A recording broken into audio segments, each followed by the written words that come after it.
Welcome to the deep dive. We take source material, often dense, technical stuff, and we really break it down granularly, systematically. And today we're applying what we call the unabridged protocol. Maximum depth, absolute completeness, linear progression through the document, no stone left unturned. The document in question is a real heavyweight in nonlinear dynamics. Could you introduce it? Absolutely. It's amplitude expansions for instabilities in populations of globally coupled oscillators, published back in 1993 by John David Crawford. Okay.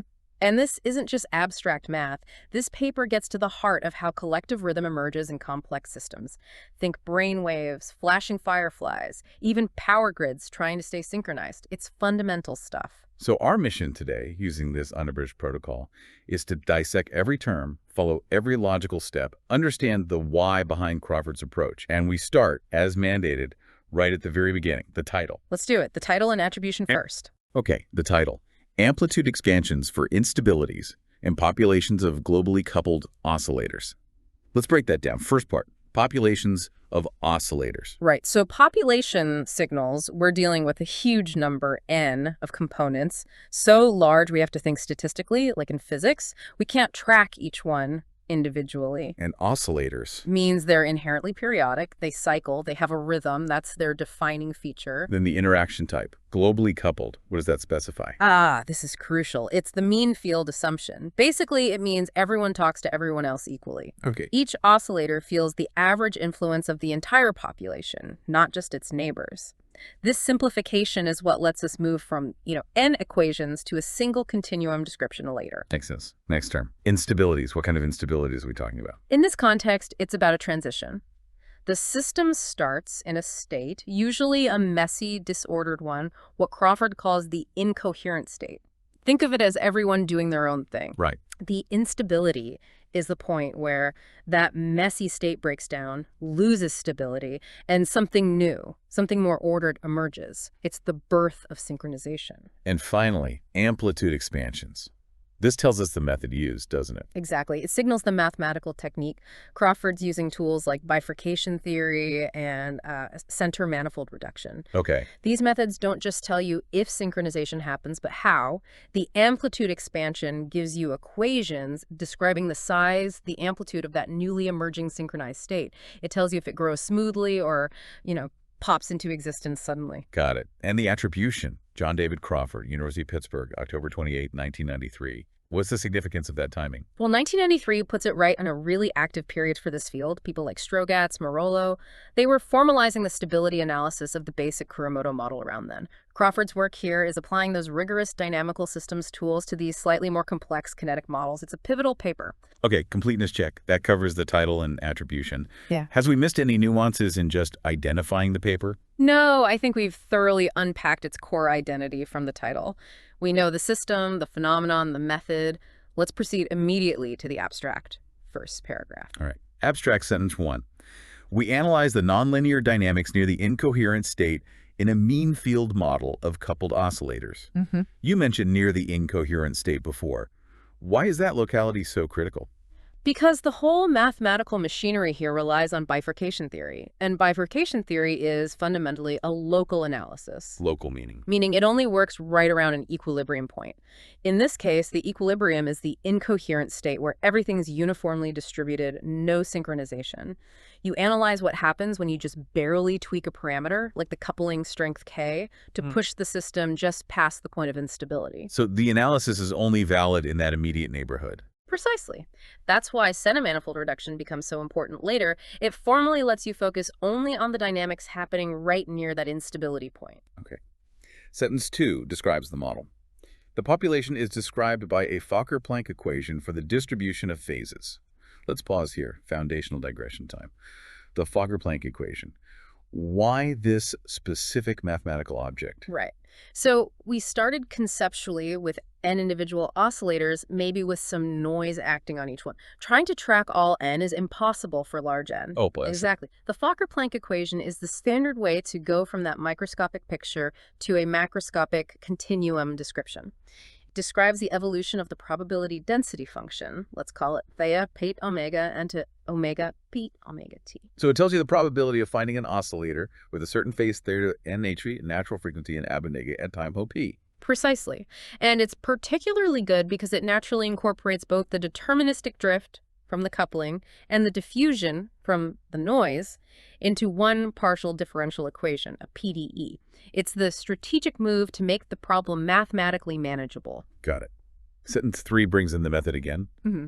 And we apply center-manifold reduction to obtain the amplitude equations for steady state and Hopf bifurcation from the equilibrium state with a uniform phase distribution. Let's dig into center-manifold reduction. Why is that needed? Okay, so the Fokker-Planck equation, while better than n equations, is still an infinite dimensional PDE. Still really hard to solve directly. Infinite dimensions because? Because the state is a function which lives in an infinite dimensional function space.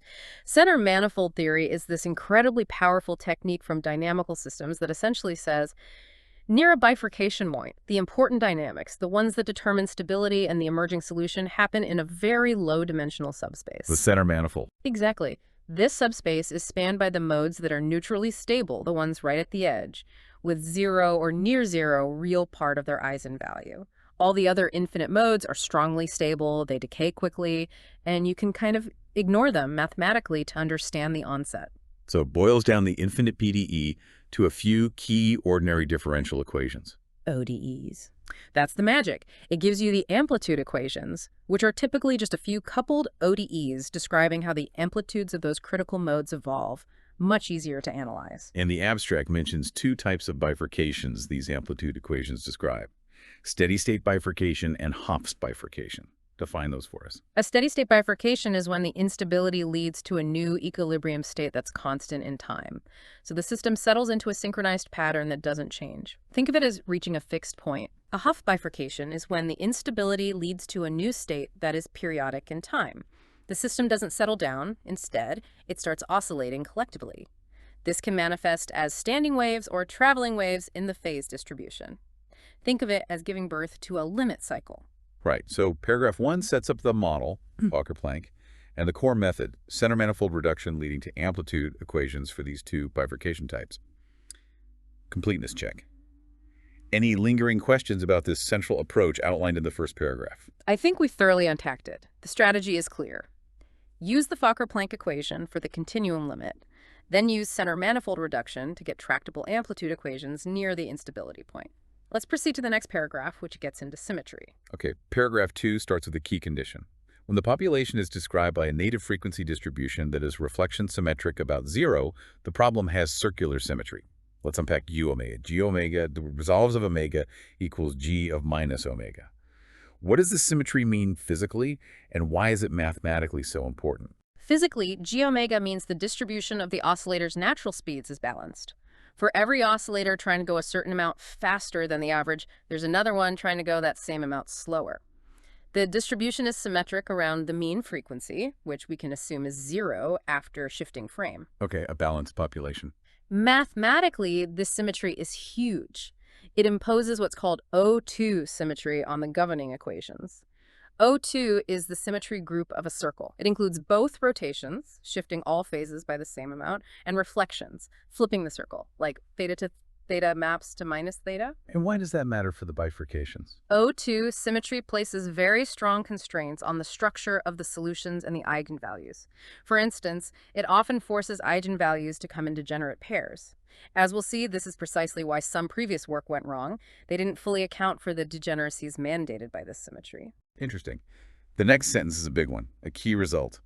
In the limit of 0 extrinsic noise, although the critical eigenvalues are embedded in the continuous spectrum, the nonlinear coefficients in the amplitude equation remain finite in contrast to the singular behavior found in similar instabilities described by the Vlasov-Poisson equation.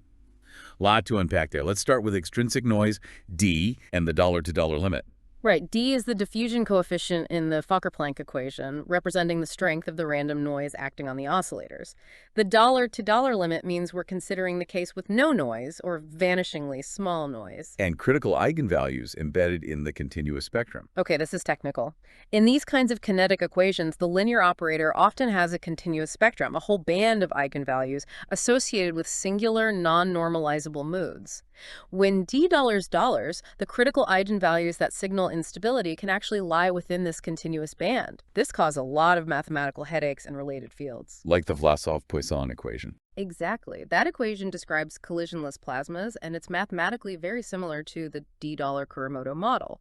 In Vlasov-Poisson, when you look at instabilities near the continuum, the nonlinear coefficients in the amplitude equations often blow up as the equivalent of d goes to 0. They become singular, often scaling like d3$ or something. Ah, but Crawford finds they remain finite here. Why is that significant? It's a statement about the fundamental nature of this synchronization instability. It suggests the mechanism is robust and well-behaved even without noise smoothing things out. The bifurcation theory doesn't break down. The synchronization isn't just an artifact of noise. It's intrinsic to the mean field coupling itself. It contrasts sharply with the Vlasov case and indicates this oscillator model might be, in a sense, more mathematically stable or well-posed at the nonlinear level in this limit. That's a really key distinction. Okay, completeness check on paragraph 2. We've covered the importance of reflection symmetry and the crucial finding about the non-singular behavior of the coefficients in the zero noise limit, contrasting it with Vlasov-Poisson. Are we clear on these points? Yes, I think we've nailed the significance of that finiteness result and the role of symmetry. Let's move to the specific results for the bimodal case described in the third paragraph. Right. Paragraph 3 gets specific. For a bimodal reflection symmetric distribution, both types of bifurcation are possible, and they coincide at a codimension 2 Takens-Bogdanov point. First, what exactly makes a distribution bimodal? Bimodal just means the frequency distribution omega, glosses of omega, has 2 peaks instead of 1. Typically, for a symmetric distribution, these peaks would be at frequencies like p omegadollar plus or minus omega naught, so you have 2 distinct groups of oscillators centered around different preferred frequencies. Creates a kind of tension in the system. Exactly. You have these 2 groups sort of competing or interacting, and that richness allows for more complex dynamics, including both steady state and Hopf bifurcations. And they can meet at this codimension 2 Takens-Bogdanov point. Why is that point special? Codimension 2 means you have to tune 2 system parameters just right to hit this point. Maybe the coupling strength K and the frequency separation omegadollar or omega naught.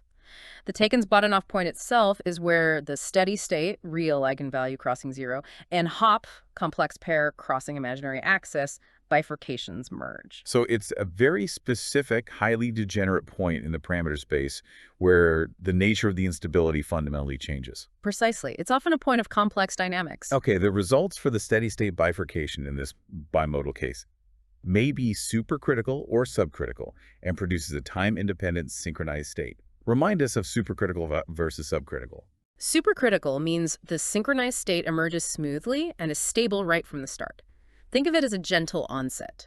Subcritical means the state that emerges right at the bifurcation point is unstable.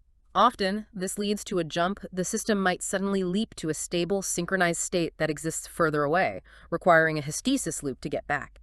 It's a more abrupt, sometimes explosive onset.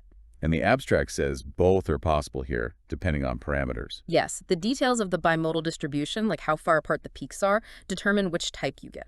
Now for the Hopf bifurcation results.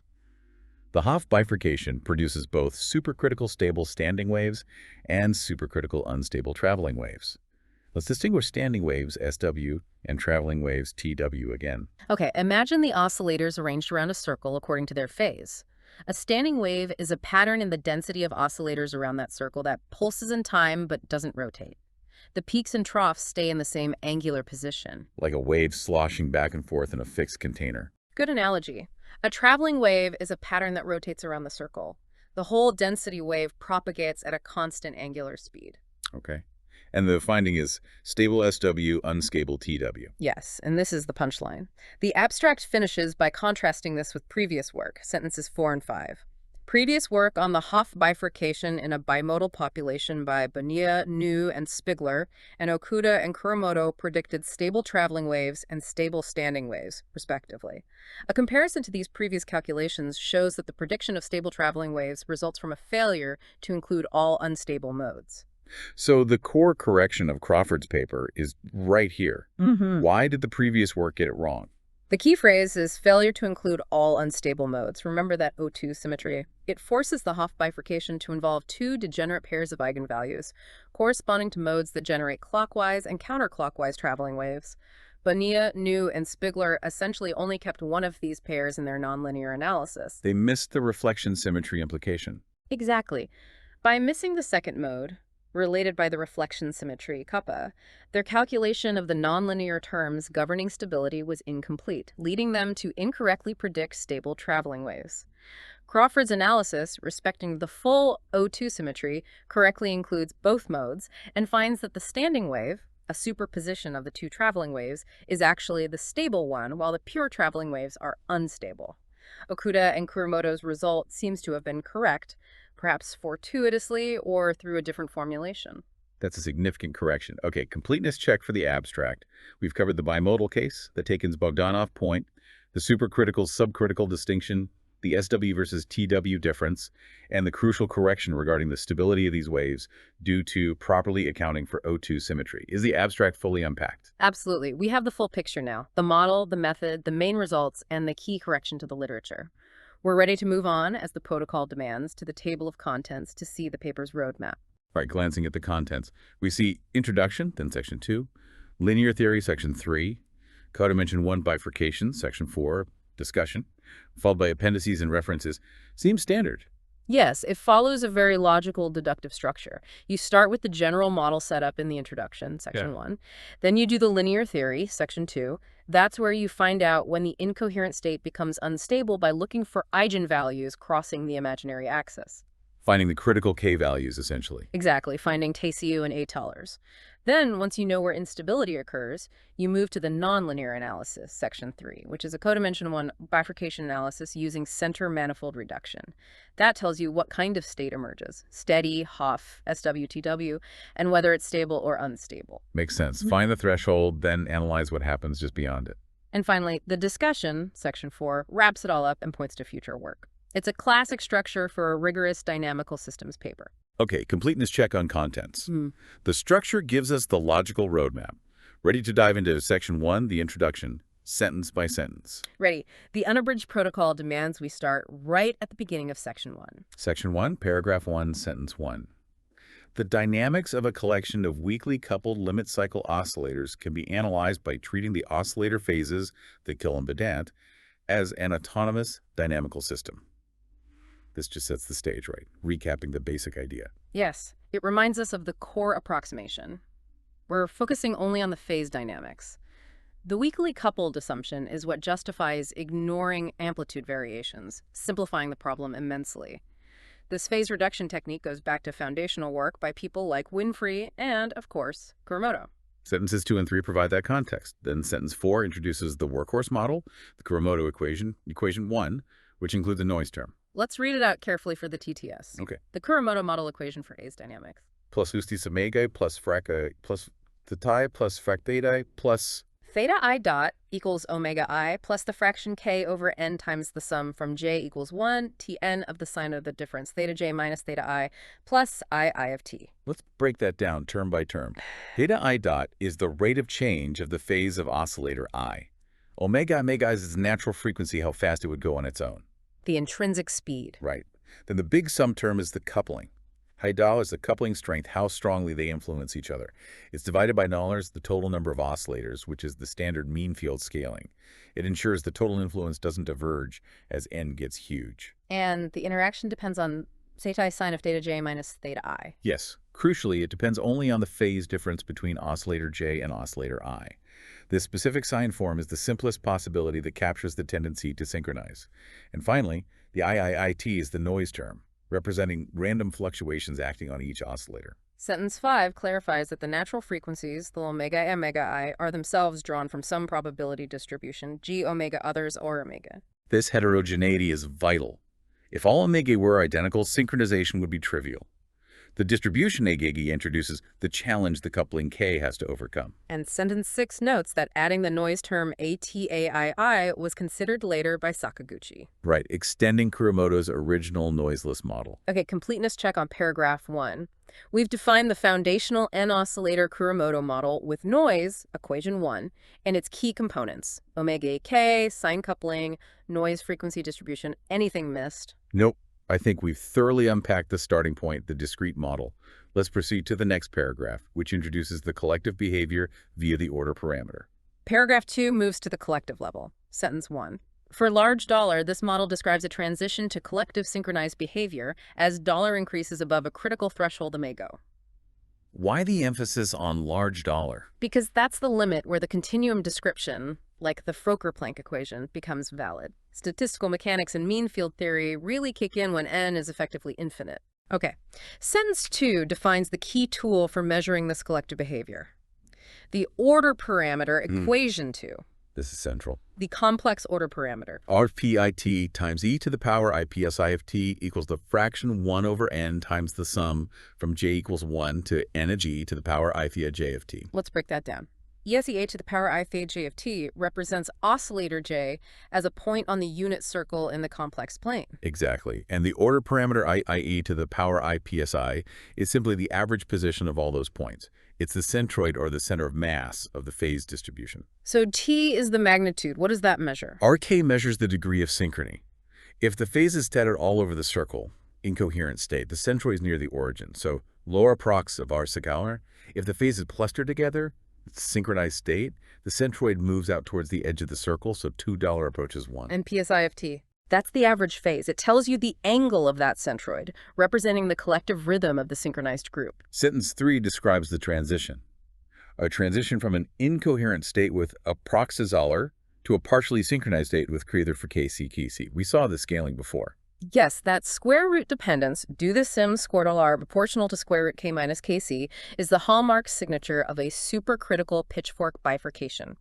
It implies a smooth, continuous onset of synchronization as k passes kcc. Sentence 4 notes, Kuramoto analytically found this for unimodal symmetric omega. A landmark result in the field. And sentence 5 gives his famous formula for the critical coupling in the noiseless $2 case equation 3.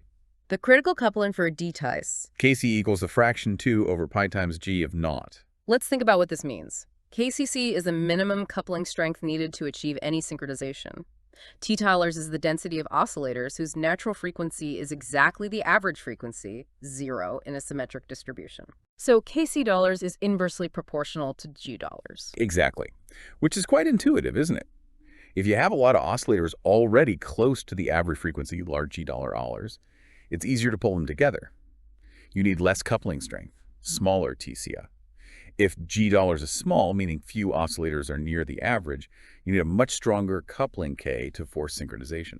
Makes perfect sense. Sentences 6 and 7 just add references and mention compact support for G-Aller, which isn't essential right now. Right. Okay, completeness check on paragraph 2. We've defined the macroscopic order parameter R and TI-psi, EQ2, discussed the characteristic square root scaling near onset, and analyzed the intuitive meaning of the critical coupling formula EQ3. Are we good? Yes, we've nailed the definition of the order parameter and the basic threshold condition. Let's move to the next paragraph, which introduces the difficulties in actually proving stability. Paragraph 3, sentences 1 and 2. Since the incoherent state and the partially synchronized state emerge when the initial value problem is solved numerically, each must be stable. However, the theoretical explanation of the stability has proved to be rather subtle even for the incoherent state. Why is proving stability subtle here? Well, seeing something stable in a computer simulation is one thing. Proving it mathematically for an infinite dimensional system is another beast entirely. Infinite dimensional because we're heading towards the continuum description. Exactly. You need to show that the state, like the incoherent state, $30 equals 1 over 2 pi, is stable against any possible small perturbation in the function space. That involves analyzing the spectrum of the infinite dimensional linear operator, which can be very tricky, especially with things like continuous spectra involved. Sentence 3 mentions recent progress by Strogatz and Marollo on this linear stability problem. Yes, they made significant headway in rigorously understanding the spectrum for the $D case. Then, sentence 4 formally introduces the continuum limit approach using the Fokker-Planck equation. equation 4. We discussed this conceptually, but let's look at the equation itself again. The Fokker-Planck equation for the density theta. For partial theta d, the partial derivative of rho with respect to t plus the partial derivative with respect to theta of the product rho times v equals d times the second partial derivative of rho with respect to theta squared. Let's break down its structure. The term partial theta is just the rate of change of the density over time. Standard time evolution part. The term partial theta, partial, with respect to theta of rho v, is an advection or drift term. It describes how the density ρ is carried along by the phase velocity. It's essentially a continuity equation conserving the number of oscillators. Okay, flow and conservation on the left side. And the term on the right, $$ times second partial of rho with respect to theta squared, is the diffusion term. It describes how the noise, with strength d, tends to spread the density out, smoothing out sharp features. It counteracts the synchronizing effect of the coupling. So it's a balance between drift advection, trying to potentially cluster things, and diffusion, trying to spread things out. Exactly. This PDE governs the evolution of the entire probability distribution. Completeness check on paragraph 3. We've covered the subtlety of proving stability in this infinite dimensional system and formally introduced the Fokker-Planck equation, EQ4, as the tool for the continuum description, identifying its drift and diffusion terms. Anything else needed here? No, that sets up the governing equation. Now we need to define the terms within it, specifically the density dollars and the velocity dollars, which are defined in the next paragraphs. Ready? Paragraph 4. Paragraph 4 defines the density omega t markup of the omega as the density of oscillators with phase theta and natural frequency omega at a time at tau. And it gives the normalization condition, equation 5. Normalization condition on the phase density. The integral from 0 to 2 pi of d theta rho of theta omega t equals 1. What does this normalization mean physically? It means if you take all oscillators that have a specific natural frequency omega and you sum up their density over all possible phases from 0 to 2 pi, you must account for all of them. The total probability or fraction must be 1. Exactly. It's just conservation for each subpopulation defined by omega. Okay. Paragraph 5 is crucial because it closes the loop. It defines the phase velocity that goes into the Fokker-Planck equation 7, after using an identity in equation 6. For the phase velocity, omega t. Omega plus kRt. V of theta, omega t, equals omega plus k times r of t times the sign of the difference psi I minus theta. So the velocity dollars of an oscillator at phase theta with natural frequency omega has two parts. The first part is just its own natural velocity. Omega, tendency to drift on its own. Right. The second part, k r sin, say LaTe, phi theta, kr of t psi minus theta, is the influence of the collective.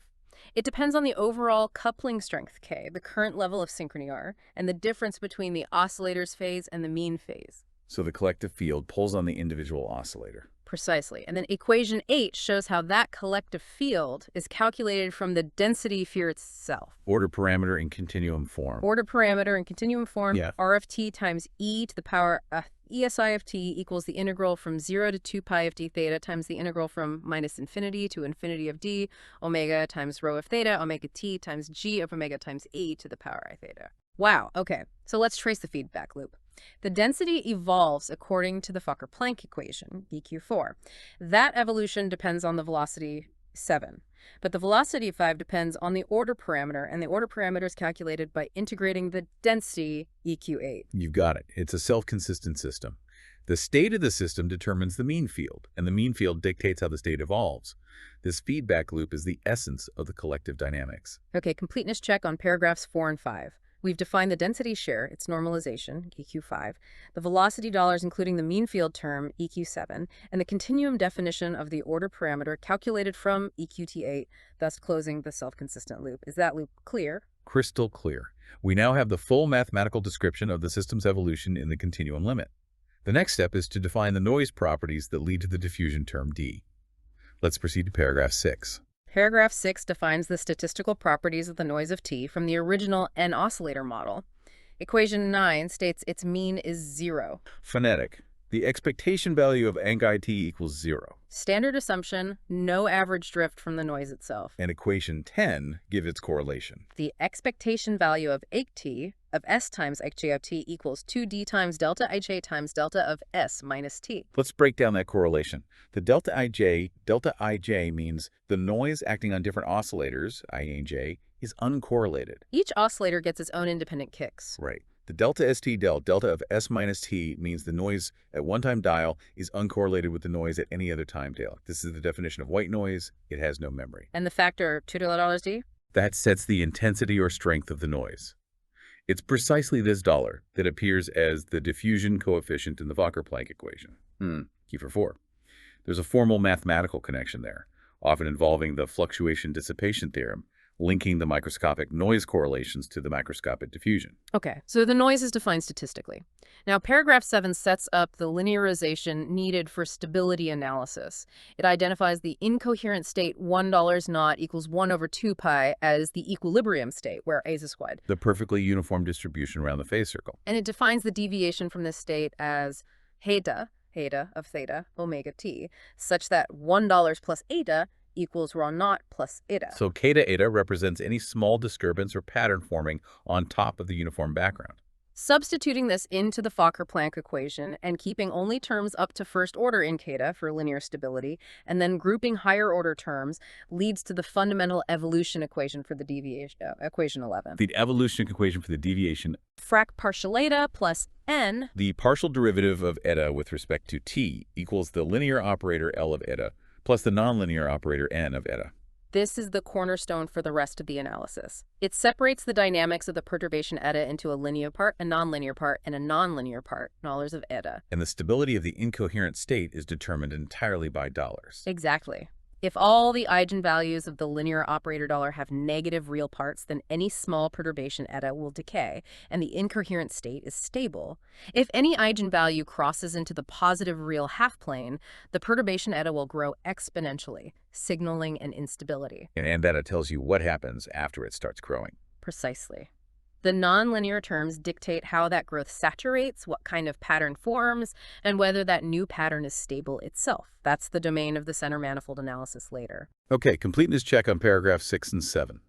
We've defined the statistical properties of the white noise, or EQ, right on 9, 10, and its relation to D, and we've set up the core linearized equation for the deviation, A apart 2 E2, separating it into the linear operator L for stability, and the nonlinear operator N for post-bifurcation dynamics. Ready to unpack L? We must. The structure of L is complex but crucial. Let's proceed immediately to paragraph 8. All right, paragraph 8 gives the explicit form of the linear operator L, equation 12. It looks complicated. It is, but let's break it down functionally. It has 3 main pieces acting on the deviation day-to-day. Okay, piece 1. The first term is dollar for a partial dollar, second partial of eta right theta squared.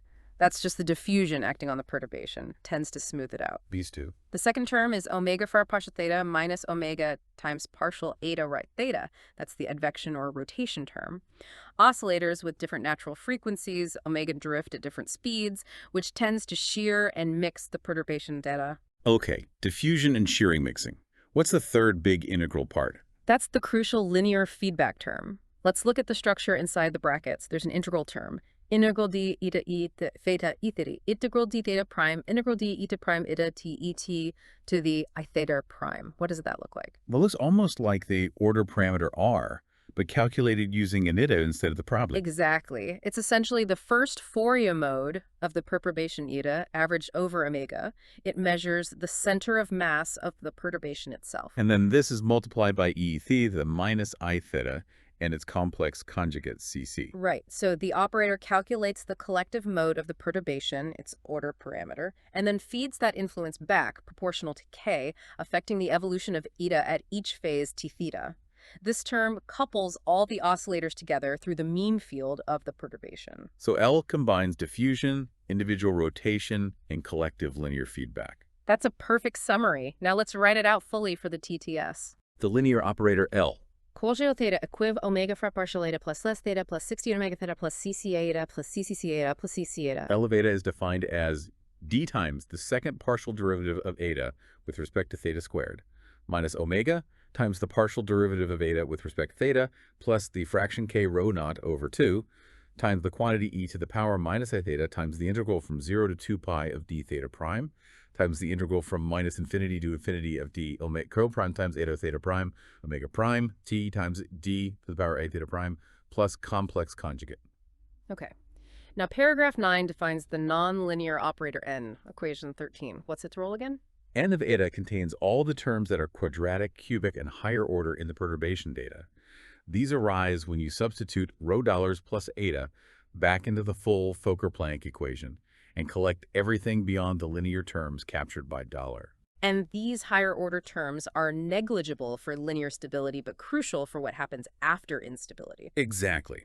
The center-manifold reduction method essentially uses nulla to calculate the coefficients, like sigma Cappius, we saw earlier in the amplitude equations, which determine whether the bifurcation is supercritical or subcritical, and which type of wave, SW or KW, is stable, governs the saturation and selection of the final state. Let's get the form of n, equation 13. For the record, it also looks quite involved. The nonlinear operator n. Frackanina plus CT Nachi left and if dt ei dt at ide. Right. Note, the paper has a slightly different but equivalent form involving derivatives inside-outside the integral, sticking to the provided outlines interpretation here. N of eta equals minus the fraction k over 2 times the partial derivative with respect to theta of the quantity eta times the bracketed term, where the bracket contains e to the power I theta times the integral d theta prime du omega prime e to g e to the power minus I theta prime plus complex conjugate. The exact form involves terms like deta times the integral representing the perturbation's order parameter, coupling the perturbation back onto itself nonlinearly. The details are complex, but the function is clear. Capture the higher order self-interaction effects. Okay, completeness check for paragraphs 8 and 9.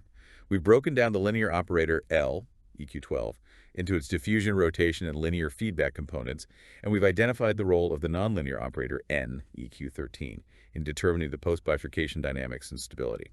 Did we cover why that looks so complicated? Yes, I think so. The complexity arises directly from that self-consistent feedback loop. The state influences the mean field, which influences the state combined with the spatial structure, dependence on theta, and heterogeneity, dependence on omega. Now, we need to address a constraint related to normalization. That's next. Paragraph 10 brings back the normalization constraint, but now applied to the perturbation eta, equation 14. Normalization constraint on data. The integral from 0 to 2 pi of d theta a theta omega t equals 0. Why is this constraint necessary for eta? Well, rho pos plus eta. We know the total density eta must integrate to 1 for each omega from EQ5. And the equilibrium density tol pi also integrates to 1 since d theta to 1. Right. So for the equation of 4 pulse eta to hold after integration, the integral of the perturbation eta must be 0.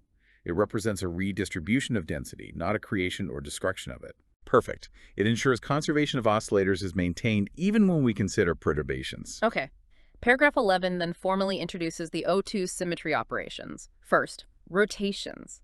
Theta, omega, omega, equation 15. Theta omega plus theta omega equals theta plus phi omega. This just means shifting all phases by a constant amount theta omega shouldn't change the physics. The equations must be invariant under this rotation. And second, reflections. Theta omega, kappa dot of theta omega, equation 16. Kappa dot of theta omega equals minus theta minus omega. This is the key reflection symmetry. It flips the phase angle and also flips the sign of the natural frequency relative to the mean. Equation 17 then shows how these operations act on functions like out theta. Okay, completeness check on paragraphs 10 and 11. We have the normalization constraint on the perturbation K2R14, ensuring conservation, and we've defined the two generators of O2 symmetry, rotations, EQ of 15, and reflections, EQ 16. What condition must hold for the actual governing equation to respect this O2 symmetry? That's the critical question, and it's answered immediately in the next paragraph. It requires a condition on the frequency distribution commate. Over 12 gives that crucial condition, equation 18. Reflection symmetry of the frequency distribution. G omega equals G of minus omega. And we discussed this before. Why is this specific symmetry in the frequency distribution required for the whole problem to have O2 symmetry? Because if E omega isn't symmetric, then applying the reflection operation kappa, which sends omega to omega, would change the underlying distribution of oscillators. The operators L and N, which contain jega, would not remain invariant under the reflection kappa. Exactly. So the symmetry of the underlying randomness dictates the symmetry of the deterministic evolution operators L and N. Without Derga, the reflection symmetry is broken and you're left only with rotational symmetry. Got it.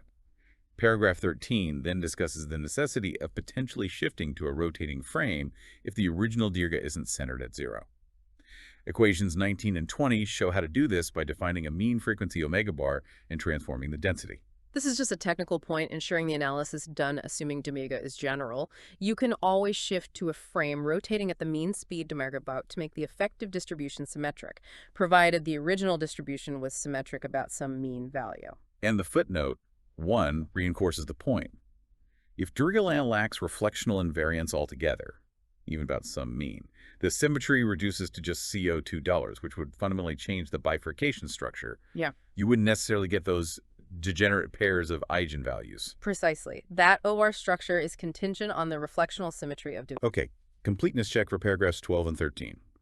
We've established the necessity of G omega EQ18 for the full O2 symmetry of L and N, discussed the rotating frame transformation, AQs 1920, and noted the consequence, loss reflection symmetry reduction to SO2, if G omega isn't reflection symmetric. Are we clear on the symmetry conditions? Yes, the link between the distribution symmetry and the system symmetry is established. Let's move to the summary of linear stability results and previous work, starting paragraph 14. Okay, paragraph 14 summarizes the linear stability picture derived by Strogatz and Marollo. It states the linear operator L has a continuous spectrum, essentially a band of damped modes, where the real part of the eigenvalue lambda is operator named lambda d. Real part of lambda equals minus d. So diffusion damps out these modes. Instability isn't coming from there. Right. Instability comes from the point spectrum discrete eigenvalues that can emerge as k increases. A real eigenvalue lambda crosses 0 when k is KO, signaling the steady state instability. And equation 21 gives the general formula for dCt, including diffusion dollars. Let's get that one down. Critical coupling for d $. ddcd plus omega 2 plus omega. Kc equals 2 times the inverse of the integral from minus infinity to infinity of the fraction d times g of omega d omega, divided by the quantity d squared plus omega squared. This formula essentially finds the value of k where the integral, which represents a kind of weighted average susceptibility, reaches a critical value needed to overcome the damping effect implicit in the denominator $TD plus omega 2. When $D, this reduces back to the simpler $D C equals 2 after some calculation involving principal values. Paragraph 15 briefly mentions the d$ case again, relating the stability mechanism to Landau damping in plasma's decay through phase mixing rather than explicit diffusion, a subtle point. Yes, the $T linear theory is notoriously tricky. Paragraph 16 brings in the work by Bonilla, No, and Spigler, BNS. They looked at bimodal distributions and found complex eigenvalues indicating a Hopf bifurcation, but Crawford adds a crucial critique. They retains only half of the unstable eigenvectors. This is the core issue we discussed based on the abstract. They essentially miss the consequences of the O2 symmetry, which forces the hot eigenvalues and eigenvectors to come in pairs related by the reflection kappa.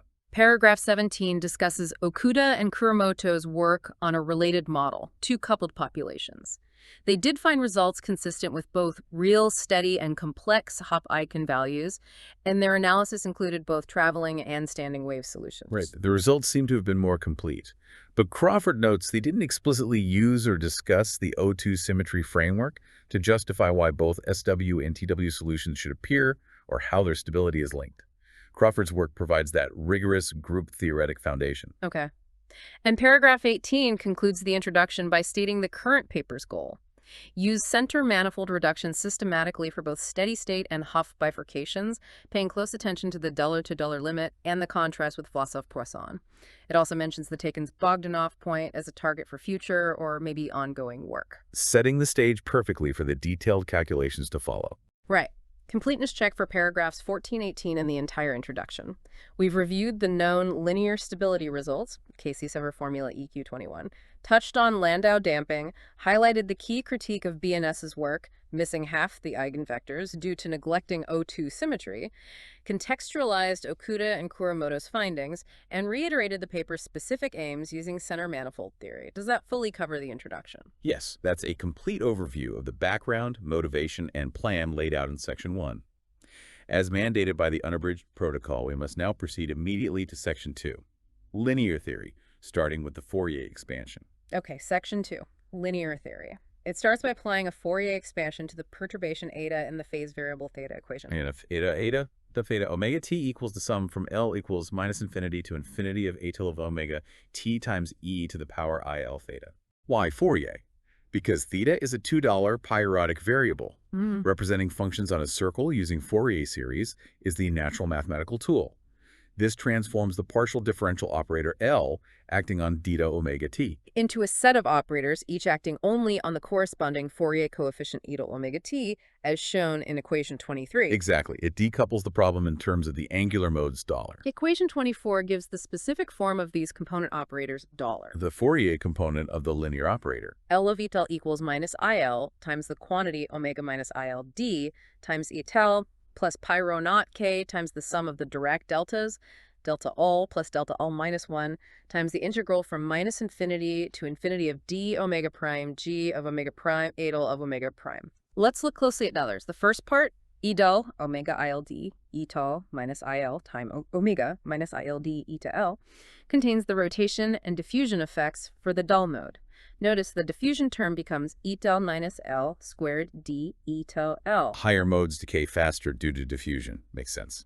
The second part contains the integral term, which represents the mean field coupling. But critically, it's multiplied by delta 1 plus delta 1 plus delta L minus 1. What does that mean? Those are Kronecker deltas. They're 0 unless Lemmer 1 or level 1 1. So this coupling term only exists for the level 1 level 1 modes. Precisely. This is a huge simplification resulting from the sign coupling in the original Kuramoto model. The collective mean field only directly drives the Lauberon 1 modes. All higher modes only feel rotation and diffusion. They are not directly forced by the collective synchronization effort. That explains why the instability analysis will focus entirely on 1L1 mode. Exactly. The level of a node, eta till R naught, is constrained by normalization, equation 25. Eta do, theta omega t, eta theta, eta theta. Eta naught of omega t, defined as the integral from 0 to 2 pi d theta eta divided by 2 pi equals 0. This just restates the constraint from EQ14 in Fourier space. Okay, now before solving the eigenvalue problem for Spigler, the paper introduces the adjoint operator ladder $dagger. Equation 26 defines the inner product used. Inner product of A and B is defined as the integral from 0 to 2 pi d theta times the integral from minus infinity to infinity d omega times A star of theta omega times B of theta omega. And the adjoint ladder dagger is defined by the property AB, inner product A, comma LB equals inner product L dagger A, comma B. Why do we need the adjoint? Foundational digression time. Okay. We need it for projections, right?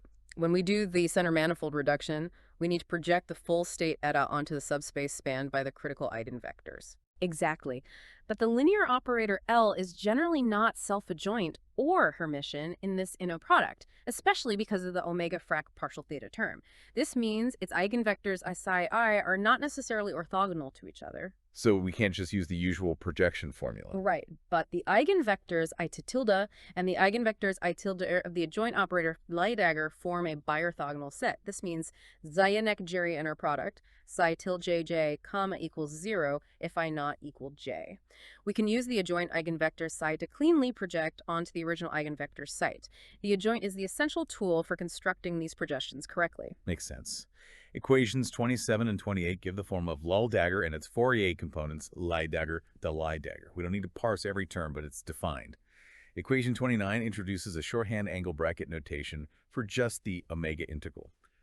Latagard angle bracket dot comma. Just simplifies the notation later. Now we set up the eigenvalue problem, equation 30. Dol psi, lambda psi equals lambda psi. Using separation of variables, C theta L theta a theta omega equals e to the L theta times theta omega, as in equation 31. This reduces to an eigenvalue problem for each dollars equation 32. And we already know we only really need to worry about LaTe or lambda psi. Completeness check on the setup in section 2a.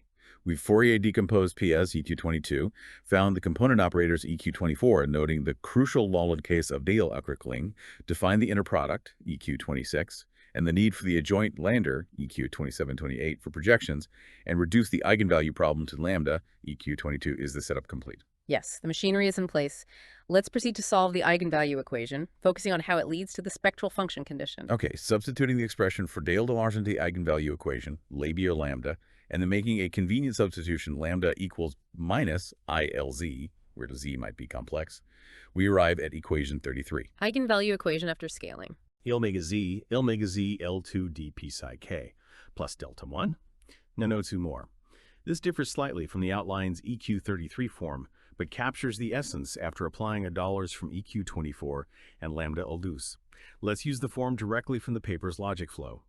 The equation lambda LD becomes, the equation lambda body becomes, the equation lambda LD becomes EL do psi LD PS psi 1 plus delta LO DPIC. Now substitute lambda LD plus psi LD EL do psi LBS plus delta LD PS psi LD PS divide by able delta IAC psi EL similar migo divide by EL delta migo T psi EL do a certain for TH2 psi psi lumiki psi EL bul D will T psi KC OLB psi EL with 750 EL C divide by EL plus delta PS but on TPS.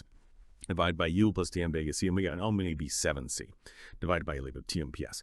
1% CBLA delete 70 same ET over 2 by L B D PS and 1 to 4 to P PSA yield D PSI 4052. So divide by L for 54 by 7 PI CPC. So 1 reigned PSE yield DLBOD 7.6 B 2 plus 15. So 7 TB. Divide by G for by scalability PSI 4 to 5 diplo 1 D1 DLDC. Find EQ2 on Capi Pro 8 plus delta LD using 4LP plus delta 1 plus del 2. Also, frac A well, the form in the outline seems to have jumped ahead slightly. Let's stick to this version for now, which matches the paper's flow better. Okay, let's analyze this equation. Consider case 1, p psi. What happens then? If 2 psi LDL, the right-hand side is 0 because the Kronecker deltas are 0. The equation becomes omega DLD, PSI minus EL minus ILD times PI psi equals 0. For this to have a non-zero solution, ECI, the factor multiplying it must be 0 for some omega. But omega is a continuous variable. The only way to get a non-trivial solution in the function space is if T psi omega is a Dirac delta function centered at some omega, where omega z equal as of the well. Solving for z gives yields omega 2 psi. Since lambda equals EL, we get lambda LDDA omega is then omega 2 psi. Right. The real part is operator lambda, mu to cell 2d. Real part lambda equals minus L squared d. Since omega can be any frequency where d to cell is non-zero, this forms the continuous spectrum.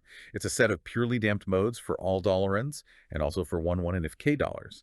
Instability cannot arise from these modes if t to cell. Okay, so we focus on case 2. Now, the right side is non-zero. The equation is omega z to frac Q, where CSCI equals integral d omega prime GPSI is just a complex constant, the integrated value. You can solve for PSIs. Omega z PSI equals integral d omega prime GPSI is just a complex constant, the integrated value. We can solve for psi. Psi omega EPSI omega psi equals c prime divided by omega minus e minus or plus ID, where Cyril is another constant.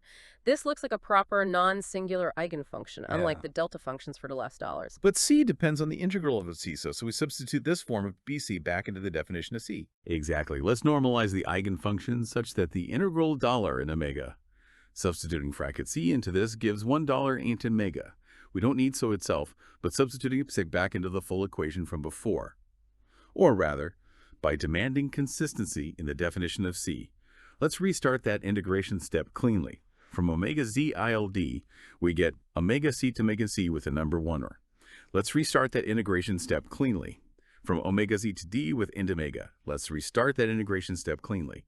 From omega c to omega, we get frac IKC to omega z. Now substitute this into omega c to omega z. Let's restart that integration step cleanly. From omega z ILD, omega z TPC with omega z 2IL. Let's restart that integration step cleanly. From omega z ILD with narrow, we get frac IKC to omega z ILD. Now substitute this into int omega t. 6 uli, Sarabega Freyli, 200 next old. Assuming 6 next ul for a non-trivial solution, we can divide by c. Assuming 6 next for a non-trivial solution, we can divide by c.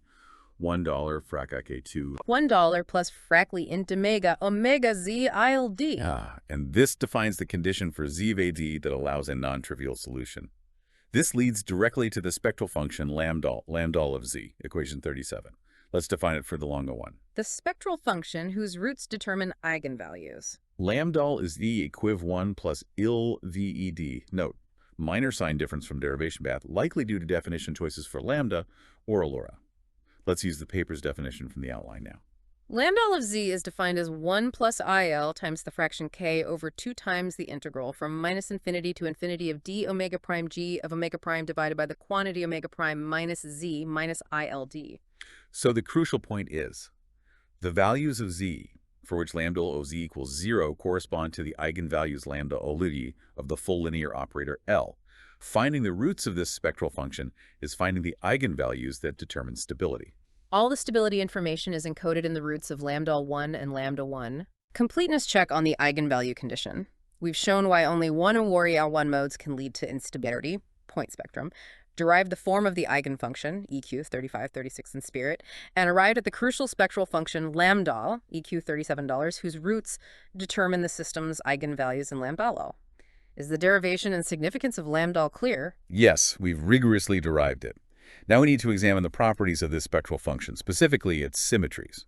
Let's cover the two key identities next. Okay, the paper presents two important identities for lambda. Identity 1, equation 38. Lambda, Hamdal of z star equals lambda minus il L of z conjugate star denotes complex conjugate. What does this identity imply about the roots? If lambda is a root for mode dollars, so taking the conjugate gives lambda. Using the identity, this means lambda ZL. So if Leser is a root for mode zal, then ZL is a root for mode dollar. How does that translate to eigenvalues lambda CLs? If lambda sols is eigenvalue, then lambda sols of nearseller is also related. But lambdels means lambda plus ilses is also an eigenvalue. So this identity ensures that eigenvalues come in complex conjugate pairs. If lambda is an eigenvalue, then lambda is 2.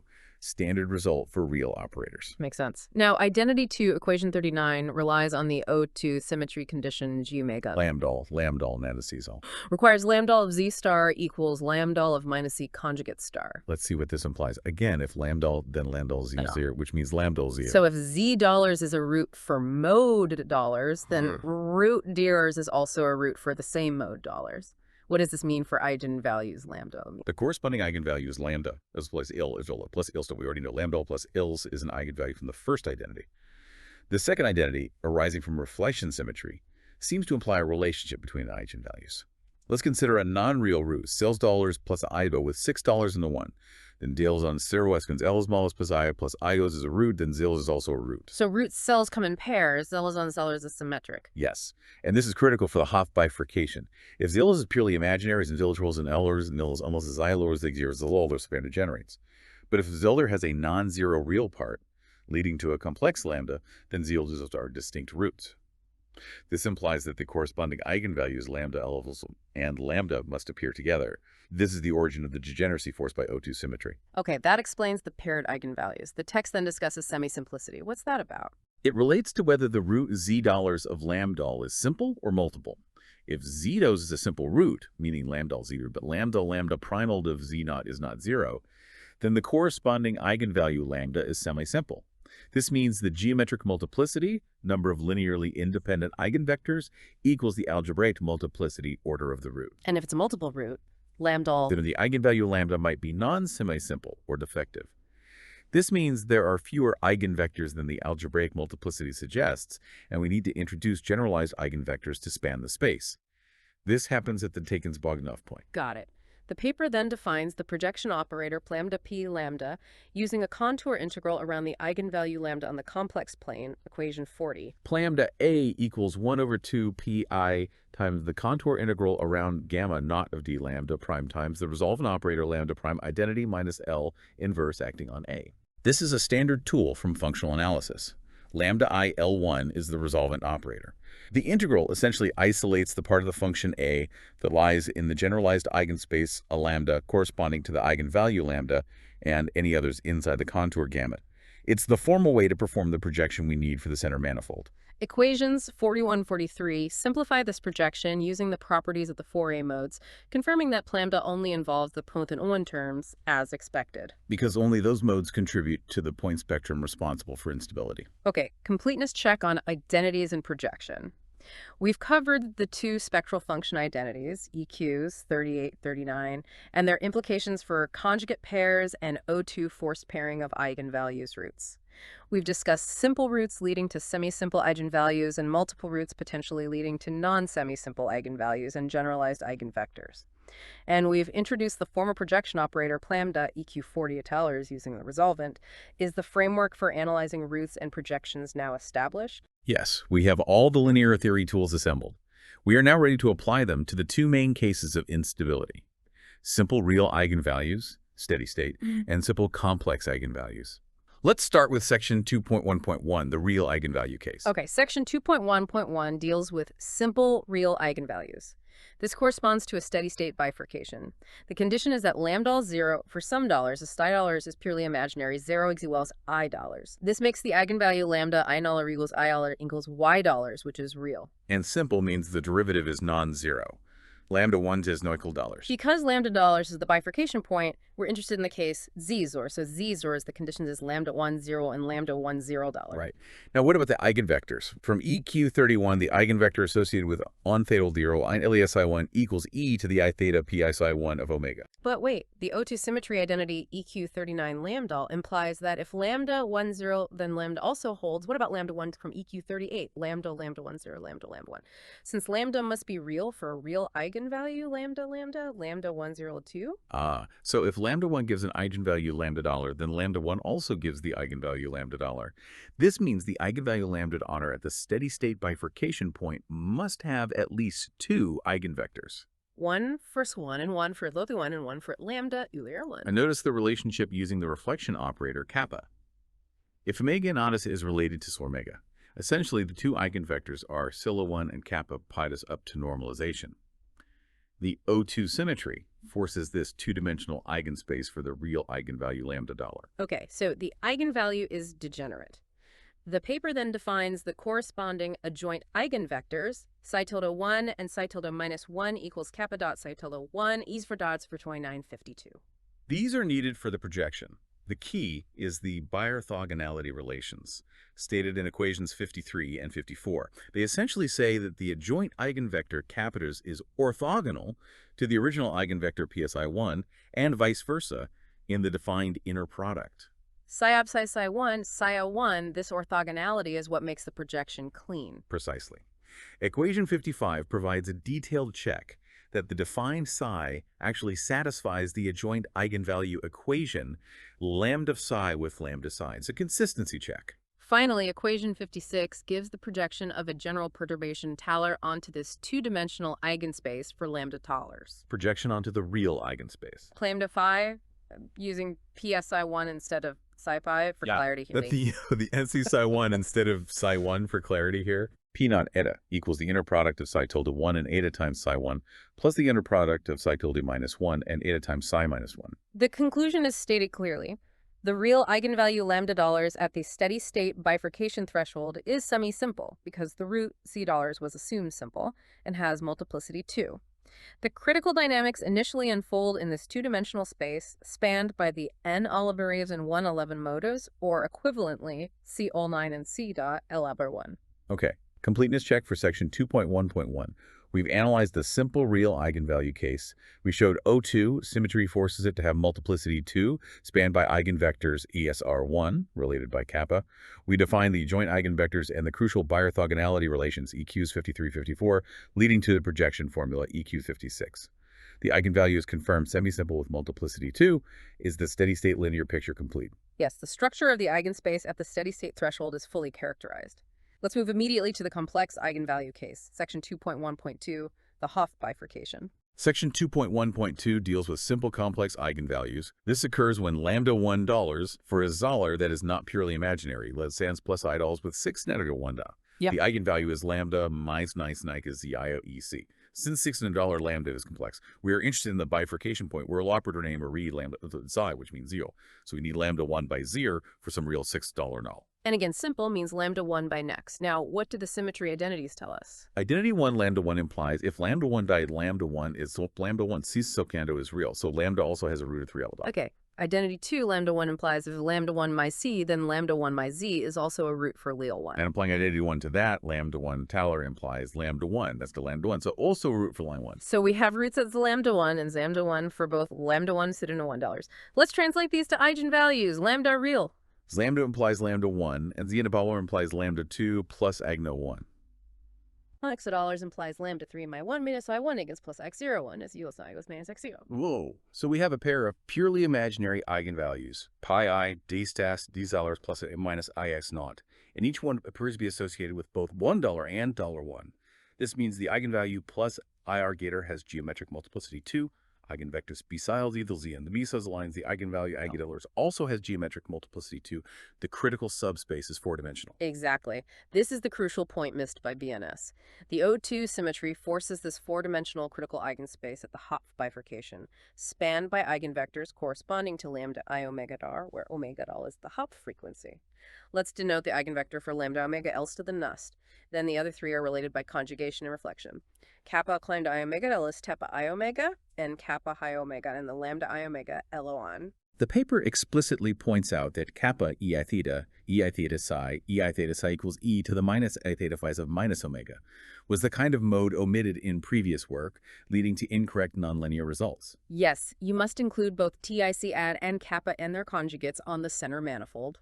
The projection result, equation 60, reflects this structure. It projects onto the subspace spanned by key i's and kappa keys, and implicitly their conjugates via biorthogonality using T and kappa. It confirms the eigenvalues my omega dollars are semi-simple, each with multiplicity 2. Correct. The linear picture for the simple Hopf case is now clear. A four-dimensional critical subspace due to O2 symmetry. Okay, completeness check for section 2.1.2. We've analyzed the simple complex eigenvalue case, Hopf. We showed O2 symmetry forces, a pair of purely imaginary eigenvalues PM, I omega dollars, each with geometric multiplicity 2. The four-dimensional eigenspace is spanned by psi, kappa psi. We highlighted how omitting kappa psi was the error in previous work. The eigenvalues are semi-simple. Is the Hopf linear picture complete? Yes, for the simple root case, we must now cover the situation where the roots of lambda are not simple, leading to non-semi-simple eigenvalues. That's section 2.2. Section 2.2 tackles the case of multiple roots of the spectral function lambda. This can lead to non-semi-simple eigenvalues. What does non-semi-simple mean again, and why does it require something new? Non-semi-simple means that the number of linearly independent eigenvectors associated with an eigenvalue is less than the algebraic multiplicity of that eigenvalue, i.e., the order of the root zlol of lambda. The eigenvectors alone don't span the entire space affected by that eigenvalue. You need something else. Yes, you need generalized eigenvectors. These are vectors that are not themselves eigenvectors, but are mapped close to the eigenspace by the operator epsilon. Specifically, a generalized eigenvector epsilon of rank tau satisfies lambda ik1 epsilon. The simplest case, rank 2, satisfies lambda epsilon express, where psi I is a regular eigenvector. Equations 62 and 63 define this relationship. L and some lamp, L zolder epsilon plus y. This structure leads to dynamics that involve terms like a lambda, representing algebraic growth alongside the exponential part, which changes the local geometry near the bifurcation significantly. How does this relate to the spectral function lambda? The paper derives a condition, culminating in equation 67, which shows that needing a generalized eigenvector epsilon requires not only lambda 1, but also the derivative lambda 1. Exactly. The existence of a generalized eigenvector is mathematically equivalent to the root z-nullars of the spectral function being a multiple root, at least a double root. You only get non-semi-simple eigenvalues when the roots of lambda collide. This specific condition, where a double root occurs right on the imaginary axis, or the real axis, for lambda of omega, is associated with the Takens-Bogdanov bifurcation, right? Equation 68 gives the condition for a double root at 0. Quad lambda 1, 0. Quad lambda 1 of z naught equals 0. Lambda 1 prime of z naught equals 0. And lambda 1 double prime of z naught is not equal to 0. Precisely. This codimension 2 point, where two simple roots merge into a double root, signals the potential for non-semi-simple dynamics and the need for generalized eigenvectors. The paper then derives the form of the generalized eigenvector epsilon, or rather, its omega-dependent part, epsilon of omega, in equation 71, and the adjoint generalized eigenvector epsilon tilde in equation 73. These involve higher-order poles in the denominator, like omega zid 2 dal. The math gets significantly more involved, reflecting the degeneracy of the bifurcation. The final projection operator, lambda, for this non-semi-simple case, equation 84, now includes terms involving both the eigenvectors psi kappa chlor and the generalized eigenvectors upsilon and their adjoints. Let's assume the double root occurs at $, real eigenvalue lambda. Projection onto non-semi-simple real eigenspace. Lambda upsilon 1 plus epsilon 1 plus epsilon 1 plus epsilon 1 and their adjoints. P naught eta equals the inner product psi tilde the 1 eta times epsilon 1 plus inner product epsilon tilde 1 eta times psi 1 plus inner product psi tilde minus 1 eta times epsilon minus 1 plus inner product epsilon tilde minus 1 eta times psi minus 1. The conclusion here is that a double root ZBM1 leads to a real eigenvalue lambda dollar, which is non-semi-simple. The critical subspace is four-dimensional, spanned by two eigenvectors and two generalized eigenvectors epsilon eta 2. This is the situation right at the Takens-Bogdanov point. Okay, that covers the complex non-semi-simple case. Completeness check. We've defined generalized eigenvectors, EQ 62, 63, linked them to multiple roots of lambda, EQ 67, stated the double root condition, EQ 68, noted the form of epsilon in epsilon 71, 73, and described the resulting four-dimensional non-semi-simple eigenspace projection, EQ 84. Is the non-semi-simple picture clear? Yes, the linear algebra for this degenerate case is laid out. But let's ground this theory with a specific bimodal example introduced in Section 2.3. Section 2.3 introduces a specific example. A bimodal frequency distribution, a G omega composed of two Lorentzians, equation 85. Bimodal Lorentzian distribution. Email omega fraps o left 1 plus epsilon 2 plus epsilon 2 plus epsilon 2, right? Root of omega, semi-omega naught, epsilon equals epsilon over 2 pi times the sum of two fractions. 1 over omega minus omega naught squared plus epsilon squared plus 1 over omega plus omega naught squared plus epsilon squared. What are the parameters here? Omega modal naught controls the separation of the two peaks, and epsilon controls the width of each peak. Why choose Lorentzians? Because integrals involving Lorentzians can often be done analytically using complex contour integration. It makes finding the roots of the spectral function lambda-1 and ρ Sobolev tractable. Exactly. It's a strategically chosen example that allows for explicit calculations. Crawford finds the roots Saul-Baltimore and so plus minus analytically in equation 88, showing how they depend on the parameters omega dollars epsilon d. The analysis then identifies the critical boundaries in the parameter space. Kd is where a real eigenvalue crosses 0, steady state, and Kders is where a complex pair crosses the imaginary axis, Hopf. Equation 89 defines K, related to where eigenvalues might merge with the continuous spectrum edge. Equation 90 seems to define T89 in this specific model. Right. The key is that these boundaries, TTC and Godolers, are plotted and they intersect. That intersection is the codimension 2 Takens-Bogdanov point we discussed. Figure 1 shows this parameter space diagram. It visually maps out the regions where you expect incoherent behavior, steady synchronized states, or oscillating Hopf states, and pinpoints the special intersection point. The diagram is crucial. It shows, for instance, that if the peak separation megadollars is small, increasing K first hits the steady state boundary like KC dollars. If a megadollar is large, increasing K first hits the Hopf boundary to KTC dollar. The Takens-Bogdanov point is the crossover between these two scenarios. The text also highlights the Hopf conditions, requiring 4 MegaK for complex roots, defines the Hopf frequency omega capital Omegian equation, 91, and crucially connects back to the subcritical supercritical nature based on omega dollars. Inequality 92 indicates the range of megadollars where the steady state bifurcation is expected to be subcritical. Yes, for sufficiently large peak separation of megadollars, the analysis predicts that the steady synchronized state emerges unstably, subcritical, whereas for smaller megadollars, it emerges stably, supercritical. This aligns with the intuition about needing stronger coupling to bridge a wider frequency gap. It also sets the stage for analyzing the stability of the Hopf states, SWTW, that emerge when $2 is crossed first. Completeness check for Section 2.3.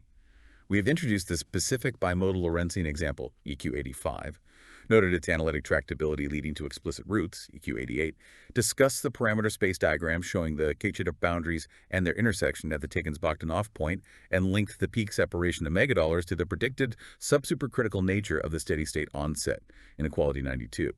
Is the example sufficiently covered? Yes, the example effectively illustrates the general linear theory and sets up the parameters for the nonlinear analysis in the next section.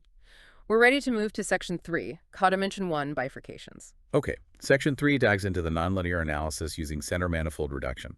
Section 3.1 focuses on the steady-state bifurcation, which happens when the real eigenvalue lambda occurs at caret A. We know from Section 2.1.1 that the center manifold is two-dimensional, spanned by p psi 1 and p psi 1, or p psi. Right. The dynamics on this manifold can be described by a complex amplitude alpha-alpha, such that the solution near the bifurcation point looks like delta aprox alpha 5 psi 1 plus text higher order terms. The goal is to find the differential equation governing alpha tach. The O2 symmetry imposes strong constraints on the form of this equation. Rotations, theta to theta plus phi, act on the amplitudes as alpha to alpha e I phi alpha maps to alpha e to the minus I phi. Reflections, theta to theta, omega to omega, act as alpha to alpha alpha maps to alpha star. These symmetry requirements force the amplitude equation to take a specific form, known as the normal form. For a steady-state bifurcation with O2 symmetry, the simplest generic form is given by equation 108. Alpha dot equals p of sigma times alpha, where sigma alpha 2 sigma equals alpha magnitude squared. Why this form? Why does the rate of change depend only on the magnitude squared, sigma? Because of the rotational symmetry. The equation must look the same if we rotate the system, which means it can only depend on rotationally invariant quantities. The only simple invariant quantity you can build from the complex amplitude alpha is its magnitude squared, alpha 2 tico shu. Makes sense. Then we expand the function near sigma using a Taylor series. This gives the cubic expansion, equation 109. Alpha p0 plus p sigma plus alpha sigma. Alpha dot equals alpha times the brackets p of naught plus p sigma of naught times magnitude alpha squared plus big O of magnitude alpha fourth. Now we can connect this back to the linear theory.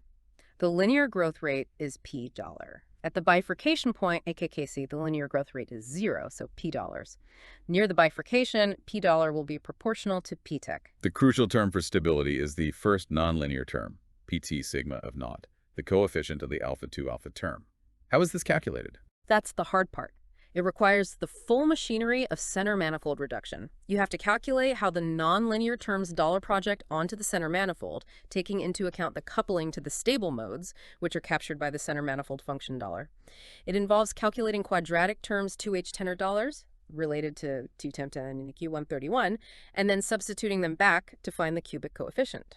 The result of this calculation is the formula for sigma given in equation 132. Final cubic coefficient for steady-state bifurcation. P sigma of naught equals minus pi squared kc cubed divided by 2 lambda 1 prime of naught times the integral from minus infinity to infinity of d omega g of omega divided by the product of omega minus id squared and omega minus I2v. The sign of this coefficient determines the nature of the bifurcation. If t by dollar, the cubic term is stabilizing, the bifurcation is supercritical, and the emerging synchronized state, alpha tau poly dollar, the cubic term is stabilizing. The bifurcation is supercritical, and the emerging synchronized state, alpha 2 approx after e omega p scree, is stable. And if p sigma dollar, the cubic term is destabilizing, the bifurcation is subcritical. The emerging state near alpha dollar is unstable. This often leads to hysteresis and jumps to other stable states. So calculating this coefficient is key to predicting the system's behavior just past the threshold. Absolutely. Completeness check on Section 3.1 setup. We've described the center manifold reduction for the steady-state case, used O2 symmetry to get the normal form alpha, EQ108, expanded to cubic order, EQ109, and identified sigma, EQ132, as the crucial coefficient determining supersubcriticality and stability. Is the setup for calculating this coefficient clear? Yes, the strategy and the target coefficient are clear. Let's look at the result for the bimodal example and the important Deal dollar limit. Section 3.1.3 applies this calculation to the bimodal Lorentzian example. Equation 133 gives the resulting expression for Fiegzeller. It's quite complex, depending on megadollars, epsilon, d shu. Yes, but the crucial part is its sign. The sign turns out to depend on the term omega naught squared minus omega d squared, where the omega d is some combination of epsilon and dollars given by equation 134. So this confirms the prediction from the linear analysis, inequality 92. There's a critical value of the peak separation omega dollars that determines whether the steady-state bifurcation is supercritical or subcritical dollar. Exactly. The nonlinear calculation confirms the threshold observed in the linear spectrum analysis. Now, Section 3.1.4 revisits the important d/dollar limit. What happens to the coefficient sigma as the noise vanishes? Crawford shows, equation 139 gives the d dollar limit. that sigma remains finite as $. This is the non-singular behavior highlighted in the abstract. And why is this finiteness so important, again, contrasting with Vlasov? Because in LaTe systems, the equivalent coefficient often diverges, like $3 as $2. This singularity can invalidate the perturbation expansion used in the center-manifold calculation. Crawford's result shows the theory holds together here. The synchronization mechanism captured by sigma is robust and doesn't rely on diffusion of dollars for its existence or finiteness. Phase mixing due to d2 is enough. The section also concludes that for monotonic frequency profiles, DUNA, like a single Lorentzian or Gaussian, the coefficient to sigma is generally negative in the d2 limit. Meaning that for typical unimodal distributions without noise, the steady-state bifurcation is predicted to be supercritical and lead to a stable synchronized state. This matches Kuramoto's original findings. Okay, completeness check on 3.1.3 and 3.1.4. We've seen the bimodal example calculation confirms the dependence of super subcriticality on d'omega dq on 33. And critically, we've re-emphasized the finiteness of sigma 0 as theta to dq 139, contrasting it with Vlasov and noting the typical supercritical result for unimodal deconota is the steady-state nonlinear analysis covered. Yes, the stability and nature of the steady-state bifurcation are fully addressed. Now we must tackle the more complex Hopf bifurcation in Section 3.2. Section 3.2 addresses the Hopf bifurcation, occurring at kpr, where eigenvalues pm I omega$ cross the imaginary axis.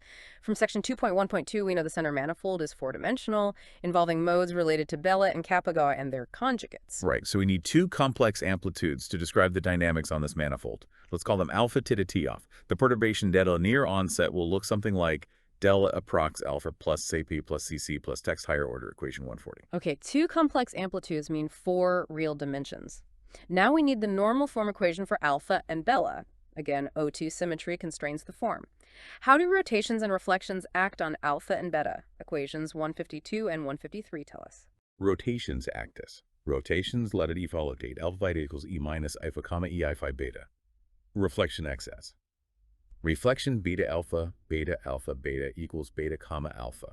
It swaps the amplitudes. Interesting. The amplitude equations must be equivariant under these transformations, plus they have an additional $7 phase symmetry related to the Hopf oscillation itself. This leads to the general O2 equivariant normal form for Hopf bifurcation, which is quite standard in bifurcation theory. Equation 165 gives the cubic order expansion for alpha and beta, where primes indicate a specific coordinate choice. It looks complicated, but the key is that it involves terms like alpha to alpha, beta, alpha to alphas, etc., with complex coefficients. However, for analyzing stability, it's often easier to work with these magnitudes and phase differences. Right. The analysis focuses on the magnitude sex by dollar, its alpha is alpha, and sex by dollar is equal to beta. The decoupled amplitude equations for these magnitudes up to leading order are given by equations 168 and 169. They involve two crucial real coefficients, puas and duars. These coefficients capture the essential nonlinear interactions. Pure relates to the self-saturation of each mode, and tua relates to the cross-interaction between the alpha mode and the beta mode. Now, how do these relate to standing waves, SW, and traveling waves, TW? Table 1 interprets the solutions. A traveling wave, TW, corresponds to a state where only one of the underlying modes is active. In these coordinates, it means either sex by double by the 2 double or 6 by double by 2 nacdal. Think of it as pure clockwise or pure counterclockwise rotation. A standing wave, SW, corresponds to a state where both modes are active with equal magnitude, sex by dollars by 2 nothers.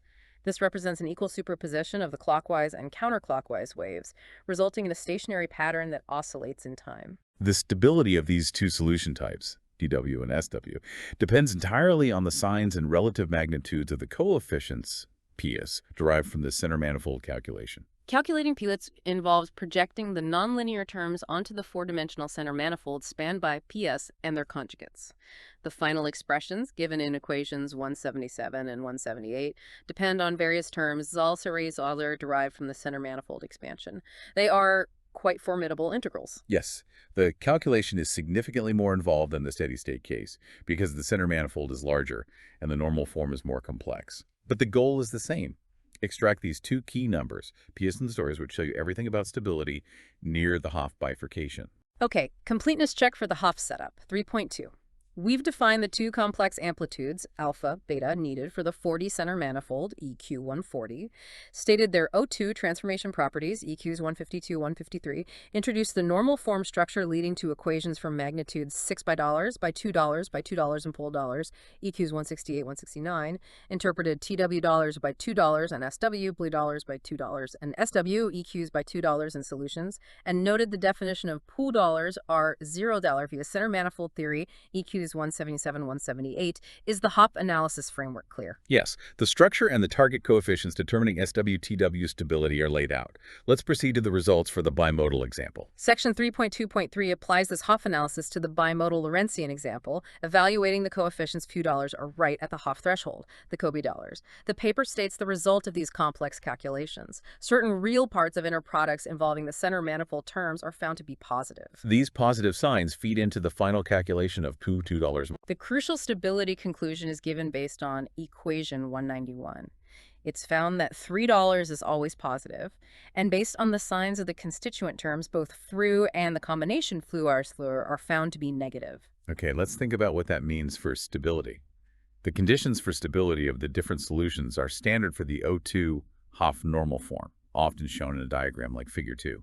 Right. Stable TW requires $3 and $3 Fluor. Stable SW requires $3 and then Comparing Crawford's results, $2, $2, or 0 with these conditions. It means the condition for stable SW, $2 Fluor, is met, but the condition for stable TW, $2 Pu, is not met since $2. So the definitive result is stable standing waves, SW, and unstable traveling waves, TW, emerge from the Hopf bifurcation in this system. This directly contradicts the BNS prediction of stable TW. Section 3.2.4 explicitly discusses this, reiterating that BNS's error stemmed from effectively setting beta dollars or ignoring the kappa dot psi mode, which incorrectly calculates the stability coefficients. It underscores the necessity of respecting the full symmetry. By ignoring half the relevant dynamics, they reach the wrong conclusion about which collective state is physically selected. Section 3.2.5 confirms that Crawford's result is consistent with the findings of Okuda and Kuramoto, who used a different model, two discrete populations, but seemed to capture the essential stability difference between SW and TW. So Crawford's work provides the rigorous, symmetry-based justification for the stable SW, unstable TW scenario in the full continuum model. Okay, completeness check for 3.2.33 through 2.5. We've stated the calculated signs of P dollars for the bimodal example, EQ191, deduced the stability conclusion, stable SW, unstable TW, and confirmed how this corrects BNS and aligns with Okuda and Kuramoto by properly including all O2 mandated modes. Is the Hopf stability analysis and its conclusion fully covered? Yes, that completes the core nonlinear analysis and delivers the paper's main corrective result. We're ready for the final discussion section. Section 4, the discussion, starts by summarizing the landscape of stable states found. Figure 4 provides a nice visual schematic.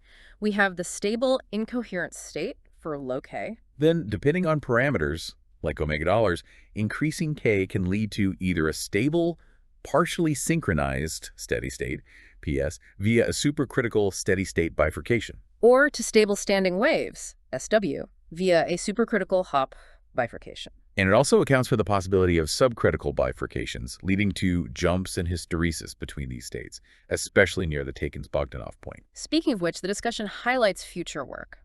Analyzing the dynamics near that codimension 2 Takens-Bogdanov point where the Hopf and steady-state boundaries meet.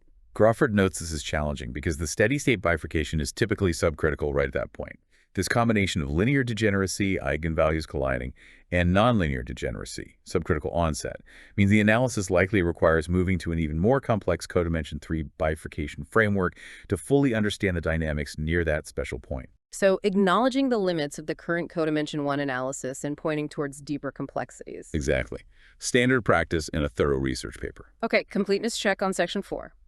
We've summarized the stable states, I, PS, SW, shown in Figure 4, and noted the challenge and direction for future work concerning the complex dynamics near the Takens-Bogdanov point, likely codimension 3. Is the discussion summary complete? Yes, that covers the main points of the discussion section. Let's briefly cover the acknowledgments and figure captions.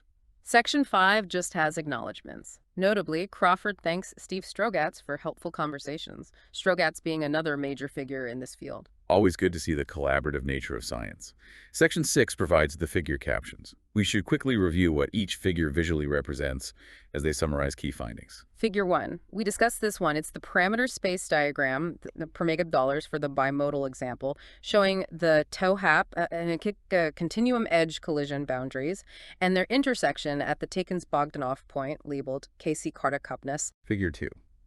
This is the classic stability diagram for the O2 Hopf bifurcation normal form in the plane, defined by the coefficients $0 and $3. It shows the different regions corresponding to stable TW, stable SW, etc. Crawford's result, $0, $2, $2, places the system squarely in the region predicting stable SW and unstable TW. Figure 3. This shows the frequency shift delta omega of the standing wave solution near the Hopf onset. It demonstrates that the collective oscillation frequency isn't necessarily equal to the peak frequency to megadollars of the underlying distribution, especially near the Takens-Bogdanov point. The interaction pulls the collective rhythm slightly. Figure 4. This is the schematic summary we mentioned, illustrating the different stable states, IPSSW, and the transitions between them as parameters K and megadollars are varied. It encapsulates the main results of the bifurcation analysis. Okay, completeness check for sections 5 and 6. We've noted the acknowledgement and reviewed the essential content summarized by the 4 figures: parameter space, O2, Hopf stability, frequency shift, overall state diagram. That's efficient. Yes, that covers the remaining sections. We have reached the end of the document analysis according to the unabridged protocol. #outro. So after this extremely granular dive into Crawford's 1993 paper, what's the big picture takeaway? For me, it really drives home how crucial symmetry is. The O2 symmetry wasn't just a mathematical nicety. It fundamentally dictated the structure of the instability, forcing degenerate modes, requiring the more complex two-amplitude analysis for the Hopf case, and ultimately leading to the definitive correction about stable standing waves versus unstable traveling waves. Absolutely. The symmetry dictates the essential dimensionality of the problem near bifurcation.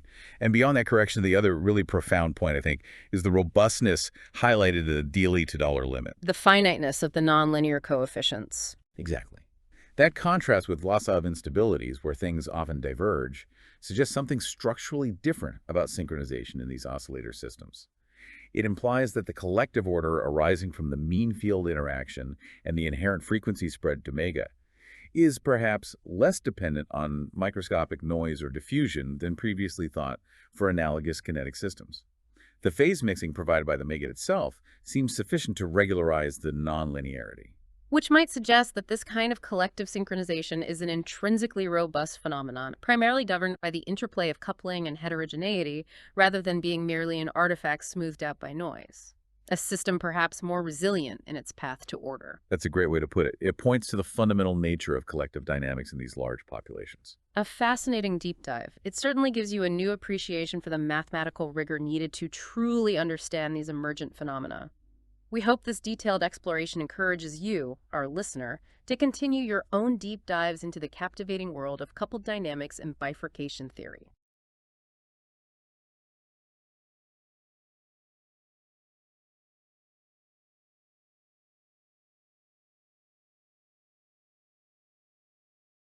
Welcome back to The Deep Dive. Today, we are strapping in for a deep exploration into the mathematics of collective behavior. We are looking at why millions of tiny independent clocks suddenly decide to synchronize, and crucially, what happens when that synchronized state itself becomes unstable. Exactly. Our source material is, well, profoundly technical. John David Crawford's 1993 analysis, Amplitude Expansions for Instabilities in Populations of Globally Coupled Oscillators. This paper uses some pretty advanced tools. We're talking center-manifold theory applied to the Fokker-Planck equation to really get under the hood of these synchronization instabilities. Our mission today isn't just to, read the definitions out loud. We want to extract the fundamental insights. We're going to proceed step by step through Crawford's entire argument, focusing on, I think, 2 central breakthroughs. First, how symmetry corrects literally decades of prior theoretical errors. Which is huge. Right. And second, why this mathematical structure is fundamentally more robust than models used in related fields, like, say, plasma physics. We promise extreme clarity even when the underlying math gets, complex. Absolutely. This is really the definitive story of why those previous models predicted unstable behavior, where, in fact, stable patterns actually emerged. So let's start right at the top, analyzing the study's scope, based on its title and abstract. Okay, let's break down the title. Amplitude expansions for instabilities in populations of globally coupled oscillators. So, globally coupled oscillators. What does that immediately tell us? Well, it tells us we're squarely in the world of the mean field limit. We aren't tracking like 2 or 3 coupled pendulums here. We are dealing with a potentially infinite number of oscillators where every single unit interacts basically equally with the average behavior of the entire population. The Kuromoto model territory, essential for studying large-scale stuff, fireflies flashing, neurons firing together, that kind of thing. Gotcha. And instabilities. That points directly to bifurcation theory, doesn't it? It does, yeah. We are analyzing that critical threshold where the system transitions from a stable, disorganized state, everyone just running on their own time, to an unstable or perhaps partially synchronized state. We're looking for that tipping point where coordination suddenly emerges. And finally, amplitude expansions. That kind of reveals the mathematical weapon of choice here. Correct. That implies they're using tools like center-manifold theory. The idea is to approximate the dynamics right near that critical tipping point, reducing the entire infinite complexity of the system down to just a handful of critical variables, these amplitudes, which then tell us about the resulting stable patterns. Right. Okay, the author is John David Crawford, affiliated with the University of Pittsburgh. That covers the title block and authorship. Completeness check. Have we captured the essence of the study's scope from the title? Yeah, I think so. We've established the central theme, analyzing instabilities in synchronized systems using these advanced mathematical techniques. It sets the stage well. Let us move to the abstract. All right, let's dive into the abstract.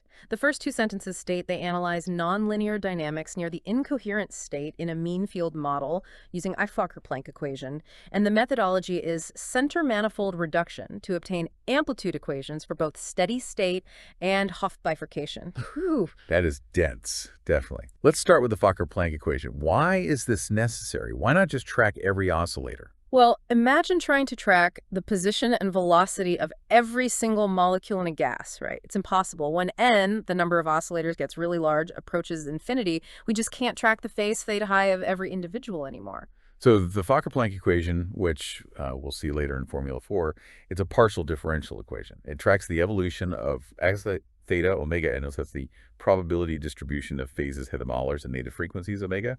It's the macroscopic description, the bird's eye view of the collective behavior. And crucially, it elegantly incorporates the effects of noise or diffusion, represented by D. So we're tracking the movement of the entire cloud of oscillators, not the individual lightning bugs. Okay, next concept, center-manifold reduction. This is the mechanism that makes this infinite dimensional problem actually solvable. Right. It is, yeah. That's the mathematical key. The full system, technically, lives in an infinite dimensional function space. But near a bifurcation point, near that tipping point, the interesting dynamics, the instabilities, they actually occur only along a small finite dimensional subspace. This subspace is defined by the critical modes whose eigenvalues are 0 or very close to 0. So the center-manifold reduction isolates this critical center manifold and provides simple, finite-dimensional, ordinary differential equations, those are the amplitude equations, that describe the behavior right at the onset of synchronization. It boils down the complexity. Makes sense. And the 2 types of instability mentioned, steady-state bifurcation and Hopf bifurcation. What's the difference? Okay, so a steady-state bifurcation happens when a real eigenvalue crosses 0 on the real axis. This signals the emergence of a new time-independent solution. So in our case, this would be like a stable, clumping, synchronized state where things settle down. Okay. A Hopf bifurcation, on the other hand, occurs when a complex conjugate pair of eigenvalues crosses the imaginary axis. This signals the emergence of a time-periodic solution, like a collective wave or oscillation sweeping through the population. Think oscillations, not just clumping. Got it. Real eigenvalue crossing 0 means steady state. Complex pair crossing the imaginary axis means oscillations. Okay. Completeness check. That covers the model and methodology from those first 2 sentences. Are we clear on Fokker-Planck, center-manifold, and the bifurcation types? Yeah, I think those foundational concepts are laid out. We understand the what and the how. Let's proceed to the next sentence, which is about symmetry.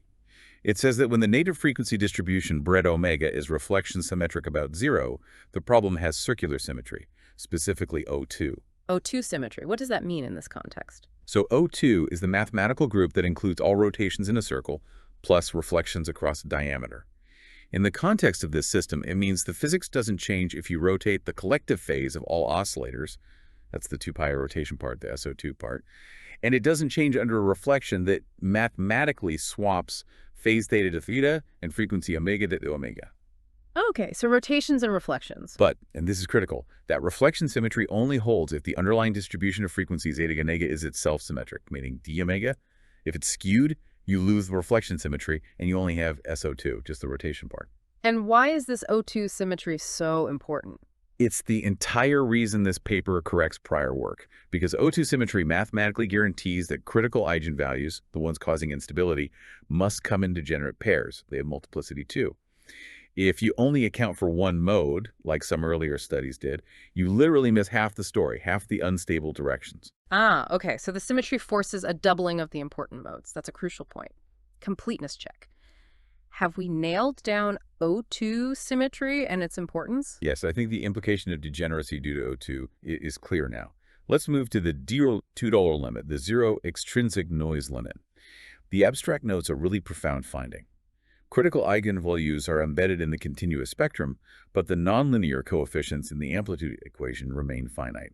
What's the big deal here? Well, this is honestly one of the most important results in the entire paper. In similar mean field systems, notably in collisionless plasma physics, which is often modeled by the Vlasov-Poisson equation, the equivalent nonlinear coefficients diverge, they blow up, as the noise or diffusion parameter d approaches 0. And when coefficients diverge, your analysis basically breaks down, right? Your predictive power just collapses near the noise-free limit. Exactly. So Crawford is essentially saying that even though the mathematical structure of the Fokker-Planck equation here looks quite similar to the Vlasov equation on the surface, that infinitesimal diffusion term, dollars, however small, provides just enough mathematical regularity to prevent that singularity from happening. Which means the results hold up. It means the result that the coefficients remain finite validates the whole approach. The bifurcation analysis is mathematically robust right up to the noise-free limit.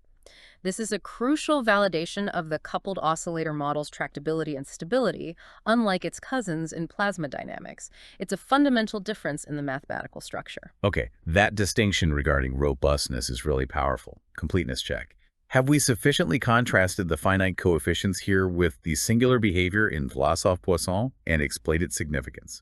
Yes, I think the core contrast and its implication for the model's validity are clear. Now, the abstract moves to the specific results for a bimodal reflection symmetric distribution. So, 2 humps in the frequency distribution.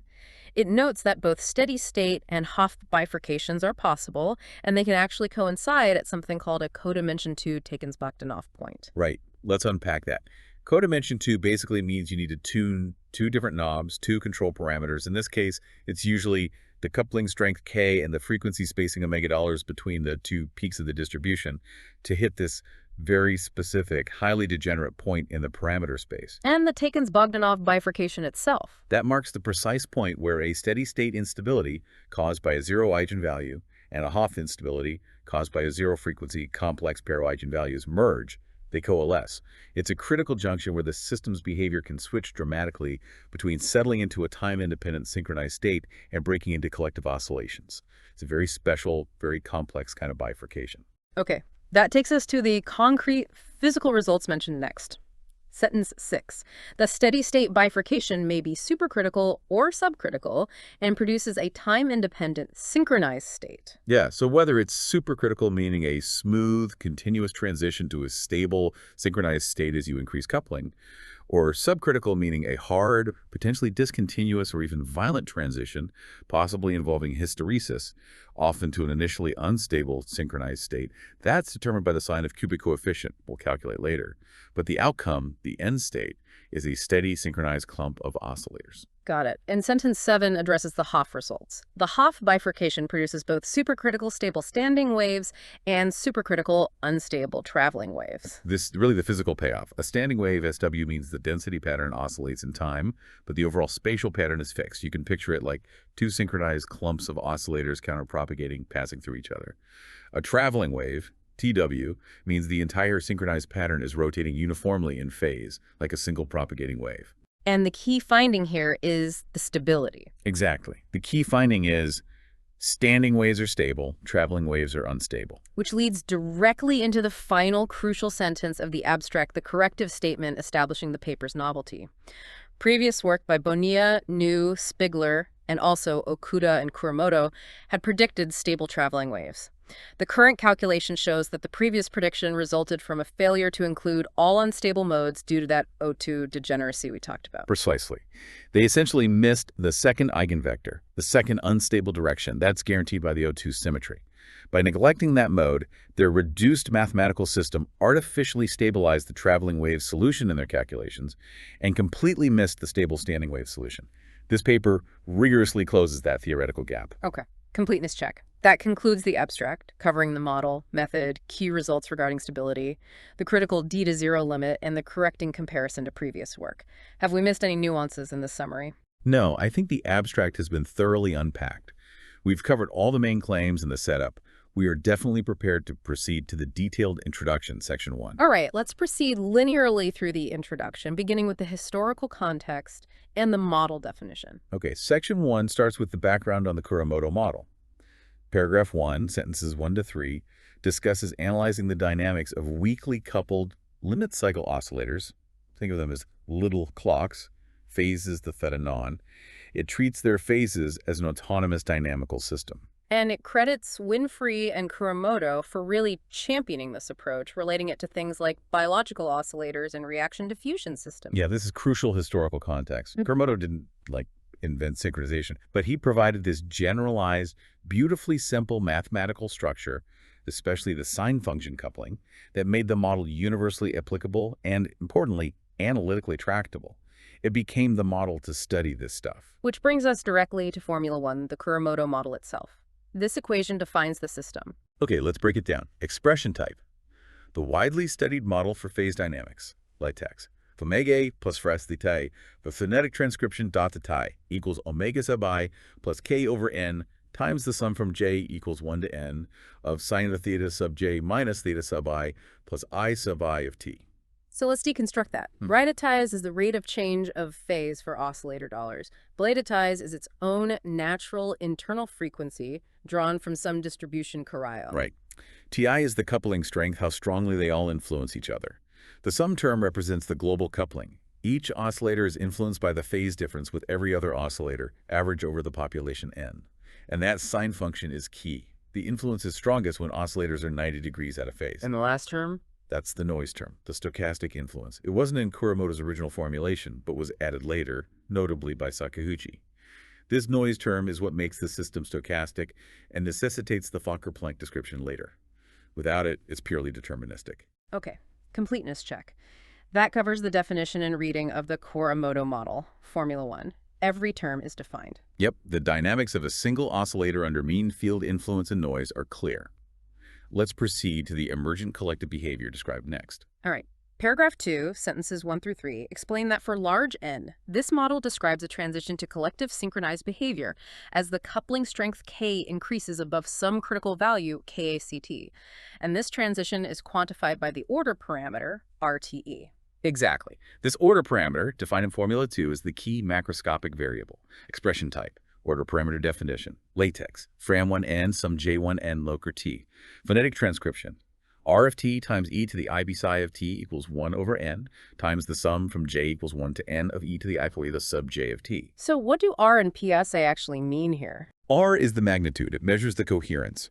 If R is close to 0, the phases theta jaw are all scattered randomly around the circle. If R is close to 1, they're all tightly clumped together, synchronized. Psi c represents the average phase of the synchronized group. And the paper notes this transition from incoherent proxy-ball to partially synchronized after a dollar grows, often like guarded day, is found numerically. Right. It's the classic signature of a phase transition in these systems. Completeness check. We have defined the order parameter, and the observed phase transition. Is the meaning of R and psi clear? Yes. The role of the order parameter as the measure of synchronization is established. Let's look at the critical coupling value next. Okay. Paragraph 2, sentence 4, mentions Kuramoto's analytic expression for the critical coupling Taciolar in the absence of noise, specifically when Inge is unimodal and symmetric about a megadollars. That's Formula 3. This is a beautiful, simple result. Expression type. Critical coupling threshold TCR to the dollars when all are to an AX. Taking off phonetic transcription, K sub C equals 2 over pi times G of 0. So k-dollars depends inversely on g-dollars. What's the intuition? K-dollars is the density of oscillators whose native frequency is exactly at the mean frequency, Yeah. which is 0 here because of the symmetry assumption. Yeah. If you have a high density of oscillators already near the center frequency is large, it's easier to pull the others in, so you need weaker coupling g-dollars. If your g-dollar's small, like in the distribution with a dip in the middle, you need stronger coupling d-dollars to achieve synchronization. Makes sense, right? Yeah, that's intuitive. More oscillators near the target frequency make synchronization easier. Okay. Paragraph 3 then wraps up the background, noting further analysis the possibility of complete synchronization, $$ approx 1 for large K if G omega has compact support, and mentioning stability work by Strogatz and Morello. Right, just acknowledging the broader context and prior work on stability. Completeness check. That covers the first background paragraph and the foundational equations.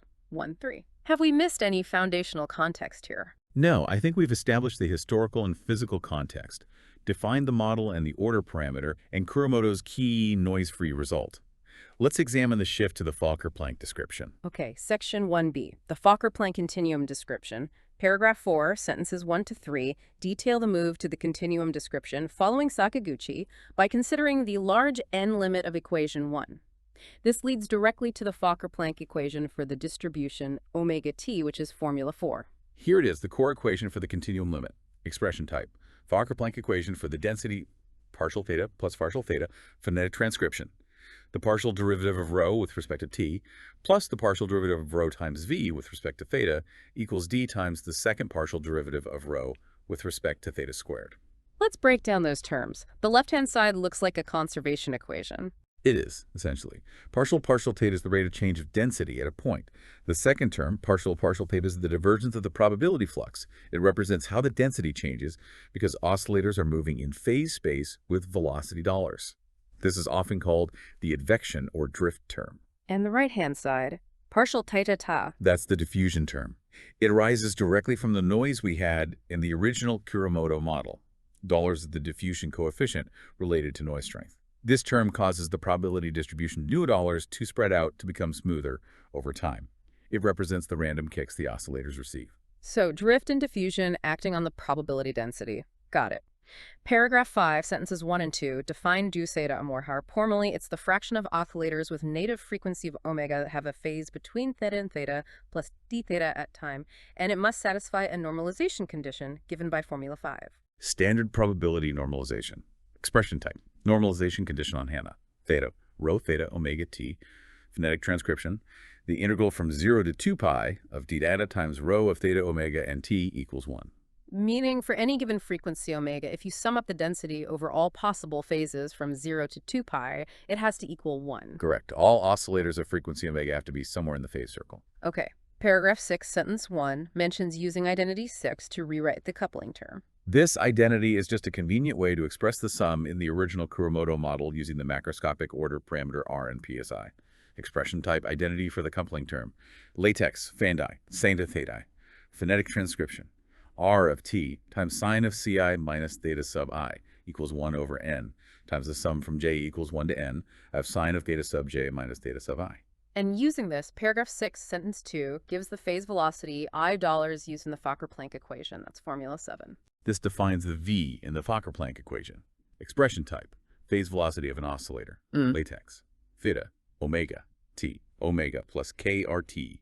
Phonetic transcription, v of theta omega and t equals omega plus k times r of t times sine of CSI minus theta. So the velocity of an oscillator at phase theta and frequency omega depends on its own frequency omega plus the influence of the collective, represented by the order parameter 3si, and the phase difference.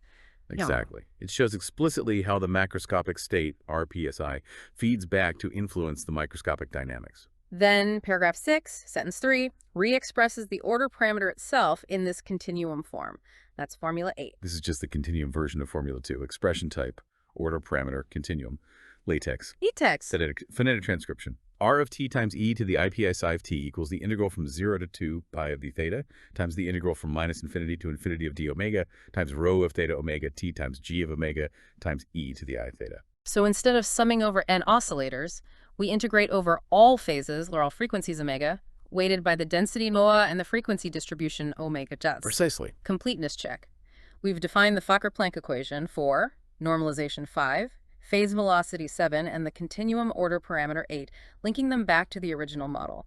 Is the transition to the continuum description clear? Yes, the setup of the Fokker-Planck equation and its components seems well established. Let's define the noise properties next. All right. Paragraph 7 defines the Gaussian noise terms that lead to the diffusion term, D. Formula 9 gives the mean. Standard assumption for simple noise. Expression type. Yeah. Mean of the noise term. The LaTex tach, teratas dollars. Phonetic transcription. The expectation value of d sub I t equals 0. And Formula 10 gives the correlation. This defines the whiteness and strength of the noise. Expression type. Correlation of the noise terms. LaTex. 2D delta st tach. Phonetic transcription. The expectation value of z sub I of s times psi sub j of t equals 2 d times delta sub ij times delta of s minus t. Let's unpack those delta functions. Delta A is the Kronecker delta. Right. It's 1 if I equals j and 0 otherwise. This means the noise affecting oscillator I is uncorrelated with the noise affecting oscillator j if they are different oscillators. Spatial independence. And delta is the Dirac delta function. Correct. It means the noise at time s is uncorrelated with the noise at any different time. Temporal independence or white noise. The factor 2d sets the strength or intensity of this noise, linking it directly to the diffusion coefficient d in Fokker-Planck equation. Okay, so 0 mean uncorrelated in space and time white noise. Got it. Now, paragraph 8 moves to the reformulation for stability analysis. This is key. The incoherent state, everyone random, is Warhose-Edgy-Schultz-12 tights. It's a uniform distribution, so one other. We then define the deviation from this state as eta, where Warhose plus eta. The whole model, EQs 4, 7, 8, is then rewritten as a single evolution equation for this deviation, 10 Watto. That's formula 11. This is the standard first step in bifurcation analysis. Linearize around the state you care about, here the incoherent state, and study the evolution of small perturbations. Expression type. Evolution equation for the deviation, LaTex, partial tick, partial eta plus math transcription. The partial derivative of eta with respect to t equals L eta plus script n of eta. So the change in the perturbation eta over time is split into a linear part, LaTe, and a nonlinear part, math. The linear part will tell us about the initial instability. Do small perturbations grow or decay? The nonlinear part will tell us what happens after the instability starts, how the growing modes saturate and form patterns. Okay, let's look at the linear operator LaTe first. Paragraph 9 defines it in Formula 12. This looks complicated. It is, but let's break down the physics. Expression type. The linear operator LaTex. LaTex equiv defect omega. Ekisdesest. Omega tech. Ekikti. Peta omega sec. Ethe d. Avia. Omega. Et. Theta. Layas theta. Plus an omega. Phonetic transcription.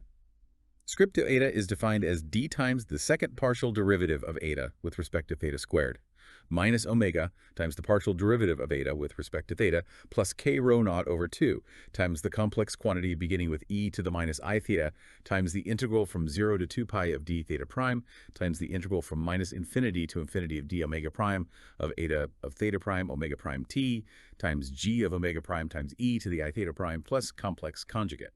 Okay, term by term. The first term, partial theta to 2. That's just the diffusion acting on the perturbation. It tends to smooth things out, stabilize. Correct. The second term, omega partial eta, that's the advection or rotation term. Oscillators with different native frequencies, omega drift apart in phase. This also tends to mix things up and can be stabilizing the phase mixing idea. And the third term, the one with the integrals and k. That's the crucial linear feedback term.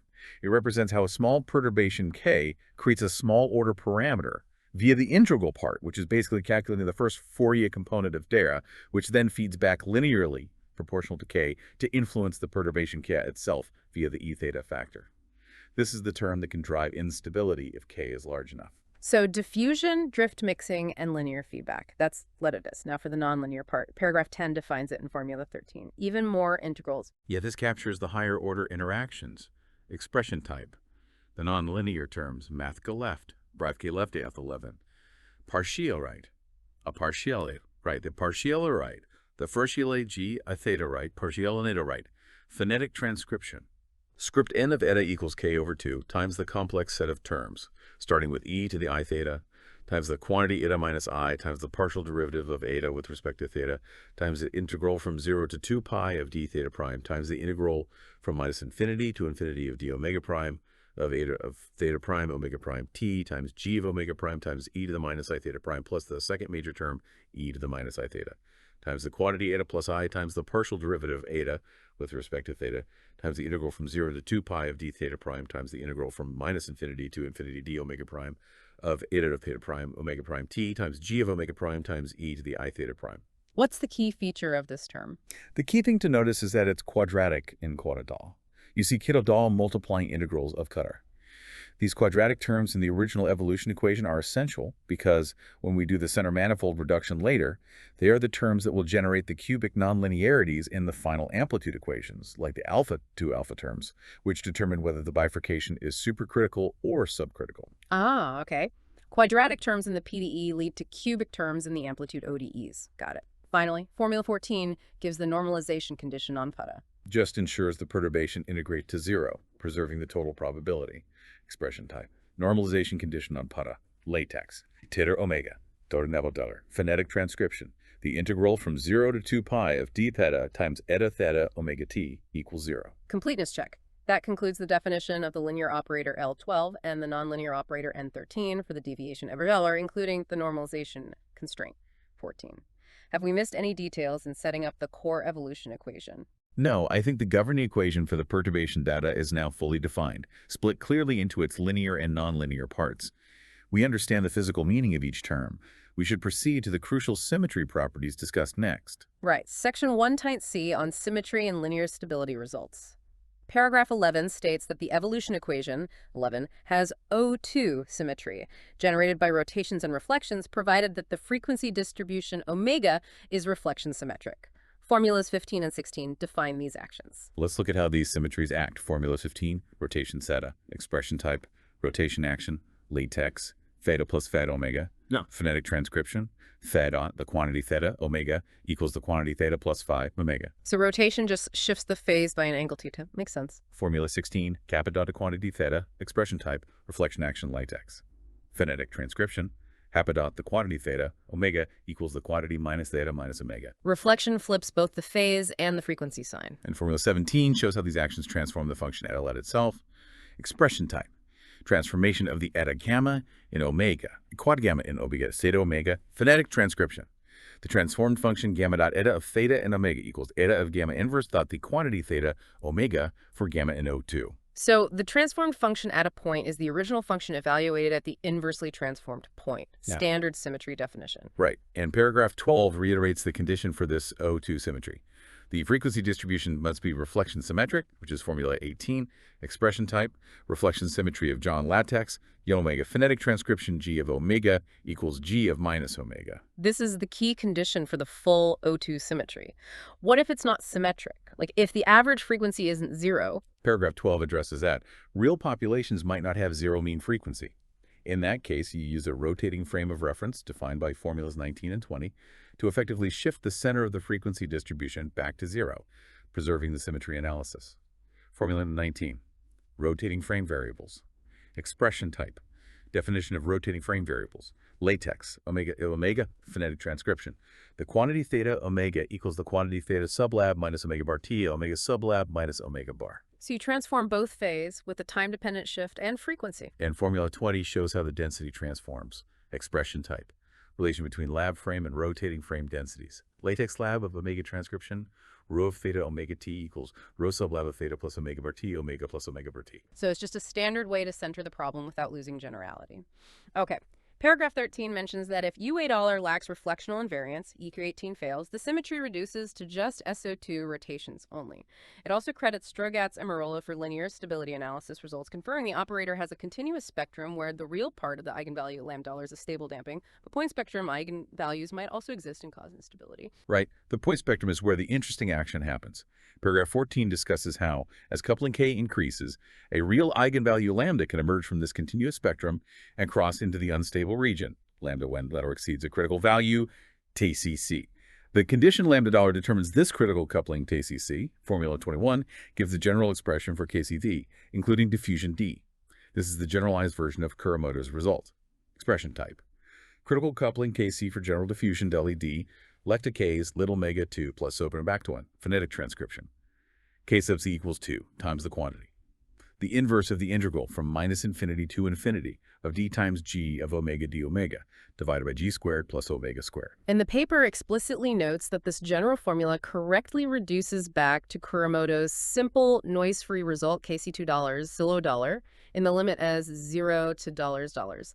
This confirms analytically that the onset of synchronization corresponds precisely to a mode becoming linearly unstable. It connects the microscopic noise level d to the macroscopic threshold KC $. Very important. Paragraph 15 adds an interesting point. For d Delaler, no noise, and KST below threshold, the linearized equation predicts stability via a mechanism called phase mixing, which is qualitatively similar to Landau damping in plasma physics. Yeah, this is a subtle but key point. Even without noise, the system below threshold is stable, not because of diffusion, but because the oscillators have different native frequencies omega, causing any small synchronized clump to naturally shear apart and mix back into incoherence. It's a dynamic stabilization mechanism, like Landau damping. Okay, now paragraphs 16 and 17 set up the crucial historical context for this paper's contribution comparing to prior work. Paragraph 16 mentions Bonilla et al., investigated bimodal distributions and found complex eigenvalues and Hopf bifurcation. But crucially, they overlooked the O2 symmetry, leading them to neglect the multiplicity 2 nature of the eigenvalues. They only retained half the unstable eigenvectors. And by doing so, they missed the possibility of nonlinear standing wave solutions and incorrectly predicted the stability of traveling waves. It's a direct consequence of not fully accounting for the symmetry. Paragraph 17 mentions Okuda and Kuramoto, who analyzed onset using a simpler model of just 2 subpopulations, a special case of the Fokker-Planck equation.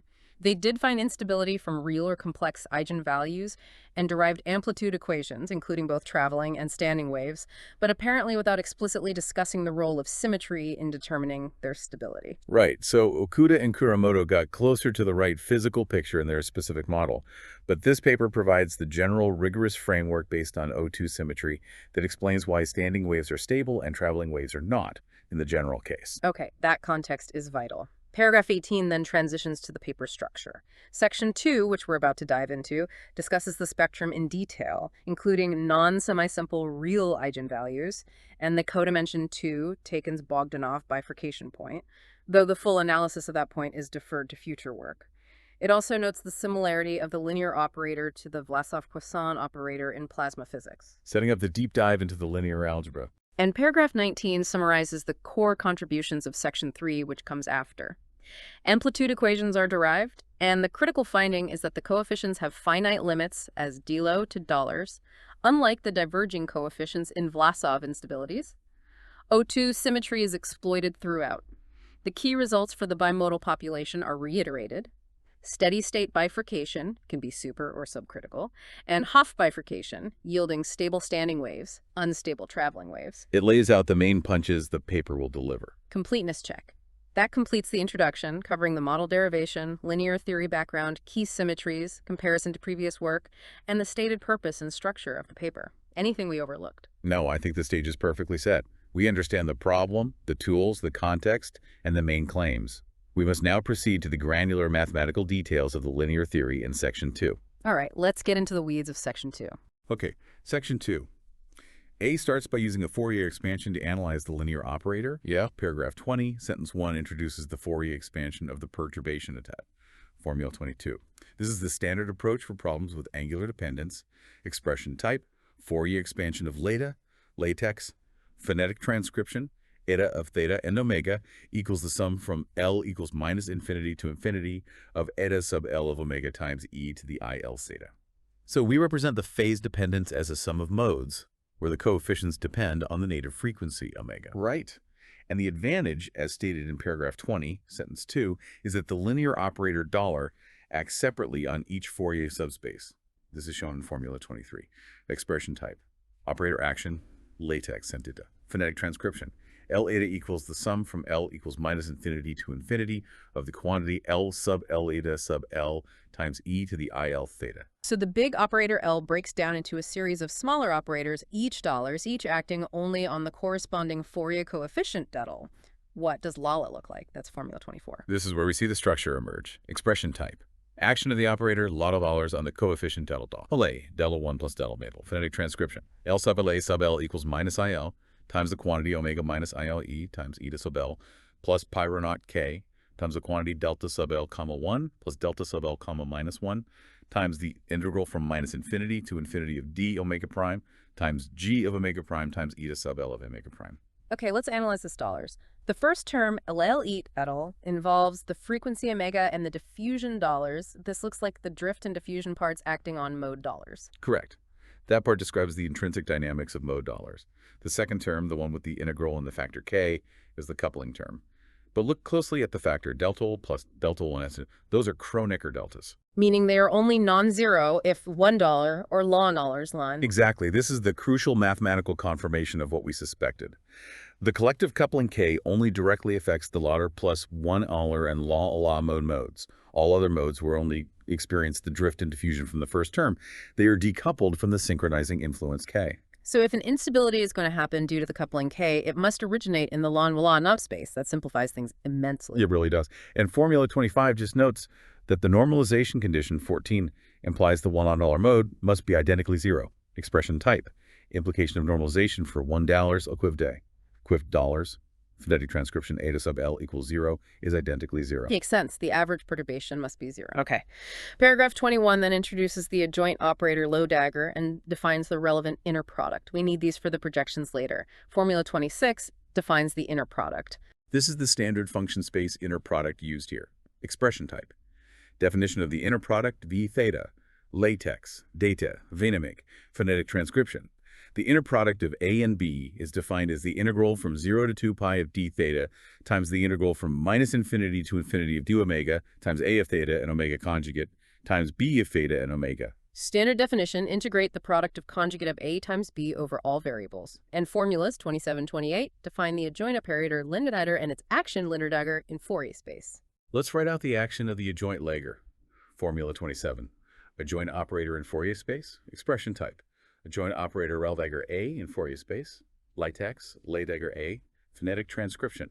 L dagger A equals the sum from L equals minus infinity to infinity of the quantity L dagger sub L A sub L times e to the IL theta. Formula 28. Action of the Lager. Expression type. Action of the adjoint operator Lager. L dagger L var omega plus del d L omega the Lager L. Phonetic transcription.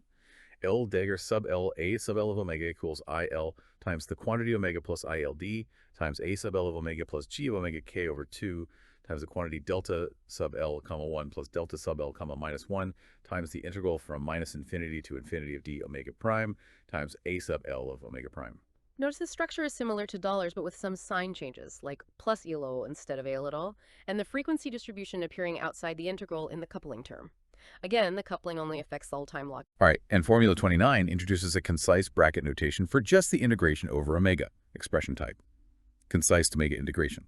LaTex, B equiv, inti to omega, A, B, do. Phonetic transcription. The inner product notation of A and B over omega is defined as the integral from minus infinity to infinity of d omega times A conjugate times B. This just simplifies writing down the adjoint property, which is stated as well LB equal L dagger A. Exactly. Standard definition of an adjoint operator with respect to this inner product. Completeness check. We have defined the linear operator dollar and its adjoint L dagger using the Fourier basis, confirmed the decoupling of modes, and crucially highlighted the special role of level tam $11 due to the coupling term. Are the operators and their structure clear? Yes. The mathematical tools of LaTeX are defined, and the restriction to level 1 for instability is established. Let's solve the eigenvalue problem. Okay, section 2b, the eigenvalue problem and spectral function. Formula 30 states the eigenvalue problem we need to solve. The fundamental equation for stability. Expression type. Eigenvalue problem. LaTeX. L psi. Phonetic transcription. LCI equals lambda psi. We're looking for eigenfunctions psi and eigenvalues lambda. If any lambda has a positive real part, the incoherent state is unstable. Formulas 31 and 32 show the reduction to separate eigenvalue problems on each Fourier subspace dollars. They also introduce a convenient scaling for the eigenvalue lambda LZE. Formula 33 gives the resulting scaled eigenvalue equation for the Fourier coefficient by BC. Let's write that scaled equation. Expression type. Scaled eigenvalue equation for LaTe. LDC, LT, LDD, omega C, LD, LDS, LT, LD. Il for 1 for LD, LT, LD over 2 times the quantity delta sub L comma 1 plus delta sub L comma minus 1 times the integral from minus infinity to infinity of d omega prime times g of omega prime times PL of omega prime. Again, we see that the right-hand side, the coupling term involving K, is 0 unless ilio in the dollars. Paragraph 22 draws the immediate conclusion. For Delaller, the right side is 0. This means either Lepus must be identically 0, no eigenfunction, or the term in brackets on the left must be 0, i.e. omega z LD equals $. Right. In that condition, omega z LD equals $. Solving for an R gives omega LD. Substituting back into lambda, we get lambda L omega LD. So the real part of lambda is 3 near LaTe here. Exactly. This defines the continuous spectrum. For each $Nagel Marani, there's a continuous band of stable eigenvalues along the line, lambda LDLD in the complex plane. The spectrum is independent of the coupling K and the distribution nani, and it's always stable, since DL do. These modes just decay away. So no instability is possible for del of 1. Paragraph 23 confirms that for Roloeva 1, non-singular eigenfunctions are possible, and they do depend on K and del of 1. These are the potential sources of instability. If 1, Nella Levi-Lewitt, which corresponds to Dale Leblo for del of 1, we again find the edge of the continuous spectrum, now located at 3 lambda Lin. Right. But for Lie lambda 1, we might also find eigenvalues outside this continuous spectrum, potentially with lambda a lub. Paragraphs 24-25 consider these non-singular solutions for Levi 1. If Alavlor Eldol, the term in brackets domega Zeraldol on the left of 33, cannot be 0 for all omega, so we can divide by it. This allows expressing Elaba in terms of the integral on the right-hand side, that's formula 35, which we can skip writing out for brevity as it's intermediate. Assuming the integral term, let's call it C, is non-zero, we can normalize it to 1, which is formula 36. Okay, so we have an expression for stable in terms of C, and we normalize C to 1. Now, paragraph 26 states the consistency condition. If we plug the expression for Sosifitili back into the normalization condition, formula 36, which requires nint omega equal 1, we get a condition that Z must satisfy. This condition defines the spectral function lambda, formula 37. This is the crucial function whose roots give the eigenvalues. Expression type. Definition of the spectral function lambda LV 1 quad. Phonetic transcription. Capital lambda sub L of Z is defined as 1 plus ILK over 2 times the integral from minus infinity to infinity of d omega prime times g of omega prime divided by omega prime minus z minus ILD for the condition magnitude of L equals 1. So finding the eigenvalues lambda of the original operator L for O edgel is equivalent to finding the roots of this complex analytic function lambda. The eigenvalues are then given by lambdas as Ls. Exactly.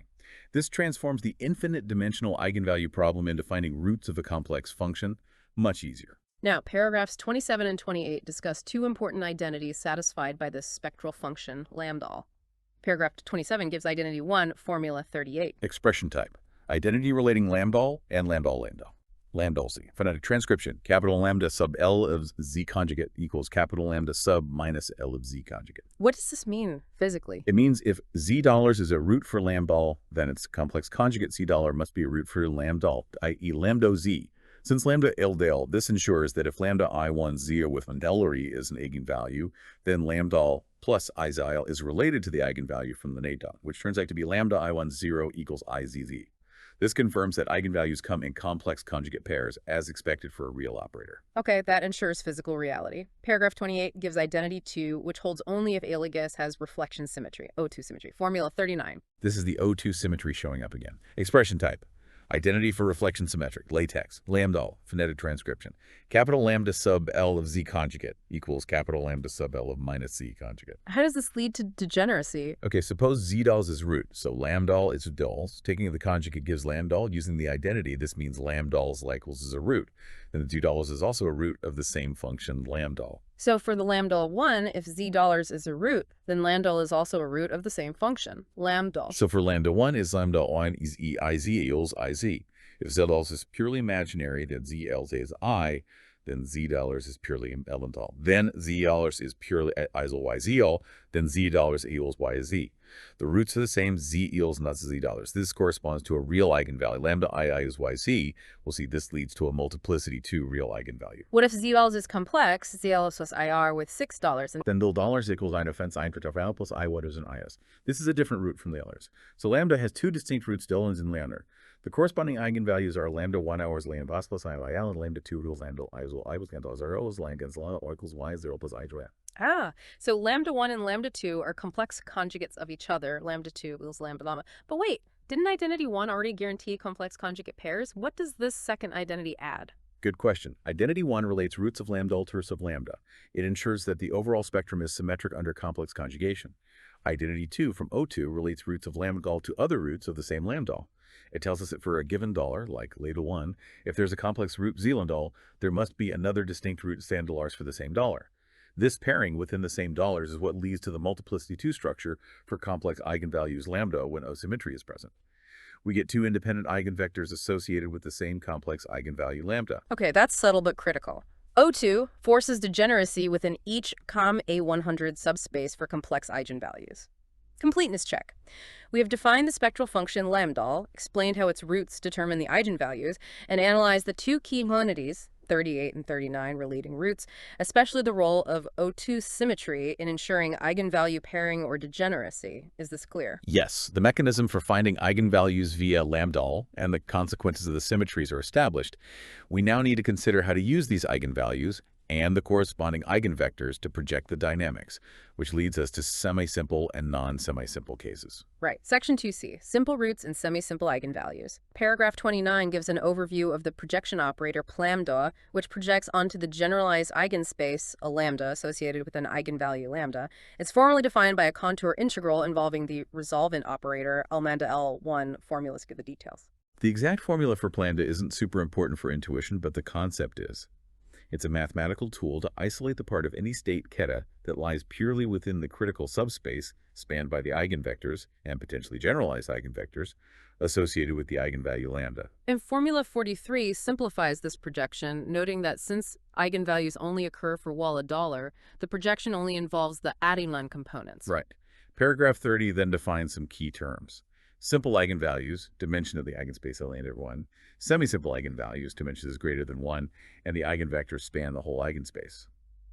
Non-semi-simple eigenvalues, dimension is greater than 1, but the eigenvectors do not span the eigenspace, requiring generalized eigenvectors. The paper states that simple roots of lambda lead to simple or semi-simple eigenvalues. Okay, so a simple root Zeller means lambda 1, but the derivative lambda 1, Zeller F31, notes that the identities, there is 39 we just discussed, imply that a simple root Zeller for lambda 1 leads to three other related simple roots. Details in EQ45, maybe not essential to read out.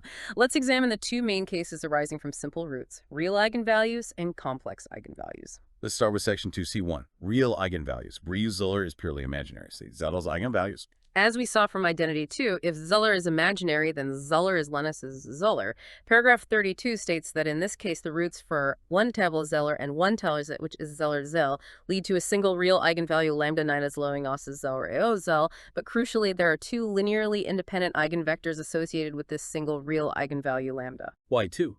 Because we have solutions from both Lobergo and corresponding to root Sidis and one Lobuller, corresponding to root Logorilla City. Formulas 46-48 define these eigenvectors. The first is psi omega, arising from Lobeno. The second eigenvector is shown to be simply the reflection of the first. Ledega, which arises naturally from the root Donizal Mobonida. The specific form of solving lambda is given in 47. So a simple, purely imaginary root zeta yields a real eigenvalue lambda, which is semi-simple with multiplicity 2. The eigenspace is spanned by psi, and its reflection, kappa, exactly. Formulas 49-52 then define the corresponding adjoint eigenvectors Cs and kappa Sid, which are needed for the projection. Formula 52 gives its specific form of C. Paragraph 33, equation 55, provides a detailed verification calculation showing that psi indeed satisfies the adjoint eigenvalue equation lambda C. We probably don't need to read the entire derivation line by line, but it confirms the structure. Agreed. It's an algebraic check. The important outcome is in paragraphs 34-35, where they evaluate the projection lambda eta onto this two-dimensional eigenspace using the bi-orthogonality relations. 53-54. The result is formula 56, expression type. Result of the projection for a real eigenvalue. LaTex. Lambda eta omega. Phonetic transcription. P sub lambda eta equals the inner product of psi tilde eta times psi of theta omega plus the inner product of kappa dot psi tilde and eta times kappa dot psi of theta omega. So the projection is exactly a linear combination of the two basis eigenvectors Habi and Kappa-tanda with coefficients given by the inner products with the corresponding adjoint eigenvectors. This explicitly confirms the eigenspace is two-dimensional and spanned by these two vectors. Multiplicity is 2. Correct. That wraps up the semi-simple real eigenvalue case. Completeness check. Have we fully explained the semi-simple real eigenvalue case, its origin from a simple imaginary root Spigler, the resulting multiplicity 2 eigenspace spanned by Passon and kappa site, and the form of the projection operator? Yes, I believe so. The structure and the role of reflection symmetry are clear. Let's move to the complex case. Section 2, complex eigenvalues. Paragraph 36 states that if Zellers is a simple root of lambda 1 with Zellers z, then we know from identity O2 symmetry that Zeller is also a simple root of lambda 1. These correspond to the eigenvalue lambda estes dollar. Furthermore, from identity 1, Zellers is a root of lambda 1, and Zellers is also a root of lambda 1. It gets a bit complicated tracking all the roots, but the upshot is, for the single complex eigenvalue lambda, we again find two linearly independent eigenvectors. The first is Sela, coming from the root of Tantamana. The second eigenvector, as given in Formula 57, is again the reflection kappa-zite ei neta. And the paper crucially mentions this second mode, kappa-Fliert, associated with the same complex eigenvalue lambda, was the one omitted in previous Hopf analyses like Bonilla et al.'s. That's the core of their correction. The O2 symmetry forces this second eigenvector to exist for the same lambda. Paragraph 37 notes that the remaining roots, Zr and Z order for lambda 1, determine the eigenvectors for the conjugate eigenvalue lambda. Formulas 58 and 59 define the adjoint eigenvectors Cc and kappa cis, which now solve the adjoint problem for lambda. Similar structure to the real case, just tracking the complex conjugates. Paragraph 38 states the projection lambda eta, formula 60, has exactly the same form as the real case, formula 56, projecting onto the two eigenvectors beta and kappa labor. Formula 61 concludes that the complex eigenvalue lambda is semi-simple with multiplicity 2, again due to the O2 symmetry. So whether the eigenvalue is real or complex, if it arises from a simple root of lambda and we have O2 symmetry, the eigenvalue is semi-simple with multiplicity 2, and the eigenspace is spanned by an eigenvector C and its reflection kappa C. Completeness check. We have defined and calculated the eigenvectors and adjoints for semi-simple complex eigenvalues, confirming the multiplicity 2 structure due to O2 symmetry, and identifying the mode missed in previous work. Is the semi-simple complex case understood? Yes, the structure mirrors the real case, but the importance of the second eigenvector for correcting prior work is highlighted. We should now turn to the non-semi-simple case, which arises from multiple roots. Right, section 2D, multiple roots and non-semi-simple eigenvalues. This is needed for the Takens-Bogdanov point. Paragraph 39 explains that if z dollars is a multiple root of lambda, the dimension of the eigenspace I lambda can be greater than the number of regular eigenvectors. This requires introducing generalized eigenvectors upsilon satisfying upsilon upsilon of 2 to epsilon upsilon $2, but lambda j1 upsilon. These are needed when the algebraic multiplicity from the root order exceeds the geometric multiplicity number of regular eigenvectors. Paragraph 40 considers the simplest case, J2, where we need a generalized eigenvector, upsilon, such that lambda upsilon, where upsilon is a regular eigenvector. Trying to solve this leads to a consistency condition given in equation 67. Let's look at that condition. Formula 66 is intermediate. Formula 67 is the key. Expression type, 67. Condition for upsilon existence. Lambda 1, giant O. Yeah. Lambda 1, upsilon, epsilon, or Recchi transcription. Capital lambda sub 1 of z naught times the integral from minus infinity to infinity of d omega prime times g of omega prime times upsilon of omega prime equals minus I times capital lambda prime sub 1 of z naught. Okay, now analyze this. We know z dollars is a root, so lambda 1 is zlor. The left-hand side is therefore 0. For the equation to hold, the right-hand side must also be 0. That means we need lambda 1. This is the crucial deduction. A generalized eigenvector epsilon for J2 can exist only if the root z dollars is degenerate, specifically a multiple root where not only lambda 1s but also the derivative lambda 1. If the root were simple, lambda 1 dig, the equation would be $0 text non-zero, a contradiction, meaning no such epsilon exists. So non-semi-simple eigenvalues are directly linked to multiple roots of the spectral function. Paragraph 41 notes that Bonilla et al. Found that the transition between real eigenvalues, steady state, and complex eigenvalues, Hopf, in their bimodal example, occurs precisely via such a non-semi-simple real eigenvalue corresponding to a double root z dollar, which is purely imaginary. Re is zd zeta. This is the Takens-Bogdanov point. Formula 68 gives the condition for such a double root z dollar expression type. Condition for a double root z LaTex or LaTe, phonetic transcription. Capital lambda sub 1 equals 0. Capital lambda prime sub 1 equals 0. Capital lambda double prime sub 1 is not equal to 0. So the function and its first derivative are 0, but the second derivative is non-zero. Okay. Paragraphs 42-43 analyze this case for a real eigenvalue lambda, meaning the dollar is purely imaginary for ordinary. A double root lambda for lambda 1 implies, via the identities, a double root at 0 for lambda. The paper then derives the corresponding eigenvector 70, formula 70, and the generalized eigenvector upsilon, formula 71. The explicit forms involve the spectral function and its derivatives. Let's just note their existence.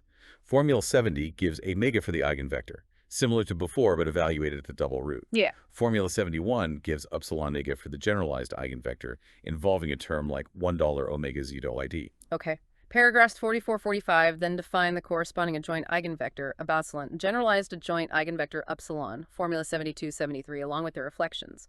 Again, the algebraic structure is complex, involving lambda 1 zali in the denominator. Need these for the projection. Paragraphs 46-47 present the necessary biorthogonality relations, EQ 74-78, showing how these vectors and generalized vectors pair up. Finally, paragraph 48 evaluates the projection lambda eta for this non-semi-simple case using the residue calculus for a double pole, EQ-80-82. Yeah. The final result for the projection is given conceptually in formula 84. Let's interpret the structure of that projection. Expression type, result of the projection for a non-semi-simple real eigenvalue, LaTex. Lambda eta, kappa plus kappa plant epsilon, interpreting text to include reflected generalized vectors. Phonetic transcription, p sub lambda eta equals the inner product psi tilde eta times psi plus inner product epsilon tilde eta times epsilon plus inner product kappa dot psi tilde eta times kappa dot psi plus inner product kappa dot epsilon tilde eta times kappa dot epsilon. So the projection now involves combinations of the two eigenvectors, and kappa and kappa and kappa fest, and the two generalized eigenvectors, epsilon and kappa dot epsilon. The critical space associated with this non-semi-simple real eigenvalue arising from the purely imaginary double root z dollar is four-dimensional. Exactly. This four-dimensional structure is characteristic of the Takens-Bogdanov bifurcation with O2 symmetry. Completeness check.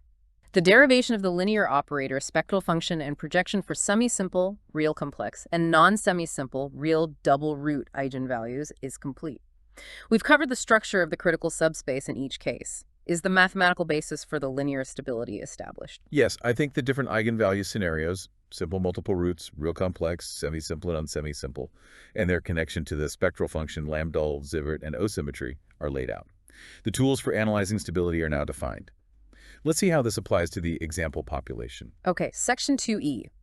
Example of a bimodal population. Paragraph 49 introduces the specific distribution function used for illustration. A bimodal population composed of two Lorentzians, centered symmetrically at omega and pm, or omega dollars, formula 85. This is a concrete case to test the theory. Expression type, bimodal frequency distribution. LaTex, Z omega, megal ava 1, left flat 26 frigo, blow on 2 voltex, frat 1, plus frigo, plus for on 2.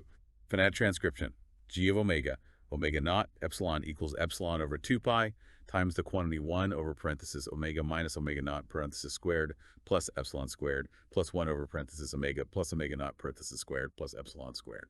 So it has two peaks at per omega dollar, and epsilon controls the width of the peaks. The paper notes the limit epsilon to dollars would give two delta functions, a case studied by Okuda and Kuramoto and Bonilla et al. Formula 86 gives the condition for having two distinct peaks, omega 2 tildes, omega delta, and 2 3 tildes. So if the peaks are close together relative to their width, it merges into a single peak. Paragraph 50 says they evaluate the spectral function lambda 1 for the specific giga. The integral can be done analytically using residues, assuming I'm Zol d. This yields an algebraic equation lambda 1z, which turns out to be quadratic in Zalbron, leading to two roots.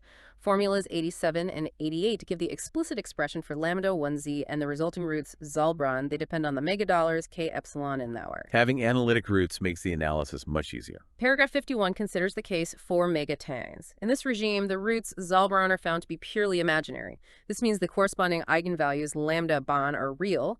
Formula 89 defines an emergence boundary where these real eigenvalues actually disappear into the continuous spectrum edge. Expression type, emergence boundary, key sub e equals 4 omega naught squared over parenthesis epsilon plus d, derived from condition 1 Zalbron phonetic transcription. K sub e equals 4 omega naught squared over parenthesis epsilon plus d parenthesis plus 4 times parenthesis epsilon plus d parenthesis. So below k, there are no point eigenvalues. Paragraph 52 defines the critical coupling HTL for the onset of instability. This occurs when one of the real eigenvalues lambda fem crosses 0, formula 90. This is the steady-state bifurcation boundary.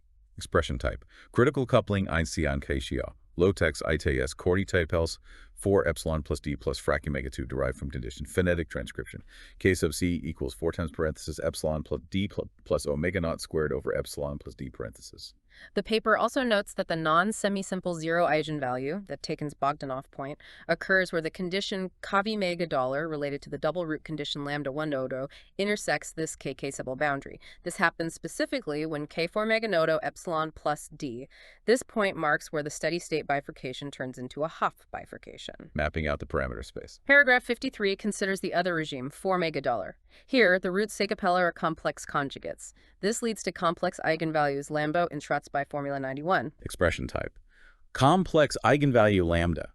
Lambda squared mia plus COC AD plus epsilon, derived from COC when the square root term is real. Phonetic transcription: lambda equals plus or minus the square root of omega naught squared minus parenthesis k over 4 parenthesis squared minus I times parenthesis d plus epsilon parenthesis. A Hopf bifurcation occurs when the real part of this complex lambda crosses 0. This happens when dollars increases above 4 epsilon plus d. Note that this Hopf boundary dollar matches the Taken's Bogdanov condition k4 epsilon plus d. So Tito is the onset threshold for oscillations.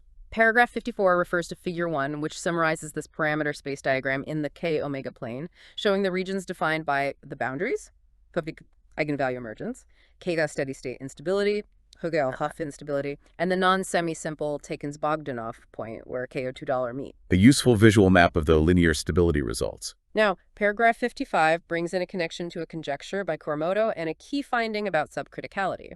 Kuramoto had suggested that for bimodal profiles, instability might nucleate near the peaks of du mega first. However, this paper finds that for a certain range of peak separations du mega dol, given by condition in formula 92, the incoherent state is stable for K-sig, and the steady state bifurcation occurring at K-sig dol is actually subcritical. Let's see that condition. Expression type: subcritical range condition. LaTex omega 2 equals epsilon plus d epsilon plus d code omega 2 whole plus epsilon plus d equals the phonetic transcription. Omega naught squared is greater than omega d squared, which is defined as parenthesis epsilon plus d parenthesis squared times the quantity bracket 3 parenthesis epsilon plus d parenthesis plus epsilon bracket divided by bracket epsilon plus d minus epsilon bracket. So if the peaks are sufficiently far apart, satisfying this condition, the bifurcation is subcritical. This means there's no gradual onset of synchronization near the peaks, as Kuramoto might have conjectured. Instead, you get a potentially abrupt jump to an unstable state. That's a significant finding, contradicting the simpler intuition. Paragraph 56 concludes the example by noting that if you increase some megadollars even further, the steady-state bifurcation is replaced by the Hopf bifurcation, crossing two dollars instead of Harrow, which leads to stable nonlinear standing waves, which, the paper notes, is the type of state Kuramoto envisioned emerging from the peaks. So the oscillations, standing waves, emerge more smoothly than the potentially subcritical steady state. Completeness check. We have analyzed the bimodal example, derived the spectral function roots, identified the critical parameter boundaries, K, Kangase, discussed the Taken's Bogdanov point, and highlighted the finding of subcritical steady-state bifurcation versus Hopf-induced standing waves, connecting it to Kuramoto's ideas. Is the analysis of the example clear? Yes. The bimodal example beautifully illustrates the different types of instabilities predicted by the general linear theory and sets the stage for the nonlinear analysis. The linear theory and examples are complete. We must now proceed to the core analysis of the center-manifold and amplitude equations in Section 3. Okay, on to the nonlinear dynamics in Section 3. All right, Section 3 gets into the nonlinear analysis using center-manifold reduction. First, in Section 3a, they need the Fourier expansion of the nonlinear term mathca we defined earlier, Formula 13. Paragraphs 57-58 detail the calculation involving intermediate expansions 93-94. The final result is Formula 95. Expression type, the nonlinear term Mortier space. LaTeX, simplified structure, full is complex. Phonetic transcription. Script n of eta sub L equals k over 4 pi times the sum over p plus q equals L of the quantity. Inner product g eta sub minus q times parenthesis eta sub p minus q eta sub p parenthesis plus inner product g eta sub q times parenthesis eta sub p plus q eta sub p parenthesis. The exact form is intricate, but what's the key takeaway? The key thing is how different Fourier modes connect, attack, combine, specifically when p plus q, to create the Lother common of the nonlinear term. It explicitly shows the quadratic nature, the tap times Langle G, and highlights the importance of the Planian 1 modes via the coupling integrals tapped in Langle G. Okay, so we have the nonlinear term ready, completeness check. The full nonlinear term in the Fourier basis is derived, formula 95. Is its structure clear enough to proceed? Yes, we understand it's quadratic and involves mode coupling. Let's apply it to the steady-state bifurcation analysis first. Section 3b, steady state bifurcation, real lambda equals dollars. Paragraph 59 sets up the analysis. We consider a simple pure imaginary root $, leading to a real eigenvalue lambda, crossing lambda at k psi. We know from section 2 the corresponding eigenfunctions are psi and its reflection kappa. We define the amplitude of the critical mode as alpha, where tilde is the adjoint eigenvector. Its conjugate is alpha, kappa bar. The core idea is to decompose the full state LE into the part lying in the critical eigenspace, lambda eta at 9 plus I plus alpha psi, and the remaining infinite dimensional part which lies in the stable subspace. This is formula 96. Formula 96 and 97 show this decomposition. LaTex, alpha t plus s theta omega t. Phonetic transcription eta equals alpha of t times tilde plus alpha of t conjugate times psi conjugate plus s. And 97 shows this in Fourier space, noting that Cephas has no projection onto L from one modes associated with Tokala mass. The goal now is to derive an equation for just alpha, assuming Zebel follows alpha adiabatically. Formulas 99 and 100 show the result of projecting the full evolution equation, 11, onto the critical mode, giving an equation for delta, and onto the stable subspace, giving an equation for partiality. Formulas 101 and 102 give the explicit coupled forms. The key is that these equations are still coupled. Alpha depends on alpha, and partial depends on alpha. The center-manifold theorem fixes this. Right. Section 3b1, dynamics on the center manifold. Paragraph 60 introduces the core idea. Near the bifurcation, there exists a center manifold where the dynamics are effectively captured. On this manifold, the stable degrees of freedom dollars are no longer independent, but are determined by the critical amplitudes alpha and alpha. We write this dependence as h the dollar iscally annote. Eta, omega, alpha. Formula 103. Expression type. Center manifold graph function h. LaTex, h theta omega. Alpha t. Phonetic transcription, s of theta omega t equals h of theta omega alpha t conjugate. The dollars is the function whose graph is the center manifold. Substituting this into the coupled equations, 101, 102, leads to consistency conditions. Formula 104 gives the evolution equation for alpha, now decoupled from zero, because zeros is replaced by alpha. Formula 105 gives a complicated equation that dollar itself must satisfy. We don't usually solve for h explicitly. Instead, we use symmetry arguments and expansions. Paragraph 61 notes that the O2 symmetry imposes strong constraints on the form of dollars and therefore on the resulting dynamics for alpha. The Fourier coefficients raters of dollar must have specific forms like elega, alpha, for 1020, Formula 106. These symmetry constraints dictate the final form of the amplitude equation. Formula 108 states the crucial result. The equation for alpha on the center manifold must take the general O2 symmetric form. Expression type. CM amplitude dynamics, LaTex, P sigma alpha, where sigma alpha 2, phonetic transcription, alpha dot equals P of sigma times alpha, where sigma equals magnitude alpha squared equals alpha conjugate. So the rate of change of alpha is just alpha itself multiplied by some function socket that can only depend on the magnitude squared, sigma alpha 2. This form is forced by the rotation and reflection symmetries. Exactly. Expanding this near the origin, alpha as in Formula 109, gives the leading order behavior. Expression type. Leading order expansion, right. LaTex, alpha 0 plus P sigma alpha 2 plus O. Phonetic transcription, alpha dot equals alpha times bracket P of 0 plus P sub sigma of 0 times magnitude alpha squared plus order magnitude alpha fourth bracket. We know the linear term P dollar must be the linear eigenvalue lambda. The goal now is to calculate the coefficient of the cubic term. This coefficient determines the stability of the bifurcating solution. Right. Paragraph 62 briefly summarized the derivation of this form, 108, for the O2 symmetry constraints, details in EQs 112.17, which we can skip, focusing on how rotations and reflections act on alpha and constrain alpha, EQs 118 to 119. Okay, the symmetry dictates the form. Now we need to calculate that cubic coefficient sigma, zeros on section 3d2, evaluation of sigma. Paragraph 63 starts by expanding Euler and the coefficients and powers of alpha and alpha.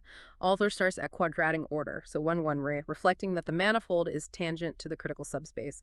Formula 121 gives 1/8 trogs h12 alpha 2 plus dots at alpha 2 plus h2 hu. We only need terms up to cubic order in the alpha equation. Comparing the general center manifold expansion 109 with the explicit dynamics derived from projecting the PDE, EQ104, which contains math gas, we can identify the cubic coefficient sigma. Formula 125 gives the result in terms of the H coefficients, specifically $22. So we need to find two H-tallers and two H-tellers. Paragraph 64 uses the consistency equation for $2, EQ105 rewritten as 127. Paragraph 65-67 analyze this equation at the lowest quadratic order to find the necessary dollar components. The key part comes from the halo approach component, EQ129. The quadratic nonlinearity in MathCal produces a term proportional to alpha 6 asigma-log, which forces a non-zero 2e-efficient in 2h $. Formula 131 gives the result of solving for 2h asig. It involves the operator 2 lambda L2 arbitrand acting on a term derived from TIVA. We then substitute this 2h tall back into the expression for sigma, Formula 125. Formula 132 gives the final explicit integral expression for the cubic coefficient Ticolam. It's complicated, involving integrals of ecos and $122. The exact expression is less important than its sign and its properties. Completeness check. We have derived the general O2 symmetric amplitude equation for steady-state bifurcation and outlined the calculation of the crucial cubic coefficient sigma, resulting in Formula 132. Is the process clear? Yes. The logic of using the center manifold, imposing symmetry, expanding, and comparing coefficients to find povus is established. Let's apply this to the bimodal example. Section 3BB3, example of a bimodal population. Paragraph 68 applies the general formula 132 to the bimodal distribution 85, right at the criticality condition KK2.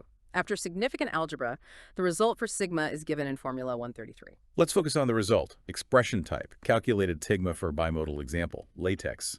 P sigma, BD2, memo2. Sign depends on omega TP2. Phonetic transcription. P sub sigma of 0 equals constant times parenthesis omega d squared minus omega naught squared. Where an omega 22 is the critical value we saw earlier, Formula 134 related to Formula 92. The sign of sigma determines the bifurcation direction. Paragraph 69 spells it out. If omega dollars peaks are close, then sigma is positive since the constant is negative. Wait, check sign. The paper's 133 structure shows sigma sigma times a negative factor. So if omega dollars is positive, making sigma negative, this means the bifurcation is supercritical. A stable synchronized state emerges smoothly. Okay, sigma dollars means supercritical. What if omega dollar peaks are far apart? Then omega dollars is negative, making positive. This means the bifurcation is subcritical. An unstable synchronized state emerges, leading to potentially discontinuous behavior or hysteresis. This confirms the finding from the linear analysis section. Perfect. Paragraph 70 makes an important note. This calculated sigma has a finite limit as the diffusion dual to the third, as long as the peak with epsilon dollars. Reinforcing the robustness point again. Now let's explicitly consider that d or Dilla limit in section 3b lower. Paragraph 71-72 discuss the behavior near $2. The critical eigenvalues lambda actually sit right at the edge of the continuous spectrum. To analyze the limit, they use tools like the Plumhouse formulas for integrals with poles, assuming mega analytic near omega dollars. Formulas 135 and 136 give general limits for derivatives of lambda as a to a log. These are technical results needed for the limit. Formulas 137 and 138 simplify these limits for the specific case CO dollar, real eigenvalue crossing 0, and assuming jumega is even. The $1 case of 138 recovers Kuramoto's Tixby equals 2 pex. Paragraph 73 uses these results to extract the diagonal behavior of the cubic coefficient sigma, calculated earlier, 132, evaluated at $C. The result is Formula 139. Its expression type, Pema sigma, sigma 0, Pega BC3, LaTex. Pi B rho 2, assuming G is even. Phonetic transcription. P sub sigma of 0 approaches, as D goes to 0, K sub C cube G of 0 squared over 8, times bracket pi B double prime of 0 over G of 0, minus parentheses pi dBg prime of 0 parenthesis squared bracket. The crucial observation here. The limit is finite. This explicitly confirms the abstract's claim and contrasts sharply with the singular behavior found in Vlasov equation models. The paper also notes this result agrees with calculations using Kuramoto's own self-consistent method for the $T case. Paragraph 74 discusses the implication of the sign in this limit. For many standard monotonic symmetric distributions, like a Gaussian or Lorentzian centered at 0 Meller, making sigma 0 lower, this implies the bifurcation is typically supercritical, leading to a stable synchronized state, in the weak diffusion limit. A word of caution is added. Technically, center manifold theory might not strictly apply right at $D because the eigenvalue is embedded in the continuous spectrum. But the finite limit strongly suggests the behavior is well behaved. Finally, Section 3 BPA 5 considers perturbing O2 to SO2. What happens if we break the reflection symmetry? Paragraph 75 explains that if U omega is no longer even, the symmetry reduces from O2 to just SO2 rotations only. The implication is significant. The real eigenvalue lambda dollars, which had multiplicity 2 under O2, splits. It typically perturbs into a non-degenerate complex conjugate pair of eigenvalues near the origin. So breaking the reflection symmetry turns the steady-state bifurcation into a Hopf bifurcation. The system now prefers to oscillate. This leads to time-periodic solutions, often described as rotating or traveling waves. The simple synchronized clump is destabilized in favor of motion. Fascinating. Completeness check. We have thoroughly analyzed the steady-state bifurcation using the center manifold, calculated the cubic coefficient sigma, applied it to the bimodal example showing supercritical dependence on peak separation, explicitly confirmed the finite Dirichlet limit and its contrast to Vlasov, and discussed the consequence of breaking O2 symmetry. Is the steady-state analysis complete? Yes, that seems comprehensive. We've covered the derivation, the example, the crucial limiting behavior, and the effect of symmetry breaking. We should now transition to the Hopf bifurcation analysis. All right, Section 3C, Hopf bifurcation complex lambda. Paragraph 76 sets the scene. We now consider a simple complex root zero of lambda, meaning the eigenvalue lambda is complex, crossing the imaginary axis as k passes the Hopf threshold $. Now we're looking for oscillatory solutions. Paragraph 77 reminds us that due to O2 symmetry, the critical eigenspace for lambda is spanned by two eigenfunctions. It's reflection kappa psi. We now need two independent complex amplitudes to describe the dynamics in this four-dimensional critical space. 2 dimensions for lambda, $2 for lambda. Let's call them alpha and beta. So alpha measures the amplitude associated with beta, and beta measures the amplitude associated with the reflected mode kappa redas. The decomposition of beta, formula 140, similar to 96, but with beta, now involves both critical modes. Eta, alpha psi plus beta plus dots plus zero formulas 141 and 142 show the schematic coupled evolution equations for alpha attained by projection.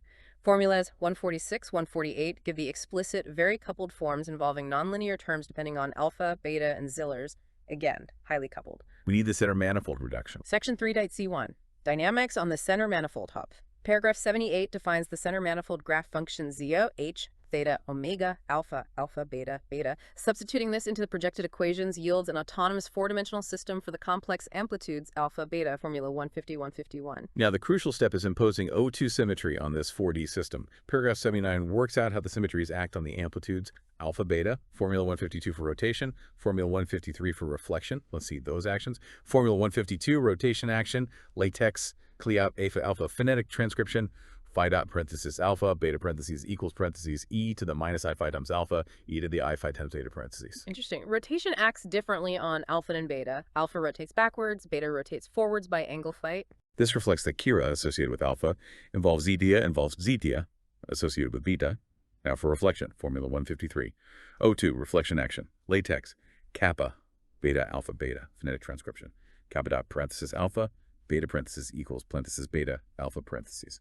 Reflection simply swaps the two amplitudes. This makes sense because reflection swaps beta and kappa dot beta. Paragraphs 80-81 state that these O2 symmetry requirements strongly constrain the form of the center manifold function dollar, formulas 154, 155, and consequently the vector field for Degreffa. Paragraph 82 looks at the structure of H dollars and Tuchedal says, formulas 159, 160.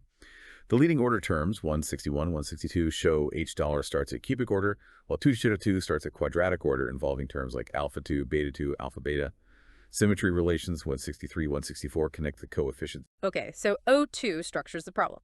Paragraphs 83-84 explain that the resulting vector field for alpha beta on the center manifold must commute with these O2 actions. Standard bifurcation theory then allows a nonlinear change of variables near the origin to put the system into a simplified normal form, specifically the Poincaré-Birkhoff normal form for Hopf bifurcation with O2 symmetry. This is given in formula 165. This normal form is the canonical structure, expression type.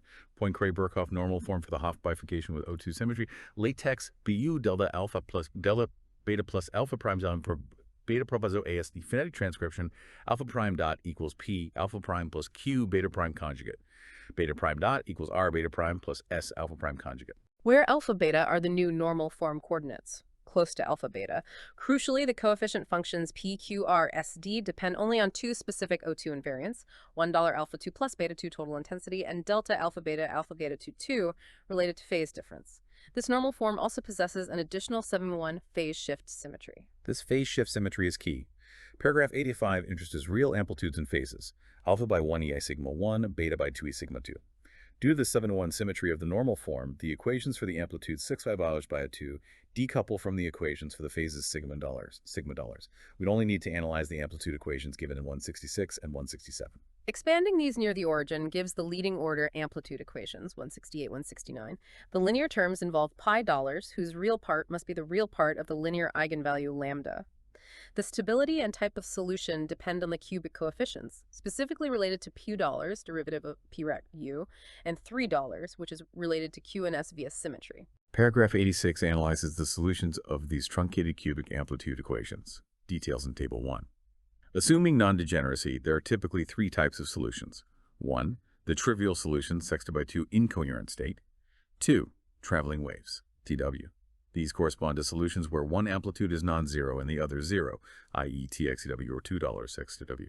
Physically, this means only one of the modes, 8 or TW, is active. The size, XTW2, depends on 3 lambda of the combination.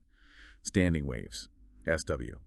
These correspond to solutions where both amplitudes are equal and non-zero. Physically, this is an equal superposition of XTW2. The size cos2 depends on the excitescent or the Lebbew. So the competition between these coefficients $4 and $3 determines whether TW or SW solutions exist and are stable. Paragraph 87 notes that the two TW solutions correspond to waves propagating in opposite directions. Their frequency near onset omega CTW is fixed by the imaginary part of the eigenvalue lambda formula 170. In the lab frame, if we transform from a rotating frame, these frequencies would be split. Paragraph 88 discusses the SW solution. Its frequency in omega CSW is also close to lambda lambda, formula 170. Physically, the SW is described as a state with two counterpropagating synchronized clumps of oscillators. Formula 171 gives the density profile. Paragraph 89 states the stability criteria, referring to Figure 2.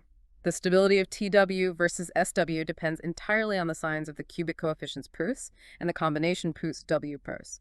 Figure 2 shows the 6 possible bifurcation scenarios. Okay, the structure is set. We know we're looking for TW and SW solutions, and their existence and stability depend on Poots and $3. Completeness check. We have established the O2 structure of the Hopf bifurcation on the center manifold, introduced the alpha-beta amplitudes, derived the normal form, identified the resulting physical states, TW and SW, and linked their stability to the cubic coefficients foo dollars and then dollars. Is the setup clear? Yes, the framework for analyzing the Hopf bifurcation is now in place. We need to calculate those crucial coefficients, poo dollars, and Section 3.2. Evaluation of people and $3. Paragraphs 90-91 involve expanding the nonlinear terms in the projected equations 146, 147, using the center manifold expansion for Sangstize. This involves terms like Langle-Tilde, Mathcal-Puls beta, Papachel-Dipol-Tull after significant algebra. EQ test 172, 173, formula 174 gives the explicit form of the resulting cubic nonlinear terms in the alpha-beta system. It's a mess of terms involving alpha, alpha, beta, beta, alpha, beta, beta, beta, alpha, etc., with coefficients depending on integrals involving tilde and the Hanel function components. Paragraph 92 explains that only terms with the correct sexy L of phase shift symmetry survive in the normal form reduction. These are the terms proportional to alpha beta 2 all, beta beta 2 on, and beta beta 2, and these terms are collected in formula 175. Comparing this calculated nonlinearity, 175, with the general structure of the normal form, 165 after transformation back to alpha beta, allows identification of the coefficients. Paragraph 93 gives the results relating Pu and a 3 to calculated cubic terms. Formulas 177 and 178 express Pu and 3 in terms of integrals involving the logarithm function components He2, H2, which describe the quadratic part of the center manifold. So again, we need to find these dollar components. Paragraphs 94, 96 use the consistency equation for $EQ at $179, the Hopf version of 127, to find the required two coefficients by solving at quadratic order. Formulas 180, 181, 182 give the equations they must satisfy. Formulas 183, 185 give the solutions for 2 omega, involving resolvent operators like 2 lambda L21 and lambda plus lambda L0. Very technical calculations. Paragraphs 97, 98 substitute these solutions back into the expressions 177, 178 to get the final explicit integral expressions for the Hopf cubic coefficients, the Pu and the rollers, formulas 186, 187. Paragraph 99 makes the crucial observation again. By inspection of these final formulas, at criticality, where TLZ equals LaTe arm Z equals 7 Tooler, the deal on 2 limit is finite for both $2 and $3. This is huge. It confirms the robustness extends to the Hopf bifurcation coefficients as well. The paper explicitly contrasts this with the D3 singular behavior found for the equivalent coefficients in the Vlasov equation for plasma waves. The finite limit here suggests stable oscillation growth, Amplitude 2 is possible even in the noise-free limit for these coupled oscillators. Completeness check.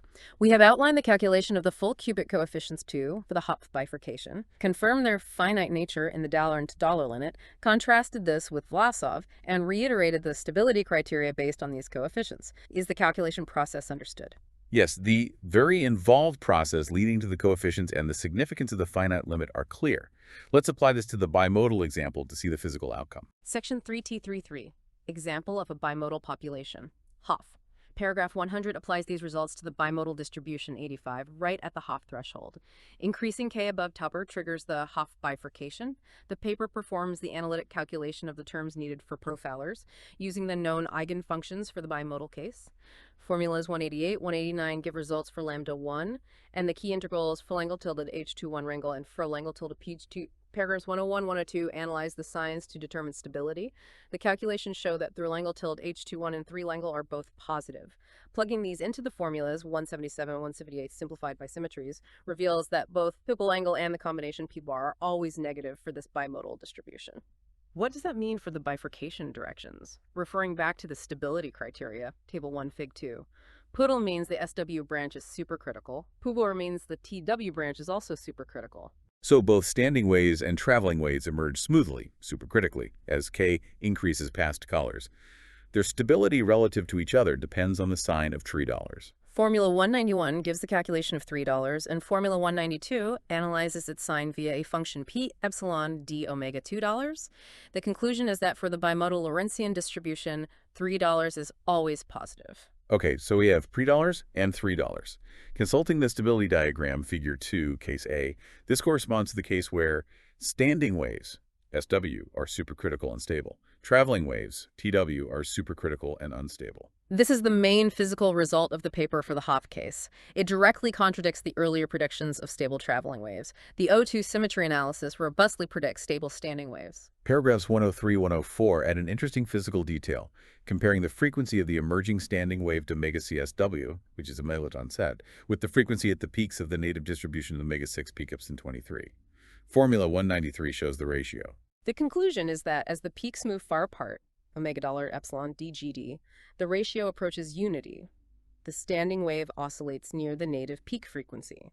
But as omega dollars gets closer to the critical value epsilon plus d, where Hopf meets Takens-Bogdanov, the standing wave frequency omega CSW shifts substantially away from the native peaks, towards the center of the distribution.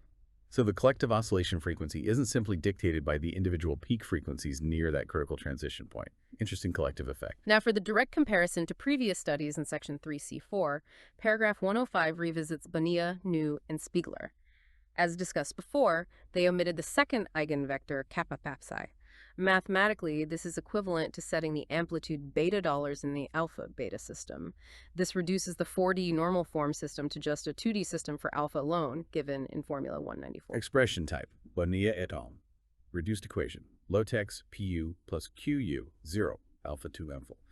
Phonetic transcription, alpha prime dot equals bracket P plus Q bracket times alpha prime.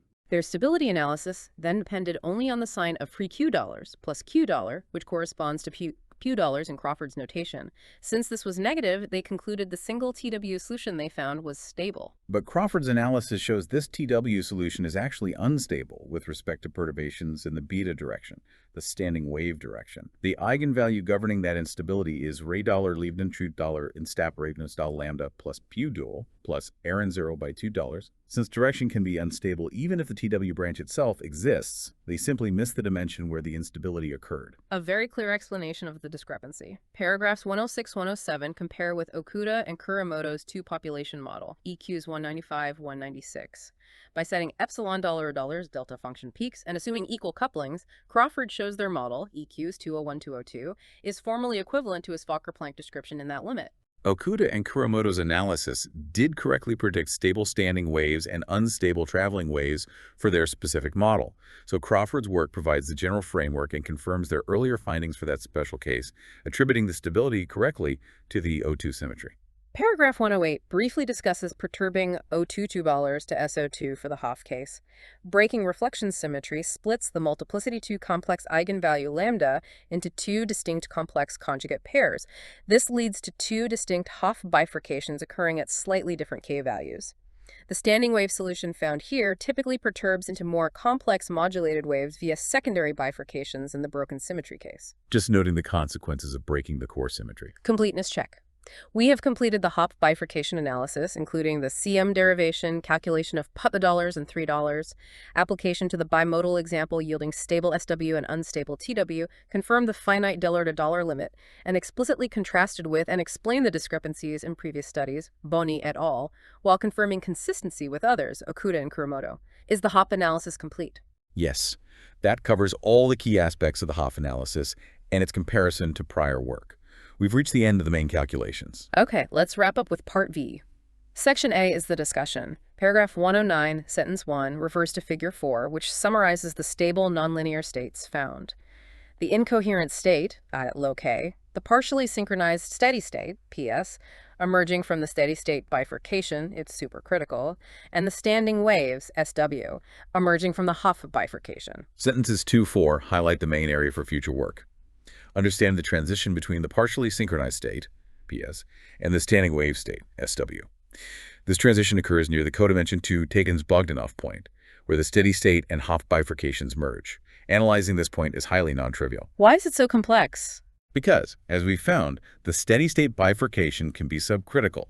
The standard theory for the O2 Takens-Bogdanov bifurcation by Dengelmeyer and Knobloch assumes supercritical bifurcations. So Crawford notes that analyzing this specific point requires generalizing that theory to handle the nonlinear degeneracy arising from the subcritical steady branch. This likely involves going to higher order terms in the normal form, quintic or higher, making it potentially a codimension 3 problem. Very challenging. So the boundary between simple synchronization and collective oscillation is mathematically very intricate right at that merger point. Completeness check. That concludes the scientific discussion, summarizing the main results and outlining the open questions regarding the higher codimension Takens-Bogdanov bifurcation. Is the discussion clear? Yes, it accurately summarizes the findings and points towards the next frontier of research. Section B, Acknowledgements, page 42. Paragraph 110 acknowledges helpful conversations with Steve Strogatz.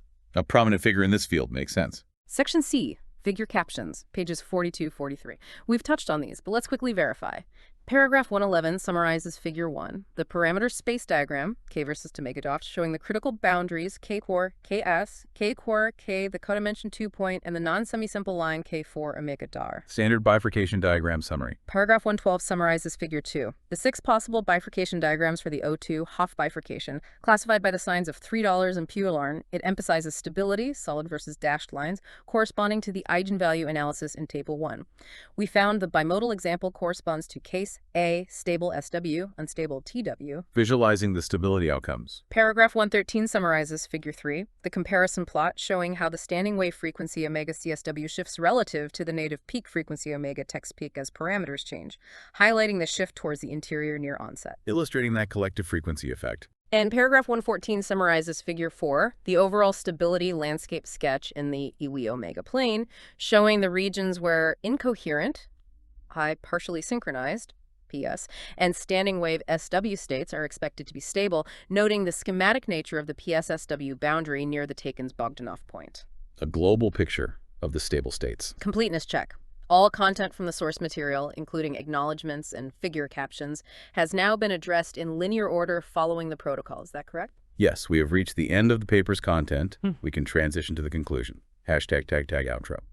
So this deep dive provided, I think, an exhaustive linear review of Crawford's work. We really saw how the analysis confirmed the stability of standing waves and, crucially, the instability of traveling waves in these globally coupled oscillator systems, tracing it directly back to the inherent O2 symmetry. Absolutely. And for you, the listener, I think the most crucial insight is maybe twofold. First, that symmetry isn't just some, academic footnote. It directly dictates the macroscopic physics you observe.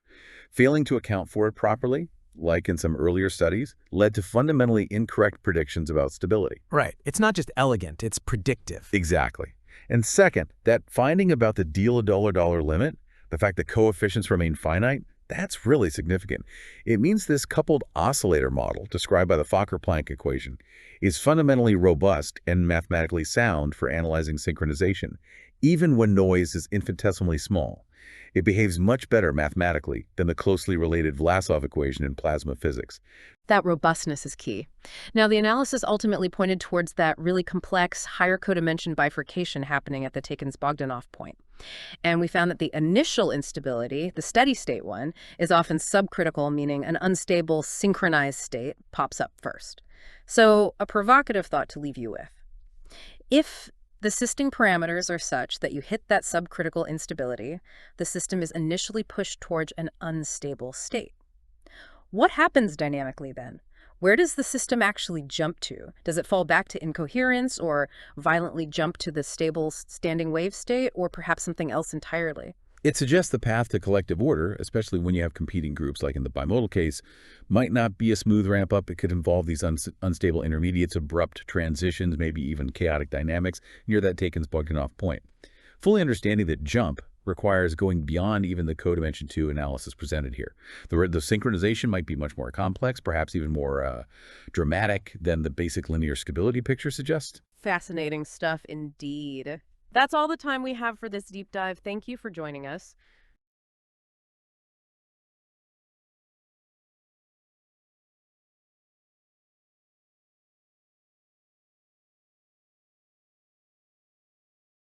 Welcome to the Deep Dive. We're the show that, well, really gets into the weeds of academic papers, trying to pull out the core insights. That's the idea. And today we are really going deep. We're looking at the mathematical heart of how things synchronize, how collective behavior emerges in big groups of oscillators. Yeah, we're not just talking about the Kuramoto model today. We're digging into the actual mathematical tools used to figure out when and why synchronization happens or doesn't happen. We've got a fantastic piece of source material for this. It's a paper by John David Crawford from 1993. Amplitude expansions for instabilities and populations of globally coupled oscillators. Sounds intense. It is, but it's incredibly insightful. Crawford really clarified things, especially around the role of symmetry, which apparently earlier work hadn't fully grasped. So our mission for you listening is to walk through this framework, step by step. We want you to get comfortable with the notation, follow the logic of the derivations, and really understand the mathematical thinking behind predicting these synchronization instabilities. Exactly. We'll be hitting things like the Fokker-Planck equation, eigenvalues, symmetry groups like O2, and this technique called center-manifold reduction. Sounds like a lot, maybe. It does, but the goal is clear, right? We're following the path from, a huge mess of individual oscillators to hopefully getting a much simpler picture of the collective state, just a few variables describing the whole group. That's the magic trick, really. How do you boil down potentially millions of individual equations into maybe just one or two that capture the main event? And Crawford's key insight, the one we'll keep coming back to, is how vital this O2 symmetry that's rotations and reflections is for getting the physics right. Okay, let's dive in. Part 1. Yeah. Setting up the problem. We need the model and the mathematical language. Right. So the absolute foundation here is the Kuramoto model. We're imagining we have n oscillators. Think of them like little clocks or metronomes, maybe neurons firing. Each one, labeled I, has a phase, theta I. And the equation tells us how that phase changes over time, right? The equation 1 in the paper. Exactly. And its evolution, its speed, depends on three main things. Okay, first up is omega dark. That's the oscillator's own natural frequency, like how fast it wants to tick on its own. Precisely. It's innate to that specific oscillator. And crucially, these frequencies aren't all the same. They're drawn from some probability distribution, omega. This spread, this heterogeneity, is what makes the problem interesting. If they all had the same omega, they'd synchronize trivially. Okay, so difference in omega is the source of disorder. What's the second term? The big sum. That's the coupling term. It's the interaction. It's how oscillator I's is influenced by all the other oscillator checkers. See, the nullar oscillators infinitely is the coupling strength, how strongly they influence each other. Dividing by n keeps the total influence from blowing up as you add more oscillators. It's a mean field coupling. And the interaction itself is motors, the tie sign. It's the simplest periodic function that captures the basic idea. If oscillator J is ahead of I, it pulls I forward. If it's behind, it pulls it back. The sine function makes that pull strongest when they're 90 degrees out of phase and 0 when they're perfectly in phase or perfectly out of phase. It encourages them to cluster. Makes sense. Okay, heterogeneity, coupling, K times the sine term. What's the third piece? The IT dollar. Yes, that's the noise. Specifically, extrinsic Gaussian noise. Think of it as random little pushes or pulls on each oscillator. Maybe it's thermal noise, maybe it's just some external randomness we haven't modeled explicitly. And this is mathematically represented with the strength, right? The diffusion coefficient, D. Exactly. D tells you how strong the noise is, and technically it's Gaussian white noise, meaning it's uncorrelated in time and has zero mean. Adding this noise term, D, is actually really important for the analysis later. It smooths things out, mathematically speaking. Without it, dealing with the continuous spectrum of the system gets, well, much trickier, potentially singular. Okay, so we had the equation for each individual oscillator, but N could be huge, right? Thousands, millions. We can't track every single feed time. Absolutely not. That's where the order parameter comes in. We need a macroscopic measure of what the whole population is doing. So that's equation 2. This complex number, YAEAN, looks like an average. It is precisely the average phase, but represented on the complex plane. Think of each oscillator as a point on the unit circle, EI theta j. The order parameter is the center of mass of all those points. So the magnitude, R, tells us how clustered they are. Exactly. If the phases are scattered all over the circle randomly, their center of mass will be near the origin, so R will be close to 0. That's the incoherent state. Total mess. But if they all start pointing in roughly the same direction? Then their center of mass moves away from the origin towards the edge of the unit circle. R approaches 1. R1 means perfect synchronization. All phases are identical. So R is our key measure. 0 for chaos, 1 for perfect order. And the angle? That's just the average phase angle of the cluster. It tells you the collective rhythm's position on the circle. Now, Kuramoto himself found something important about this R value, didn't he? At least for simple cases. He did. For the case without noise, D0, and a simple unimodal symmetric frequency distribution, like a bell curve centered at 0, he found a critical coupling strength, KE0. Equation 3, D del is 0 is 2. What's the significance? It means that if the coupling K is below this critical value, the desorder wins. The heterogeneity from the spread of the megalitter is too strong, and the system stays incoherent. R stays at 0. But if you crank up the coupling K above TCRs, then synchronization spontaneously emerges. R starts to grow from 0. The stronger the coupling, the more synchronized the system becomes. KCO marks the threshold, the phase transition point. And notice it depends on D Dollar's law, the density of oscillators right at the average frequency. More oscillators near the average makes it easier to synchronize. Okay, that's the picture for N oscillators. But for the deep analysis, especially with noise, we need to go bigger. To the continuum limit. Yes. When N is very large, thinking about individual oscillators becomes cumbersome. Instead, we shift perspective. We think about a density of oscillators. Right, so deromega is the function telling us, at time validity, what fraction of oscillators with a natural frequency omega do have a phase theta. Almost. Need to be rigorous here, as the paper is. Omega theta divided d dota gives you the number of oscillators whose natural frequency is in the small range to megata around vega, A and D, whose phase is in the small range to beta around theta. Got it. So data doga gives the overall frequency distribution, and data dodo tells us how those oscillators with frequency omega are distributed around the phase circle at time t. Precisely. And this density dollar has to satisfy a normalization condition. Equation 5, theta gaia omega to 1. Makes sense. For any given frequency omega, if you sum up the density over all possible phases, you have to account for all oscillators of that frequency. Probability adds up to 1. Exactly. Now, the equation that governs how this density evolves in time is the famous Fokker-Planck equation. Equation 4. Phi partial t plus phi partial t. Okay, let's break this down. It looks a bit like a fluid dynamics continuity equation, right? Phi partials is just the rate of change of density at a point omega. The term fractal theta looks like a divergence. It's about the flow of density. What's theta? Theta omega, Kichi, is the phase velocity. It's the deterministic part of the phase evolution for an oscillator at theta omega. It includes the natural frequency omega and the effect of the coupling. Look at equation 7. Yeah, the theta omega t omega plus k any t t t t t t t t t theta instead of theta omega t. Ah, I see. The velocity of v depends on an integral over the density partial itself. Yes. That's the crucial self-consistency loop. The collective state, represented by a word, determines the mean field force, the integral term involving sign, which in turn determines the velocity dollars, which then dictates how the density doll flows and changes via the partially dollar term in the Fokker-Planck equation. And that integral term, if you look closely, is related back to the order parameter r. Equation 8 shows the order parameter r e psi can also be calculated by integrating e theta against the density dollar. Exactly. So the velocity dollar depends on the order parameter, which depends on the density dollars, which evolves according to the velocity dollars. It's a closed, nonlinear integro-differential equation. Complex stuff. And you haven't even touched the right-hand side of the Fokker-Planck equation yet. Sin partial to. That's the diffusion term. It comes directly from the Gaussian noise we put in the original model.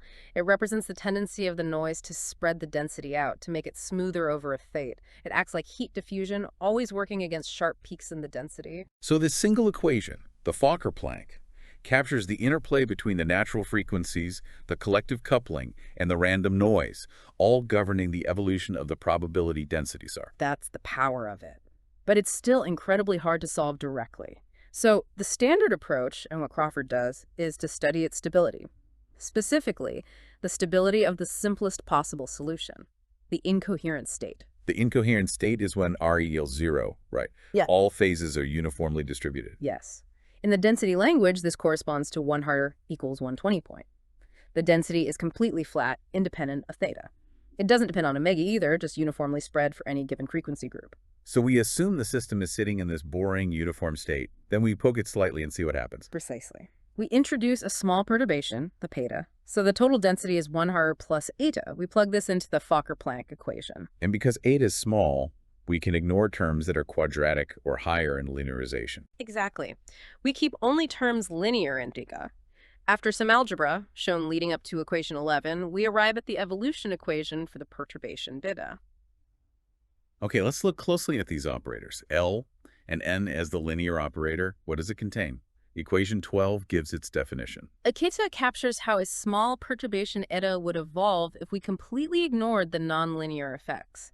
It has 3 parts, mirroring the forces in the original model.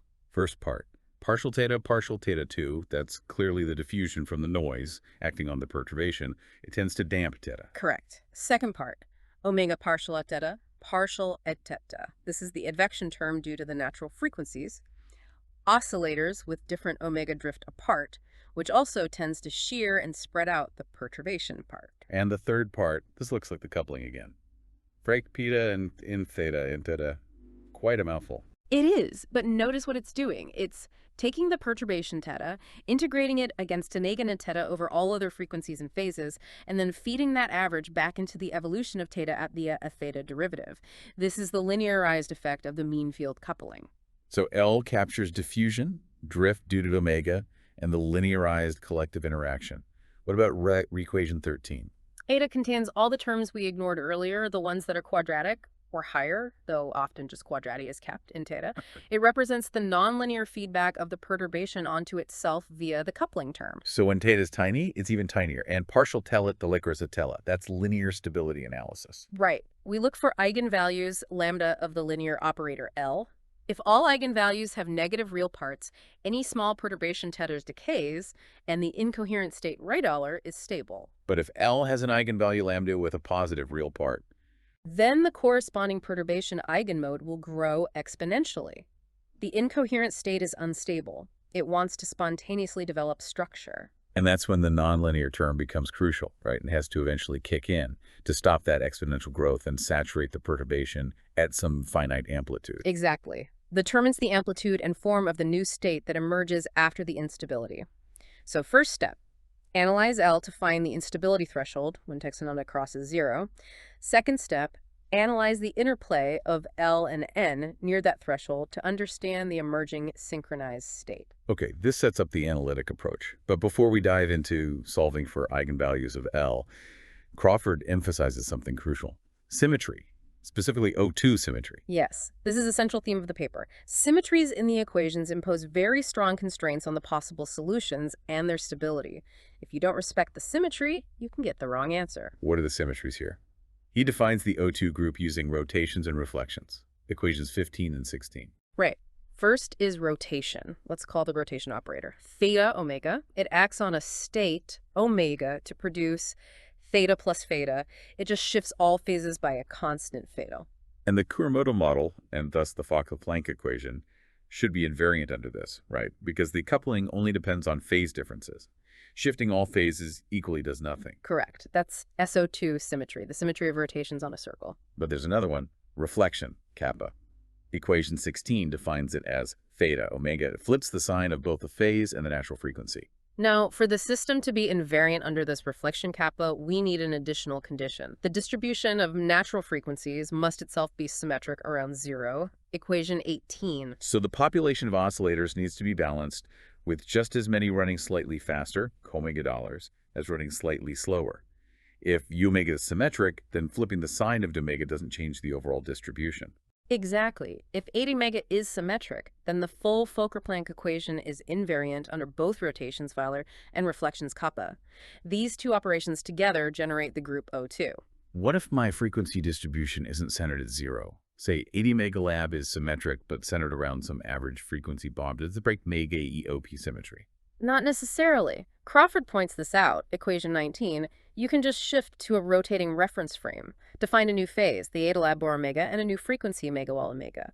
In this rotating frame, the new frequency distribution will be centered at 0 and symmetric, A omega. So as long as the shape of the distribution is symmetric, we can always shift to a frame where the O2 symmetry holds for the Fokker-Planck equation. Yes.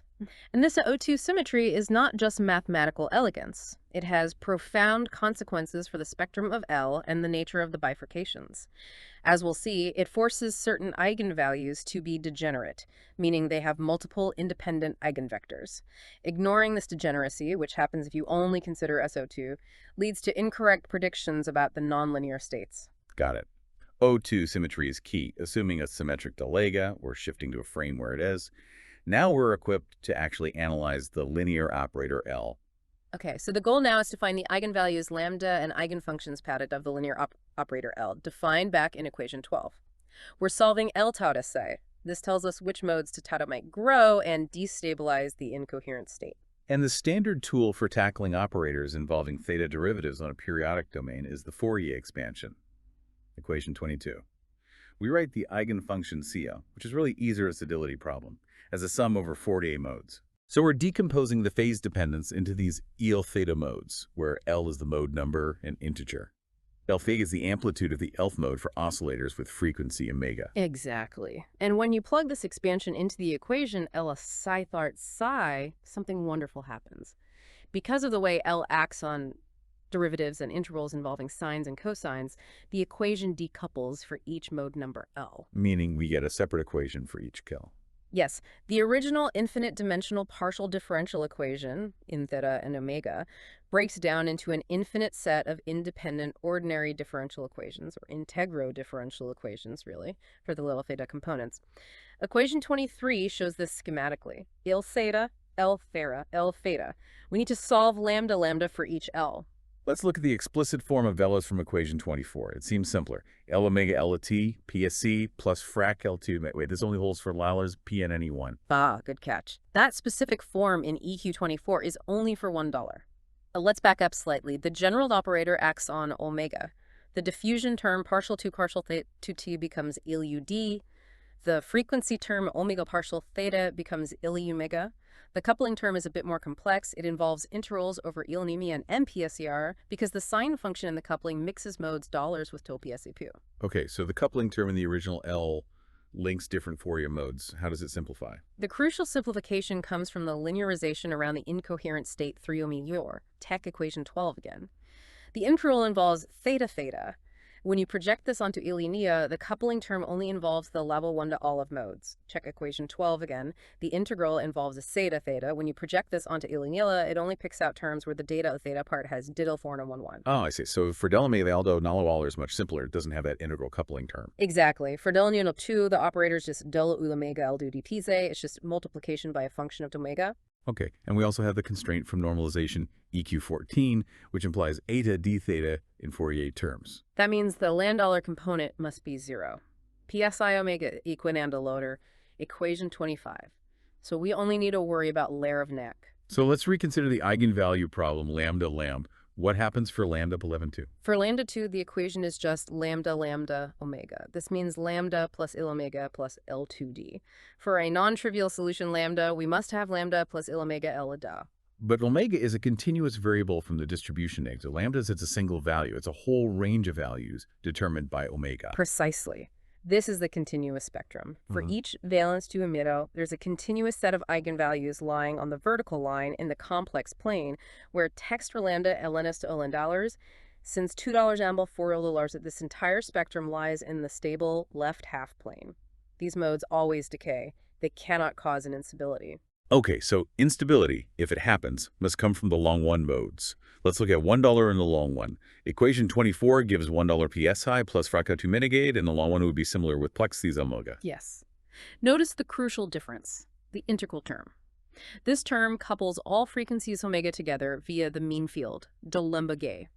This non-local coupling is what allows for the possibility of isolated point spectrum eigenvalues lambda to emerge. These point eigenvalues are specific values of lambda, not continuous ranges. Correct. They are solutions lambda that satisfy $1 lambda 1 or lambda psi 1 for some non-zero eigenfunction that is well-behaved, not a delta function or something singular. How do we find these point eigenvalues? The paper goes through a derivation involving rearranging the equation. Equation 35 looks key. Lambda plus I omega plus D, Biao Pi1. Right. Let CZ and be integrated amplitude is just a complex number. Then the equation becomes CC in omega, lambda plus I omega plus CC. This gives us the shape of the eigenfunction namtic omega. But CC was defined using an integral over Cyrus, so we have a self-consistency condition. Exactly. Substitute this expression for CVD back into the definition of C21, DCL1 lean level to left plus I omega plus D right. Assuming CDOs is not 0, we want a non-trivial solution. We can divide by KCUM22. This gives us the condition for lambda. It does. It leads to the equation $1 fracche lambda plus I omega plus D. This equation determines the possible point spectrum eigenvalues lambda. Crawford then introduces a variable substitution, lambda, ALC LAO, and defines the spectral function lambda velte. Let's look at equation 37 for CQDO. Lambda is equiv 1 plus fractitime ganile plus fracciida. This function lambda contains all the information about the point spectrum. The condition for an eigenvalue lambda to exist is simply that lambda labuus equals below 0, where lambda is lambda lor. Finding the roots of the spectral function lambda is equivalent to finding the point eigenvalues lambda of the operator dal. Why the substitution lambda distended? It simplifies the structure, particularly relating it to the frequency omega. The roots zevdal will typically be complex numbers. The real part of zero relates to the oscillation frequency of the mode, and the imaginary part relates to the growth decay rate related to text read. Now let's bring back the symmetry. How does O2 symmetry affect this spectral function? Equations 38 and 39 show symmetry identities. First, there's a general identity, EQ38. Lambdal's A. This holds for any real double. It connects the spectral function from mode dollar to the one from mode dollar.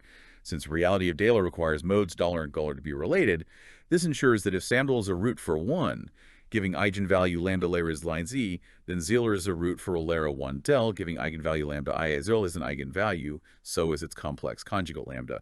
This is expected for a real system. Okay, that's standard. But what about the specific O2 symmetry, which requires Lero? That gives the second, more powerful identity, EQ39. Lambdal nebel de zia. This relates the function at 0 to the function at 0. What does that imply about the roots? If lambdal nadals is 0 lambdas at dollars, which means lambdal as 0. Exactly. If 0 is a root, then 0 must also be a root of the same spectral function lambdal. Let's see what this means for the eigenvalues lambda as lambdal.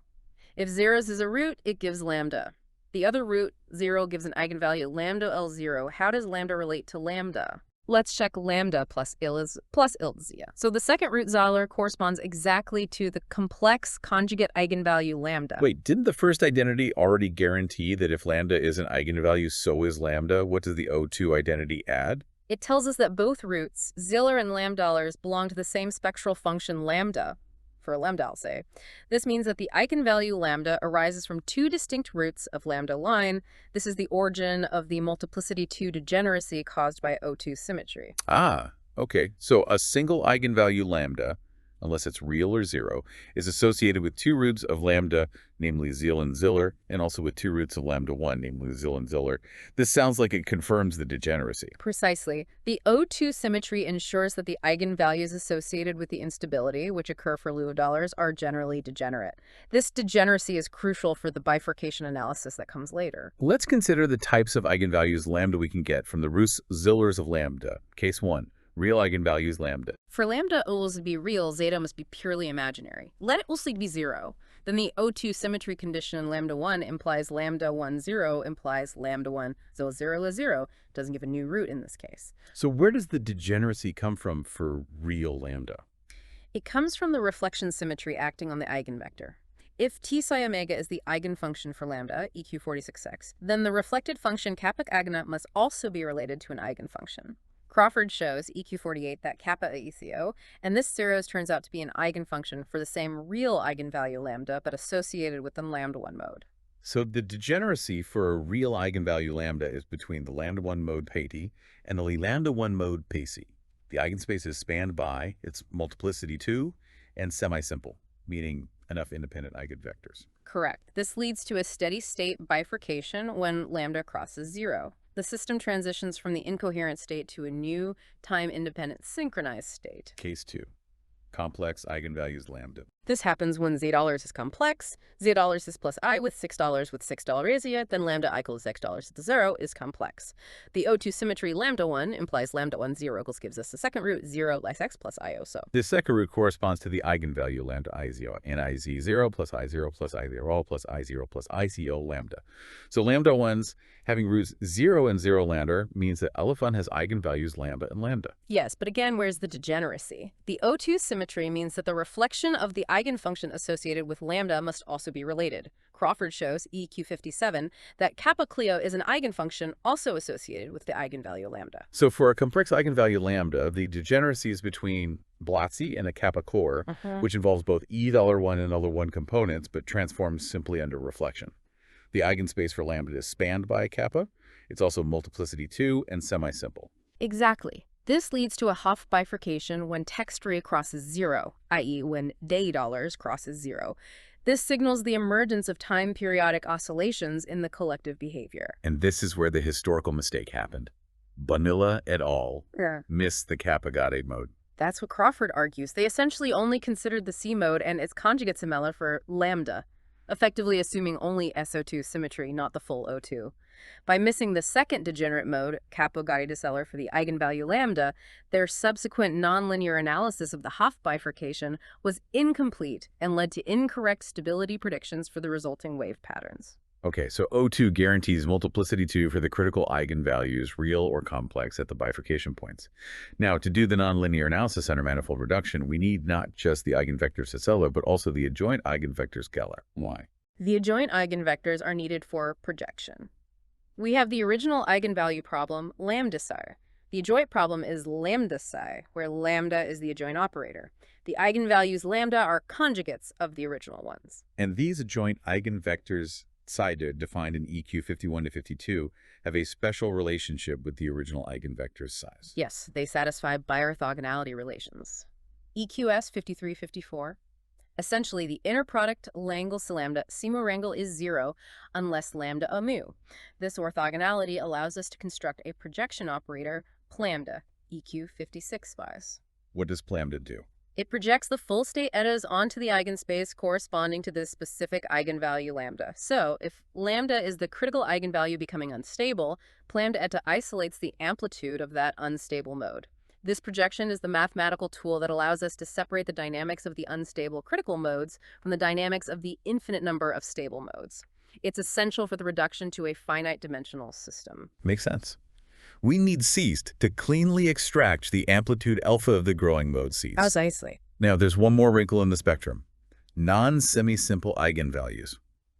What happens here? This is a special degenerate case that occurs when the spectral function lambda has a double root at C0. That is, both lambda and the derivative lambda EQ68. What does this mean for the eigenvalues and eigenvectors? It means the eigenvalue lambda at Thiele is still an eigenvalue, but it's no longer semi-simple. The number of independent eigenvectors associated with lambda is less than the algebraic multiplicity of the root. For a double root, we typically get only one true eigenvector seed. So the eigenvectors don't span the whole space associated with that eigenvalue. How do we describe the dynamics then? We need a generalized eigenvector, upsilon. It satisfies epsilon EQ64. Instead of being mapped to 0 by lambda, it gets mapped to the true eigenvector. Together, epsilon and epsilon span the two-dimensional generalized eigenspace. What's the physical significance at this point? This typically happens when two distinct simple eigenvalues collide and merge as some parameter, like k or the megadollars, is varied. Specifically, it often occurs at the point where the curve of steady-state bifurcations meets the curve of Hopf bifurcations in the parameter space. This intersection point is called a codimension 2 bifurcation, often a Takens-Bogdanov point.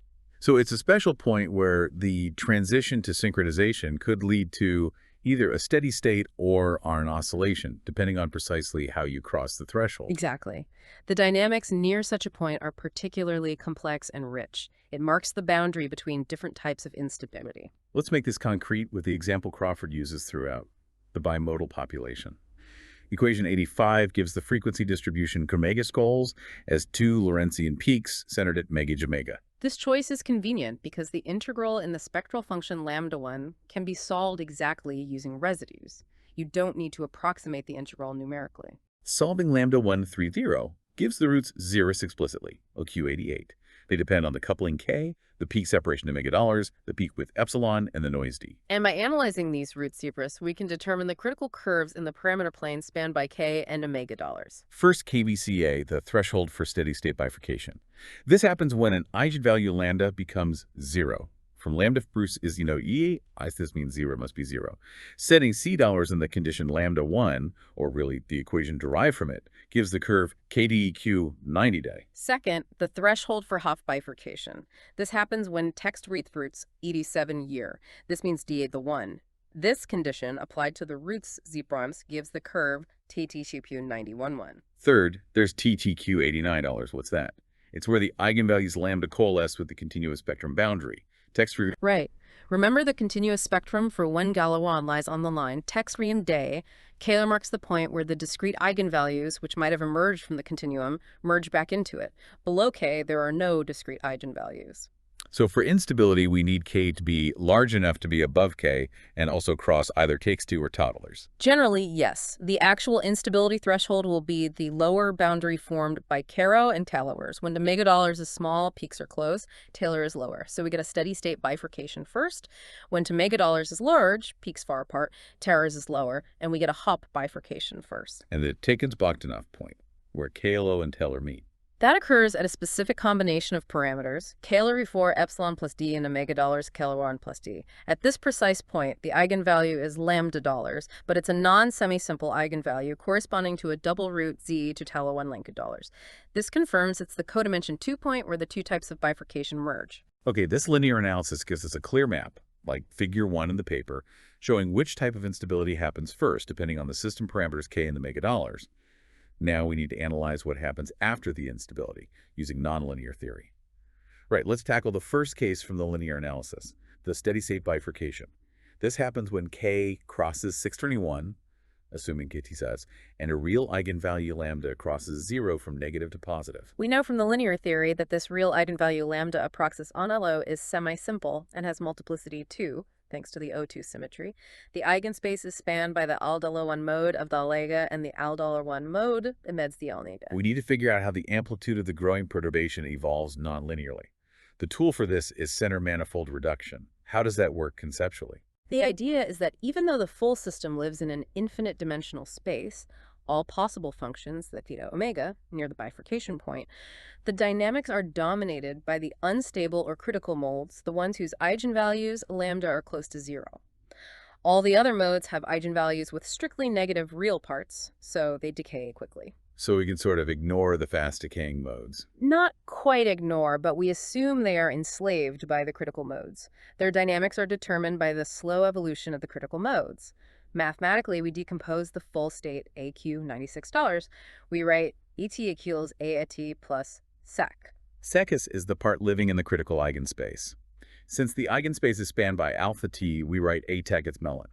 Here, alpha t is the complex amplitude we want to find the equation for. Exactly. Alpha t tells us the magnitude and phase of the growing synchronized pattern. Dollars represents the contribution from all the other infinite stable modes. Zeller lives in the stable subspace. And the center-manifold theorem essentially says that near the bifurcation, $0 is a function of the critical amplitude alpha. Zerloler alpha, ammo, change U103. The stable modes follow adiabatically whatever alpha is doing. Correct. This allows us to project the full infinite-dimensional Fokker-Planck equation, partial t, LaTe plus Anna, onto the critical subspace. We use the projection operators derived from the adjoint eigenvectors we discussed earlier. This projection should give us an equation for just alpha t brand, an ordinary differential equation, ODE. Yes. The goal is to get an equation of the form F, alpha, alpha, alpha. This is the amplitude equation, or normal form, describing the dynamics on the low-dimensional center manifold. Now, how does the O2 symmetry constrain the form of this function, alpha, alpha? The symmetry operations, rotation Bauer and reflection kappa, must commute with the dynamics. We need to see how alpha transforms under these symmetries. Rotation TEI implies alpha to E alpha. Reflection TI implies alpha to alpha. So the equation alpha must be equivariant under these transformations. If we replace alpha with the I phi, the equation should still hold, possibly with the prols transforming appropriately. Same for replacing alpha with alpha. Right. The consequence of rotation symmetry, alpha to EFA, is that the function must be of the form F alpha alpha alpha times p sigma alpha 2 a phi, then alpha alpha alpha for some complex function PQ10 at 8. But wait, didn't we say lambda is real here? Does that force p sigma to be real? Yes, it does. The reflection symmetry alpha to alpha adds the constraint that p sigma must be a real valued function. So for the O2 symmetric steady-state bifurcation, the amplitude equation must take the simple form t sig was real and depends only on the intensity sigma alpha 2. Okay, that's a huge simplification due to symmetry. Now we expand p sigma near the bifurcation point, p sigma plus sigma plus And we know p dollars must be the linear eigenvalue lambda, because when sigma dollar, we recover the linear dynamics, the lambda alpha. So the amplitude equation up to cubic order becomes equation 109, alpha lambda plus b sigma alpha 2. This is the classic normal form for a pitchfork bifurcation with O2 symmetry. The sign of the cubic coefficient sigma determines everything about the bifurcation. Exactly. If p sigma level dollar, the cubic term is stabilizing. As lambda becomes positive, alpha grows, but the cubic term opposes the growth, leading to a stable equilibrium at alpha 2 equals lambda p sigma. This is a supercritical pitchfork bifurcation. The synchronized state emerges continuously and is stable. And if p sigma... The cubic term is destabilizing. It reinforces the linear growth. This means the alpha dollar state becomes unstable, but there's no nearby stable small amplitude state. The synchronized state that exists, possibly at larger amplitude, found via higher order terms or already existing below lambda dollar is unstable near the bifurcation point. This is a subcritical pitchfork bifurcation. The transition is often discontinuous or involves hysteresis. So the whole game boils down to calculating the sign of sigma. How do we actually compute it from the original Fokker-Planck equation? This involves the projection method, and considering the nonlinear term, nuda, and the stable modes are alla out equal ways, we need to expand dollar and Ellers and powers of alpha and alpha. The cubic term sigma arises from the interaction between the quadratic part of alla zera acting on the linear modes, alpha psi plus alpha psi, and how that forces the quadratic part of the stable modes, 2 tets and 2 des. Okay, that sounds involved. Let's trace the steps. We plug tet alpha Tesla sign plus h into the full equation, partial terra lambda plus n. We used alpha alpha lambda plus p sigma 0 alpha alpha lambda plus p sigma little alpha dos te. We also know alpha psi lambda psi. We need to collect terms cubic and alpha, and I'll project them onto the adjoint eigenvector site. Right. The crucial part is figuring out the quadratic component of the stable manifold, 2h2us. Also plus an equation derived from balancing terms at order alpha 2, alpha alpha, etc. Specifically, Crawford shows EQ 118-119 that T2 can be written as 2h2h2 edge plus h1 alpha alpha plus h2 We need to find these dollar functions. And sigma dollars comes from projecting the nonlinear terms involving these dollar functions. Yes. The final result, after considerable algebra involving projections and using the adjoint basis, EQ 125, is Bixmy 0 lame, where sig-naught wrangle denotes an inner product involving integration over omega with weight, and tilde z is related to the adjoint eigenfunction. So we need to find big omega. What equation determines it? Dielemans is the component of 2 proportional to alpha 2 rho. It's determined by balancing the equation at order alpha 2 Leon. This leads to equation 131. Del omega omega in 2 pensilio. Here, 2 is the linear operator for the Lechem Fi mode, and 2 omega is the lin-1 eigenfunction component. Ah, so the quadratic nonlinearity creates terms proportional to Pincio, which involves E omega, and these terms force the Seri-Knot component of the stable manifold.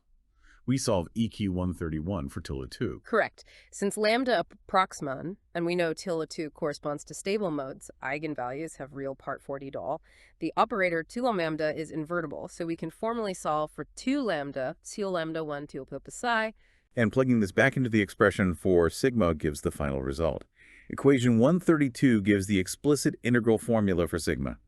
It looks complicated, involving psi omega and the Green's function related to sigma. It is complicated in general, but it's an explicit formula. The key takeaway is that we have a systematic way to calculate the crucial cubic coefficient sigma, starting from the original model parameters d omega and the linear eigenfunction aberration. Let's apply this to the bimodal example again. 2 Lorentzian peaks. Can sigma be calculated? Yes. For the bimodal case, the calculation can be done analytically. The result is given in equation 133.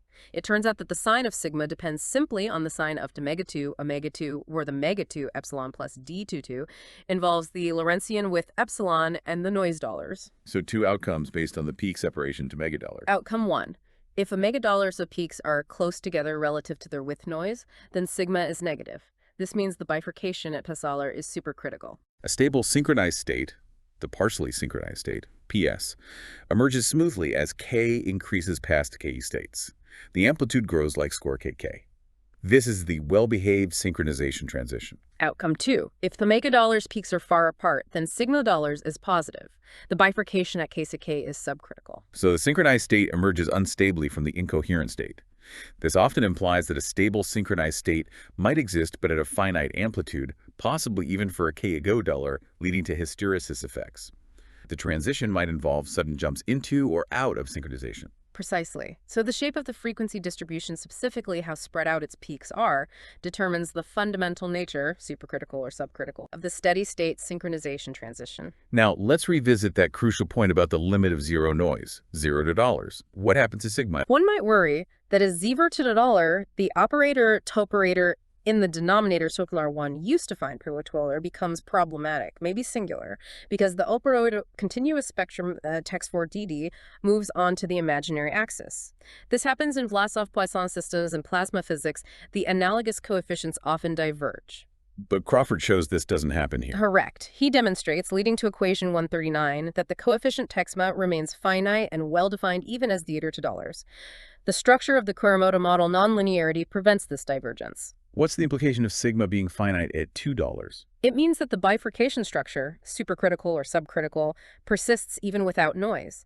The synchronized state still grows like square Kk near the threshold. This suggests that the mechanism of synchronization and its nonlinear stabilization in this phase oscillator model is robust and doesn't fundamentally rely on extrinsic noise, diffusion, for its existence near threshold. Even though the center-manifold theorem itself technically requires a spectral gap, which vanishes as del 2Lers, the fact that the coefficient controlling the outcome remains finite is highly significant.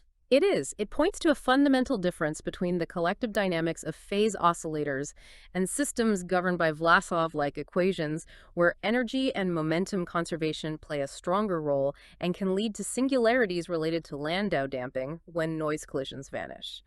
The Kuramoto model seems to have an inherent robust mechanism for nonlinear saturation. Okay, let's move to the second scenario, the Hopf bifurcation. This occurs when K crosses a calculus, assuming K is in bay, and a pair of complex conjugate eigenvalues lambda. Lambda crosses the imaginary axis. Just right when lambda crosses the imaginary axis. So textum omega nac dollars. From the linear theory with O2 symmetry, we know this eigenvalue lambda has multiplicity too. The critical eigenspace is spanned by the eigenvector do and its reflection kappa. Let's call them undacatria and Lancer 24 inch rounds, and 2 of 4 ask is area O2. So for the center manifold reduction, we need to represent the critical part of the perturbation eta using two complex amplitudes, right? Exactly. We write the critical component as alpha 1 plus beta plus sec cc EQ1 $40. Here, alpha t is the amplitude associated with the forward mode Pira, and beta t is the amplitude associated with the reflected mode kappa at the same. Cc means complex conjugates, representing the modes associated with lambda. So the center manifold is now four-dimensional, parameterized by the real and imaginary parts of alpha and beta. Correct. Our goal is to find the coupled ODEs for alpha and beta. Again, O2 symmetry will heavily constrain the form of these equations. How do alpha and beta transform under O2? Rotation beta acts as PO1 to EAI and T222. This requires careful checking of how kappa interacts with rotation, see EQ 152. So alpha to EI beta and beta to EA2. And reflection kappa swaps the two basis vectors, kappa hedos and hapa 2 and papa 3 map 2 and papa 2 and kappa hedos and 92. This implies that reflection swaps the amplitudes, alpha left right hero beta EQ 153. So the equations for dolphin and dot beta must respect these transformation rules. This leads to the general form given in equations 150-151.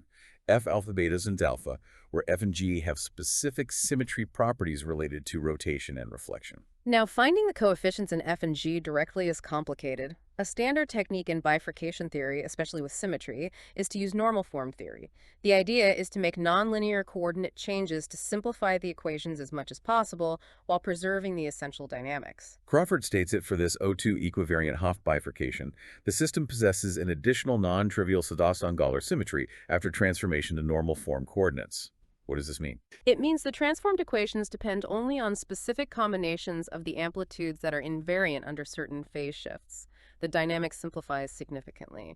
The normal form depends only on two fundamental invariants of the combined O2x S1 symmetry group. These invariants are given around EQ 165 as $1 plus beta 22, the total intensity, and delta beta is beta 2 alpha 2 related to the intensity difference. Yes. The normal form equations, when written in terms of the magnitudes 6 by dollars and 6 by dollars of beta, become remarkably simple. EQ weighs 166, 167. $1 by 1 text reweight, delta talta by 2 delta by 2 text re AD2 plus R0 delta, adjusting notation slightly for clarity based on later definitions. Okay, text rate lambda is the linear growth rate. Our bifurcation parameter, let's call it $2, are the crucial cubic coefficients that determine the nonlinear behavior.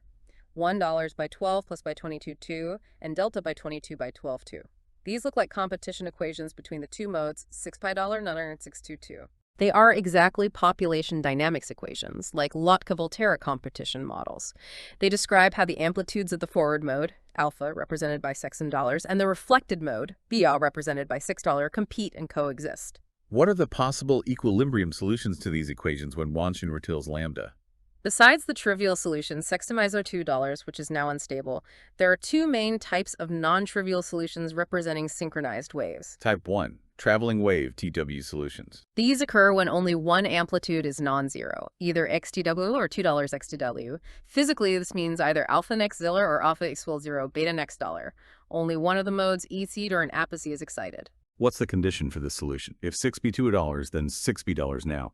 The first equation becomes 0, w plus p0 r12, mu nucleus of mu plus p0 plus r0, xt222. Wait, Crawford's branching equation below EQ170 is mu plus tu or u xtw2. Let me recheck EQ166, cis 167 signs. The paper writes mu plus pu plus r delta by on12, where delta by 12 by 22. Okay, let's use Crawford's pu r delta. It's $62, then delta by 12 xtw2. The first E gives 0 plus p xtw2 plus r pw2, still not matching. Let's use 1 delta as defined earlier. Mu plus mu b plus b plus r xtw2, still not matching. Let's use 1 delta as defined earlier. Mu plus az of v plus mu plus u du. The normal form paper often writes z dua plus ez1 should be z2 by 2, mu plus bz12 plus azb2. Okay, let's trust Crawford's result for the TW branching equation. Text for E2 lambda plus P02 gives the amplitude sexy to... Okay, sticking with Crawford's port and 3L's as coefficients of 2 and delta in the underlying complex equations leading to the magnitude equations. The TW solution exists if nu physically, what is this state? Since only alpha or beta is non-zero, the collective state is dominated by either delta or kappa theta. These represent waves traveling consistently in one direction around the phase circle. Makes sense. A traveling wave of synchronization. What's the second type? Type 2, standing wave SW solutions. These occur when both amplitudes are non-zero and equal in magnitude, 6 by L by $2 to 0 by 2 L dollars, x by 2. In this case, the intensity difference, delta by 22 by 12, equals do. The equations become identical.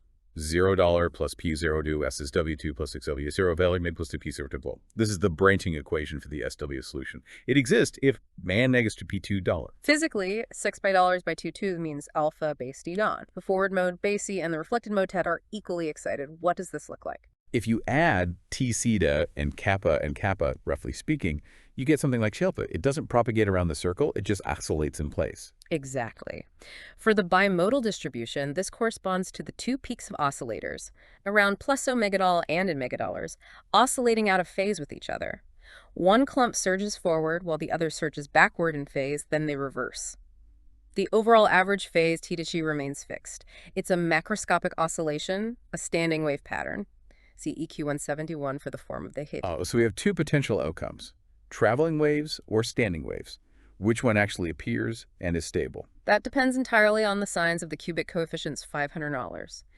We need to perform a linear stability analysis of the TW and SW solutions within the four-dimensional center manifold dynamics, the 6 by dollars by 2 equations. Crawford provides the results of this stability analysis in Table 1. It shows that the stability depends on the signs of the post and also the combination post-static. Right.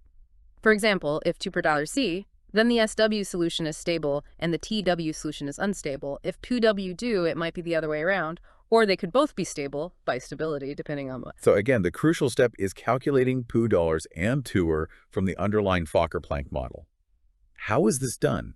It must be similar to calculating Pooh dollars in the steady-state case. It is very similar. It involves projecting the nonlinear term phi onto the critical subspace spanned by CW2 and their conjugates using the adjoint basis. We need to analyze the quadratic terms in the stable manifold contribution 222. Which components of $2 are relevant here? In the steady case, it was $2. For the Hopf case, we need the components of tan 22 that contribute to the cubic terms in the normal form. Crawford identifies two key components, EQ 162, though notation differs slightly later. One driven by terms like alpha 2, related to EA theta, let's call its coefficient function AE theta again, and another driven by terms like alpha beta, related to E theta plus A theta, the Leonard-Dollar mode, let's call its function ADI theta. So we need to solve balance equations for $22 forced by the quadratic nonlinearities. Equations 180, 182 lay these out. Equation 181 for 2 is lambda H2 to lambda H2 to H2 to 2 LaTe 2. This is the same equation we had for the steady state to the tech, except now lambda is imaginary. Lambda I omega. Equation 182 for 1 is L to dollars. Lambda plus lambda, 2 text lambda, which is 0 at the Hopf bifurcation. And elder is the operator for the little mode, which acts on AD SETI. Looks tricky. It requires careful handling of the Lin-Shaker mode dynamics, which are linked to conservation laws. However, Crawford works through the projection algebra. The coefficients Q on R are ultimately expressed as integrals involving the linear eigenfunction H22 and Togedals in Mi-Fowry H22 plus forward May 2 Langle and 3. PK texture H, H2 plus H2 wrangle in the dollars, H2 plus H2 wrangle and 3 Eller Cree H2 wrangle. Okay, again, complicated formulas, but they give us the coefficients needed for this stability analysis in Table 1. Now for the punchline. Apply this to the bimodal example, 2 Lorentzians at the Hopf threshold K layer. So A, Crawford calculates Humar and $3. What are the signs? Equation 191 gives the results. It's found that TRI is negative, TUR is positive, and therefore PR is also negative. Okay, let's plug these signs into Table 1, KRSOR 3 The table shows TW is unstable, SW is stable, and both bifurcate supercritically, since PR and 2 PE dollars. This is the main result for the Hopf bifurcation in this O2 symmetric system. The stable state that emerges is the standing wave.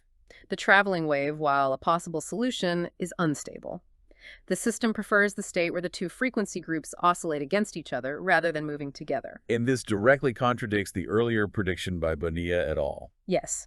Because they missed the O2 symmetry and the Bernoulli amplitude associated with kappa, they effectively only looked at the TW solution. Their calculation, equivalent to finding Profer dollars in Crawford's notation, though derived differently, found it to be negative, leading them to conclude the TW was supercritical and stable, EQ 194. But it's only stable if you artificially forbid the SW perturbation, i.e. forbid denim from growing.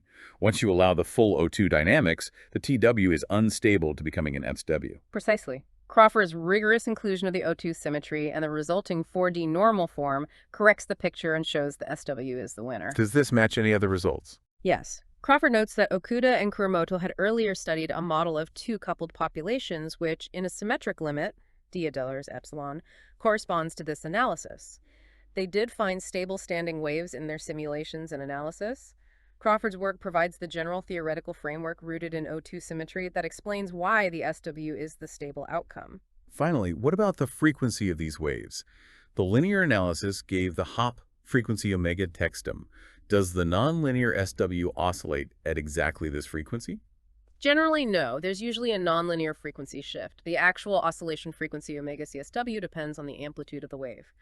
Crawford discusses this and refers to Figure 3. Figure 3 shows the nonlinear frequency of the omega CSW deal versus the separation of the native frequency peaks, omega dews. It shows omega CSW is generally lower than the native peak frequency omega peak, which is quarter omega 2 epsilon plus d for the Hopf threshold. And as the peaks get closer, the omega dollar decreases towards the taken Bogdanov point. The oscillation frequency omega CSW moves further towards zero. Right. The collective oscillation frequency is pulled towards the center of the overall distribution. It's a collective effect. The synchronization doesn't happen exactly at the peak frequencies, but at a compromise frequency determined by the whole population's interaction. This frequency shift is another characteristic feature of the nonlinear synchronized state. #tag outro. Okay, that was indeed a deep dive. We've navigated the intricate mathematics used to analyze instabilities in the Kuramoto model, guided by Crawford's rigorous approach. We saw how the incoherent state, where all oscillators are doing their own thing, can become unstable as the coupling strength K increases.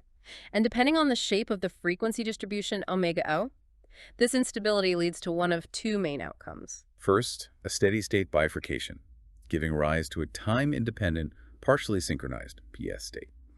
We found this transition can be smooth, supercritical, if the frequency distribution is narrow or abrupt and hysteretic, subcritical, if the distribution is broad or bimodal with widely separated peaks. Second, a Hopf bifurcation, leading to time-periodic collective oscillations. Crucially, by respecting the O2 symmetry, rotation and reflection, we found that the stable outcome is generally a standing wave, SW, where distinct groups oscillate against each other rather than a uniformly traveling wave, TW. Calculating the stability, the signs of those cubic coefficients like sigma, pokidon 3, required that whole machinery of Fokker-Planck, Fourier modes, adjoints, and center-manifold reduction. But the symmetry principles provided the essential structure. Absolutely. The O2 symmetry wasn't just a detail. It was fundamental to getting the correct number of modes and predicting the stable SW state in the Hopf case. Now, for that final provocative thought, we kept touching on the de-Taylor limit, the case of vanishing extrinsic noise. And the remarkable finding was that the key nonlinear coefficients, segmentallers, which determine the nature and stability of the synchronized states, remain finite in this limit for the Kuramoto model. This contrasts sharply with analogous calculations in Vlasov plasma models, where similar coefficients often diverge as the effect of dissipation, like noise or collisions, goes to zero, signaling a breakdown related to the continuous spectrum or Landau damping. So the thought is this. If the Kuramoto model's synchronization mechanism is robust, even without noise near the threshold, what does that tell us about synchronization in systems where phase dynamics are primary and extrinsic noise might be negligible or structurally different? Think biological systems, social opinion dynamics. Are these systems perhaps inherently designed through their phase coupling rules to find stable synchronized states without relying on the kind of dissipative mechanisms crucial in thermal physics? Does the purely phase-based nature of the Kuramoto interaction provide a fundamentally different, more robust route to collective order? It really makes you wonder about the core physics of synchronization. Why is this phase-only model so well-behaved near instability compared to models incorporating more complex dynamics? What is the essential mechanism replacing the role of noise or collisions in preventing mathematical pathologies and allowing stable states to emerge cleanly? Something to definitely think about. Indeed.